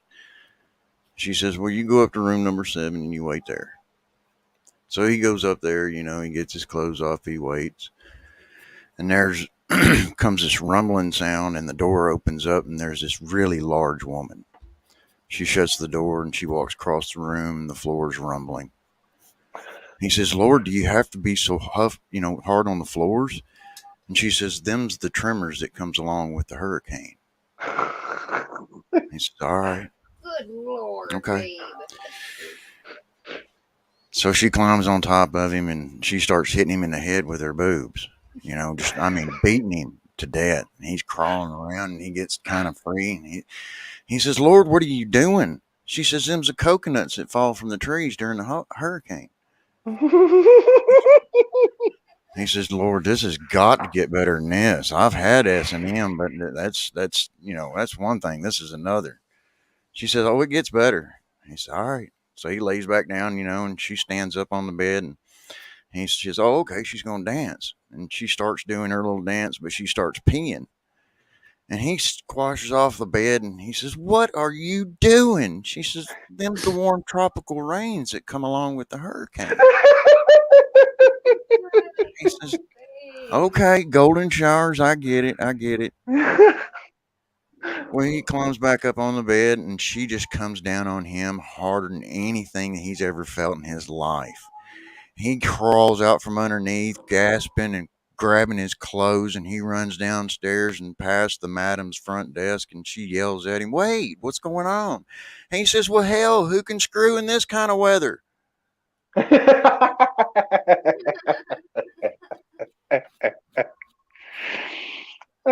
So much for a new way you could think of.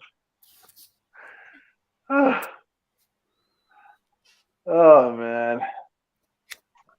Well, I'm all out of humor juice. Like literally, I'm all out of humor juice. That's why I don't miss my truck driving days. The vulgarity was just terrible. It really was. I'll be right back. Oh, sure.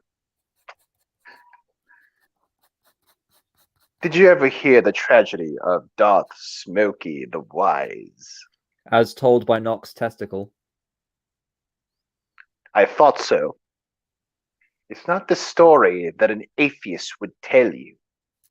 Oh, I had to run back and say I heard that his apprentice killed him. It's a theist legend, according to Nox Testicles.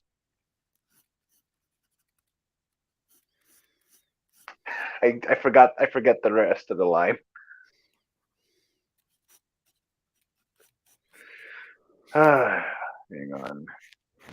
There's a specific. It became so. No, there was another one. There's a specific speech in Star Wars that I remember. I normally remember the Spider-Man ones. Oh, I can do Green Goblin, just not Kolas.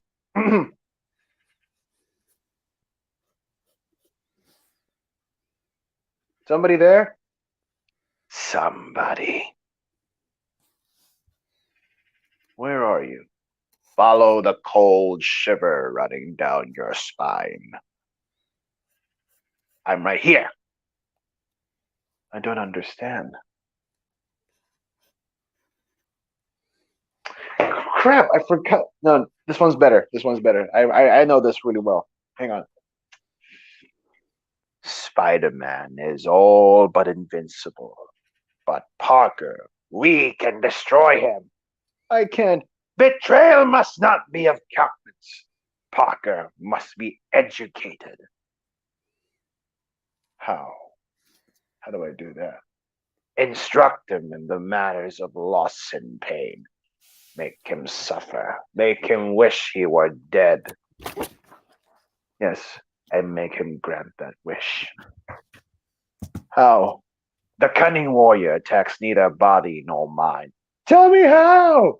The heart, Osborne. First, we attack his heart. Yeah, did it.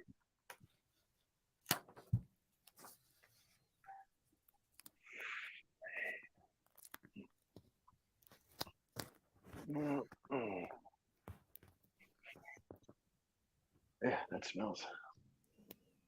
There you go.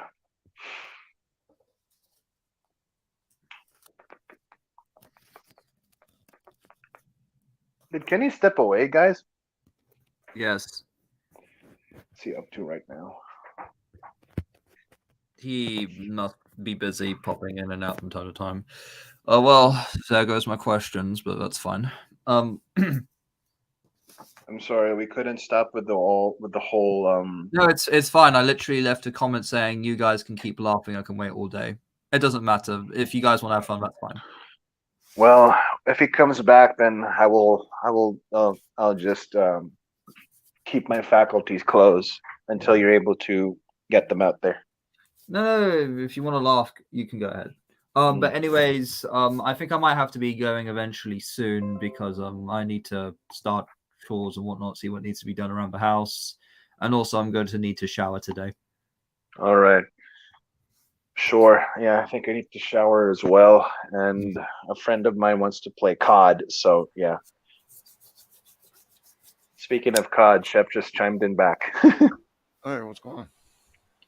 Oh, nothing. I'm preparing to leave. Yeah, I'm preparing to leave. Is Kenny not coming back? I have no idea. Ooh, Shep, I have a request. Sure. Nikki plays Minecraft, right? She plays Minecraft Dungeons. Oh, Minecraft Dungeons. Does she have a special avatar for herself? Not sure. Oh, Minecraft well, is below me because I'm not into 2D games. I don't know why. They just they strike a nerve with me for some reason. I never could get into the Minecraft games. I think it's the graphics. They mess with my brain. Sure. Is it possible that Nikki could post, if she does have a special avatar of herself when she plays, could she post an image of it in Discord, please? Yeah, I think so. I can get her to do that. Oh crap. Is anyone else here like a mod on StreamYard? Because if Kenny isn't here, then Gavin no. cannot enter. Well, Andrew, I'm not. I think is, I'm but I not a don't think mod he's here either. either. No, I I'm mean not a like mod here. I mean like a mod on StreamYard. I saw Yeah, Gavin's in the back. Yep. Hang on, Gavin. Let's just wait for Dr. Kenny. I just want to. I'll be right back, guys. I'll have a glass of water. That's what I went and got, actually. I need to drink it. Well, let me get your take on it, Scotty. What do you think about demons and interaction with Christians? Are they able to? Are they able to Demons influence interact them? with Christians. Are they able to influence them in any fashion? Or like, okay, you see shows like Ghost Adventures and things like that. Of course, I don't know if they're exactly ghosts that they're interacting with. I would say more or less they're probably demons. That's what I believe. But Shep, like, sorry to just break you up there, but like this whole situation, like with what's going on with all the drama, I think that's a very powerful indication that demons are definitely able to interact and even sway the livelihoods of Christians all over. Agreed. Because Agreed. when you have a person actually professing and being a danger to potentially saving souls in a specified area to their location, then it's obvious that the forces of darkness who recognize that person is definitely within orthodoxy and rebukes any type of heterodoxy, especially very harshly. They're going to take advantage on that. Like, there is a very good reason why the forces of evil has set up joy and niceness as way of the world, because any harsh rebuke can be treated as non-positivity. Okay, let me be more specific, because you sound like you think a lot along the lines that I do. Do you think that there are metaphysical beings that interact with us that we can see on certain spectrums sometimes? Whether it's at times That we can see through.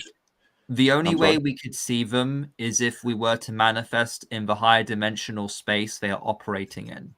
Well, Like, I mean, sometimes though we're able, like God can open your eyes to see yeah, into we can space. see them. But however, the means of way to But do see you think like these, like people see these wisps of shadow or these orbs in film or even with the naked eye, well, that's the thing. Like, the means to see these entities, sure, there can be signs if these entities choose to reveal themselves. Like, take for instance the time when Mary, there was that whole drama now with Mary, whom was revealed to be manipulating everyone. And remember how everyone's computer literally blacked out, right? You remember that? Sure. Yeah. That's one way of them manifesting. Also, it could be from us to them, because you have to also remember there's a thing on our world called DMT, or dimethyltryptamine. Right, which only occurs when you die. Huh? It only occurs when you die, though. Or you No, can get it in synthetic because form. there's actually you can get it in synthetic form, yeah.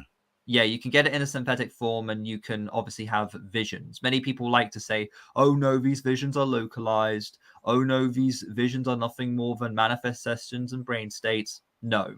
Like, for one, there would then be arguments of what would be held objective reality and whether there is an actual pot in your head, whether you think of a pot. So yeah, like there's a multitude of answers one can give when it comes to the topic of demons. Like Dr. Falk actually did a very good answer recently on a stream, especially involving the difficulty of certain facets of how metaphysical beings cannot fully interact properly in regards to the Genesis 6 thing involving the Nephilim and the sons of God. Now, sure, it is true that there may have been some supernatural interaction between mortals and supernatural entities, but the sons of God were most likely that of the what we priest. would call demigods. Well, sort of. It's more or less sons of God is more an allocation of priesthood, and like remember, like when demons have to manifest, they have to manifest in simulacrum bodies, which are incredibly complex, and they themselves are yet created beings that can alter, as creation only belongs to the one source, which is God. So yeah, like reality is a lot more nuanced than fiction depicts it to be, because all of these entities, like there's all sorts of certain scenarios and whatnot, because these entities could either choose to reveal themselves, we could expose ourselves to them through doing stupid things we are not supposed to do, yet still do somehow, and is permitted by paganism and all sorts of other crap. Do you think that technology is catching up to them and we're able to catch glances of them? Well, without their knowing, or without their not without their knowing, but without their knowing, but also without their I guess permission. Like a human flashing a picture of a Bigfoot. Yeah, something like that, or catching an orb in a film, or a shadow, in film, or do you know Kenny's it seems to be that cameras catch a lot of the spectrum. Yeah. Well, this is the thing. Like with cameras and the human eye, we can only see up the visual light spectrum, right? Which I think is electromagnetic spectrum.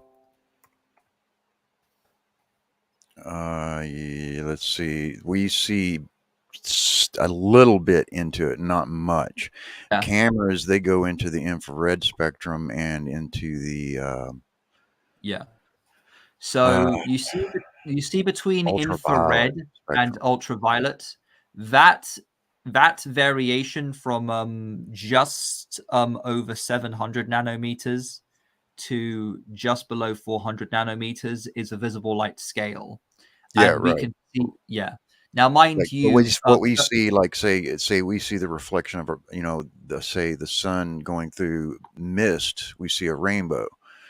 That's more like that's a third dimensional picture that we get. Apparently it's been revealed from 4 dimensions, because you remember now when you break it down to really small, each one of those reflections is a crystal that is reflecting. Apparently color doesn't really hold objective existence within the physical world and can only be perceived by entities that have a capacity to experience it. Right. Apparently. I believe that. Yeah. But I think that sound, and I think that light itself does, though, like actual light, like the point I'm making with all of this is that cameras can only capture so much with what technology we have now. And remember, we're talking about metaphysical entities that are completely energy based, right? Which is why we're more likely to pick them up on an electromagnetic meter than we would a camera. You could, heck, they could even manifest themselves as natural forces. So yeah, like there's a wide acoustic variety of answers to your question. They can manifest themselves in a multitude of ways. Like I said, reality is more nuanced than we give it credit for, but it not really like is. yeah, it's not like full on absurd, but there are things that are off. There are some people who just outright dismiss it, call it bullshit, but nope. I mean, it's not. I mean, it's. I mean, not necessarily. If you call it bullshit, it's immediately a bullshit. I mean, I've dealt with quite a few entities in my time, before I was saved and after. And I mean, you just know. I mean, you literally get this back of the hair, back of the neck, and your hair just stands straight up. You get goosebumps. There is a primal fear inside of you. It's like you can only imagine what a deer feels like when it comes across a mountain lion or something. That's how that feels to me every time that I've come across one. Hey guys, I'm gonna go skedaddle now. I gotta go make coffee for the good folks here. So yeah, that's fine. Have a nice day, Boki. Yeah, you guys too. God bless you guys. Okay, so not to put you in a box or anything like that, but remember how, like, you said that you went from being obviously non-Christian and you came to the faith, right. And you said that you had experiences before and after becoming a Christian. Like, look at that, for example. Like, we're talking about an entity that is still interacting with you, wanting to return you back to being a non-Christian, to take you away from faith in Christ. Yeah. So, and Jesus gives us an example of that, of the seed being, scattered, and Satan coming in right away and scooping it up. Yeah.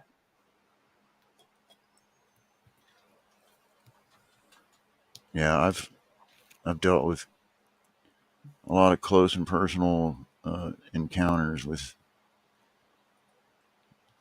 some very serious entities that I could have done without, but with God's grace and His protection, I've pulled through every time. By no action of my own, except inaction and trust. And I guess that is an action in itself, but it's a different kind of action.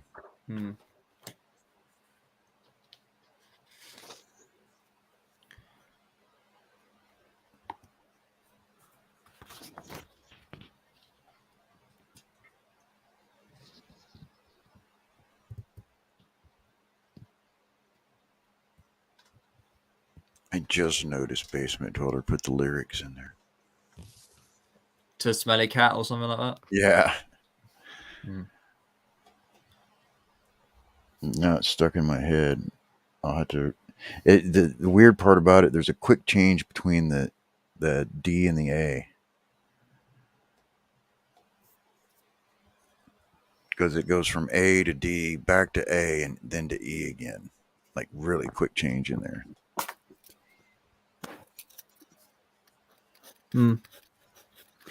So, not to go back to the demon thing, but what kind of paranormal activity did you experience? I even experience it to this day. I constantly am seeing like shadows out the corner of my eyes. They're just constantly moving around, trying to interact. I'm constantly praying about it. I'm must be doing something right. I mean, I don't. The only depression I suffer is, just from my own disease, and there's nothing really bad in my life that I can think of. I mean, other people might think, gee, that sucks, but to me, it's just like, I think differently than most people. I don't care for, possessions and things like that. I think along the lines Jesus did. He had nothing. Why should I have anything? Matter of fact, I have a crazy cat if anybody wants it. He's a mutant, I'm telling you, though. So nothing like a poltergeist, like shifting furniture or... No, nothing like that. It's always just kind of like shadows out the corner of my eyes. You know, in my lifetime, I have noticed there have been people, one in particular that's come across in my lifetime that tried to get me to go away with them. And I can't help but think that it was not a person at all, because I was immediately surrounded by nothing but godly people when it happened. You know, it was like God sent all kinds of angels around me to protect me. I was a very gullible person at the time. You know, I was probably 17, 18 years old. And this person, there's no telling what would happen, you know. And at the time, it was just like, I knew, no, I'm not going with you. But the enticement to get me outside and to meet them at the tracks, to talk to them, was like, you know, they behaved very Christian-like. And had nearly convinced me that, you know, where I was at was not a good place for me, even though it was. Turned out that it was. I've had, you know, I've predicted things as a kid, and they've happened. Things like that.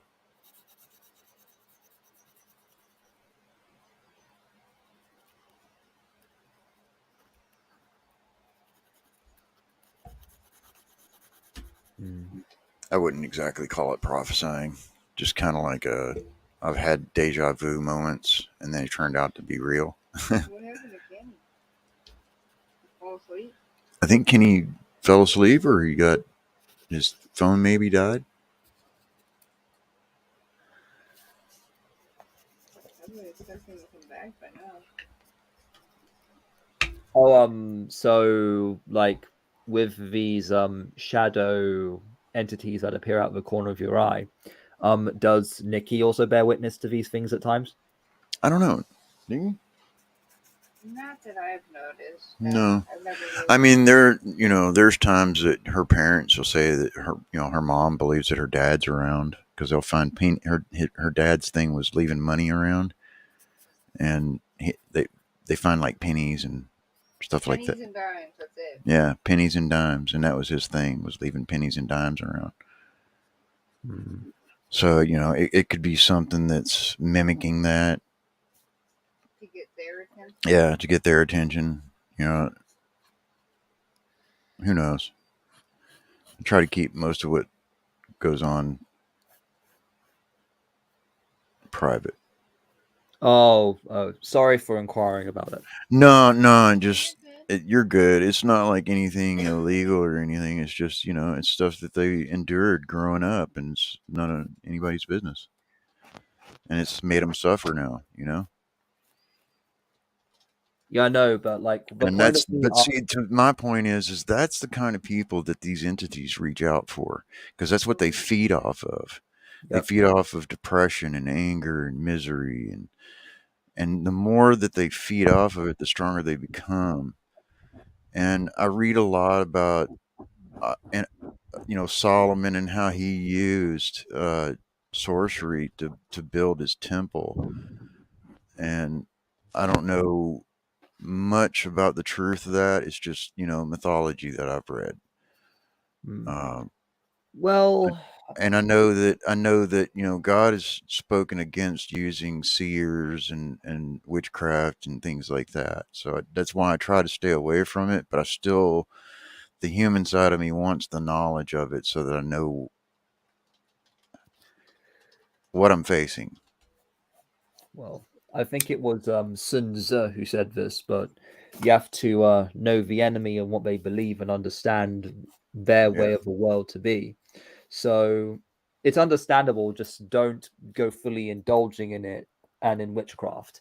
But yeah, anyways, Yeah, like the point of me asking these questions is to just simply inquire about things that are very interesting, or to inquire out of generally being a Christian. But I didn't mean to like bring up personal stuff. No. You're fine. You're fine. We got nothing to hide. No, I ain't got nothing to hide. I just, I don't want to go into detail over somebody else's personal stuff, but Sure. No, I fully believe that these entities can and do interact with people, and most people don't even realize it. They play it off as luck or chance or karma or this or that, when in reality, you're either following God's path or you're being pulled from it.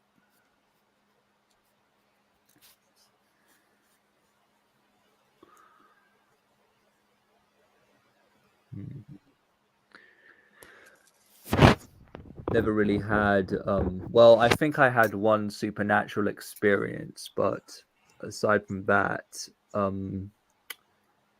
no, like primarily my thing has been with systematic theology when it came to Christianity.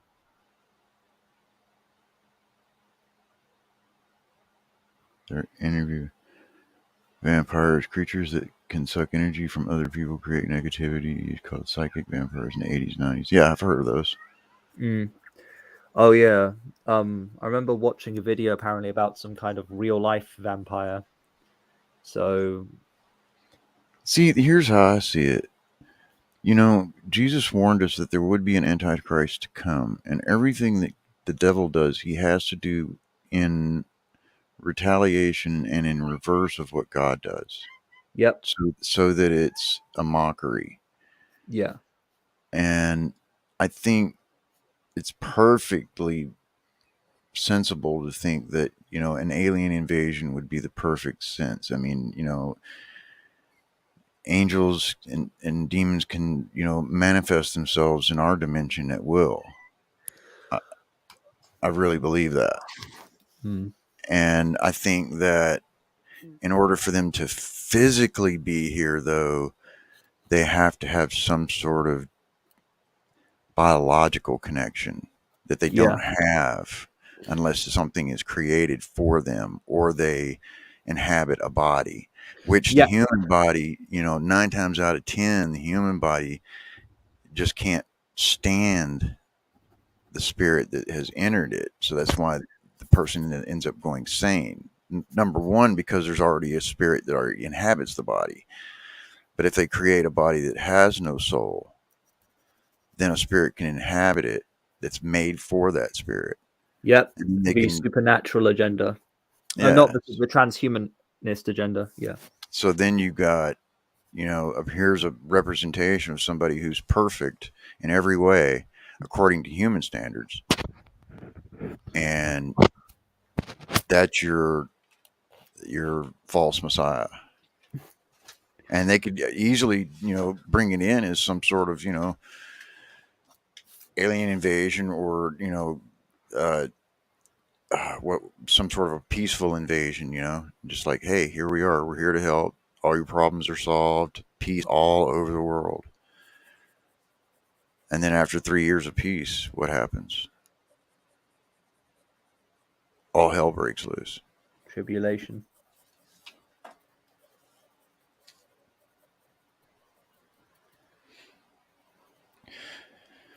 Anyway, yeah, I guess Kenny's probably gone for the night. Yeah. He would have been back by now. Yeah, but there's like an issue, because if he's not here, then this stream will just simply go on for a very long time without him being able to close it down. So yeah. So I guess I'll go ahead and get off. It was a pleasure talking to y'all. You too, dude. I hope you and Nikki have a nice day, and God bless. Yep, right back at you. God bless you.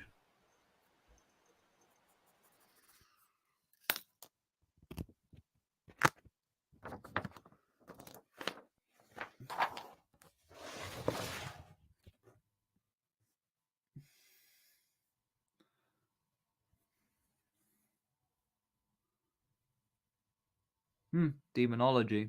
Yeah, that'll be very interesting to look forward to Gavin.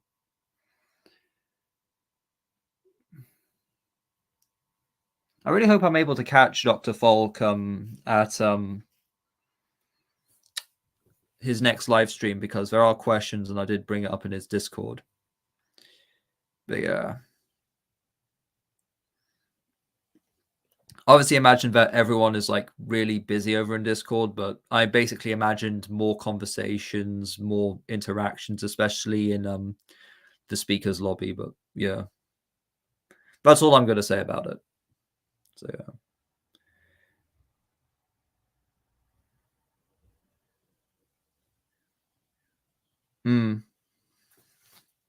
Yep.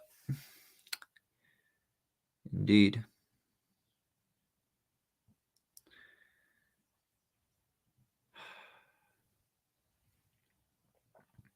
Well, I need to do some stuff, and obviously I need to shower. So yeah, this is me. Whoops.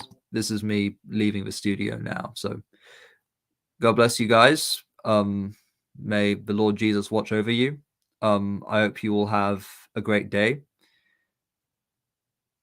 And have a nice day.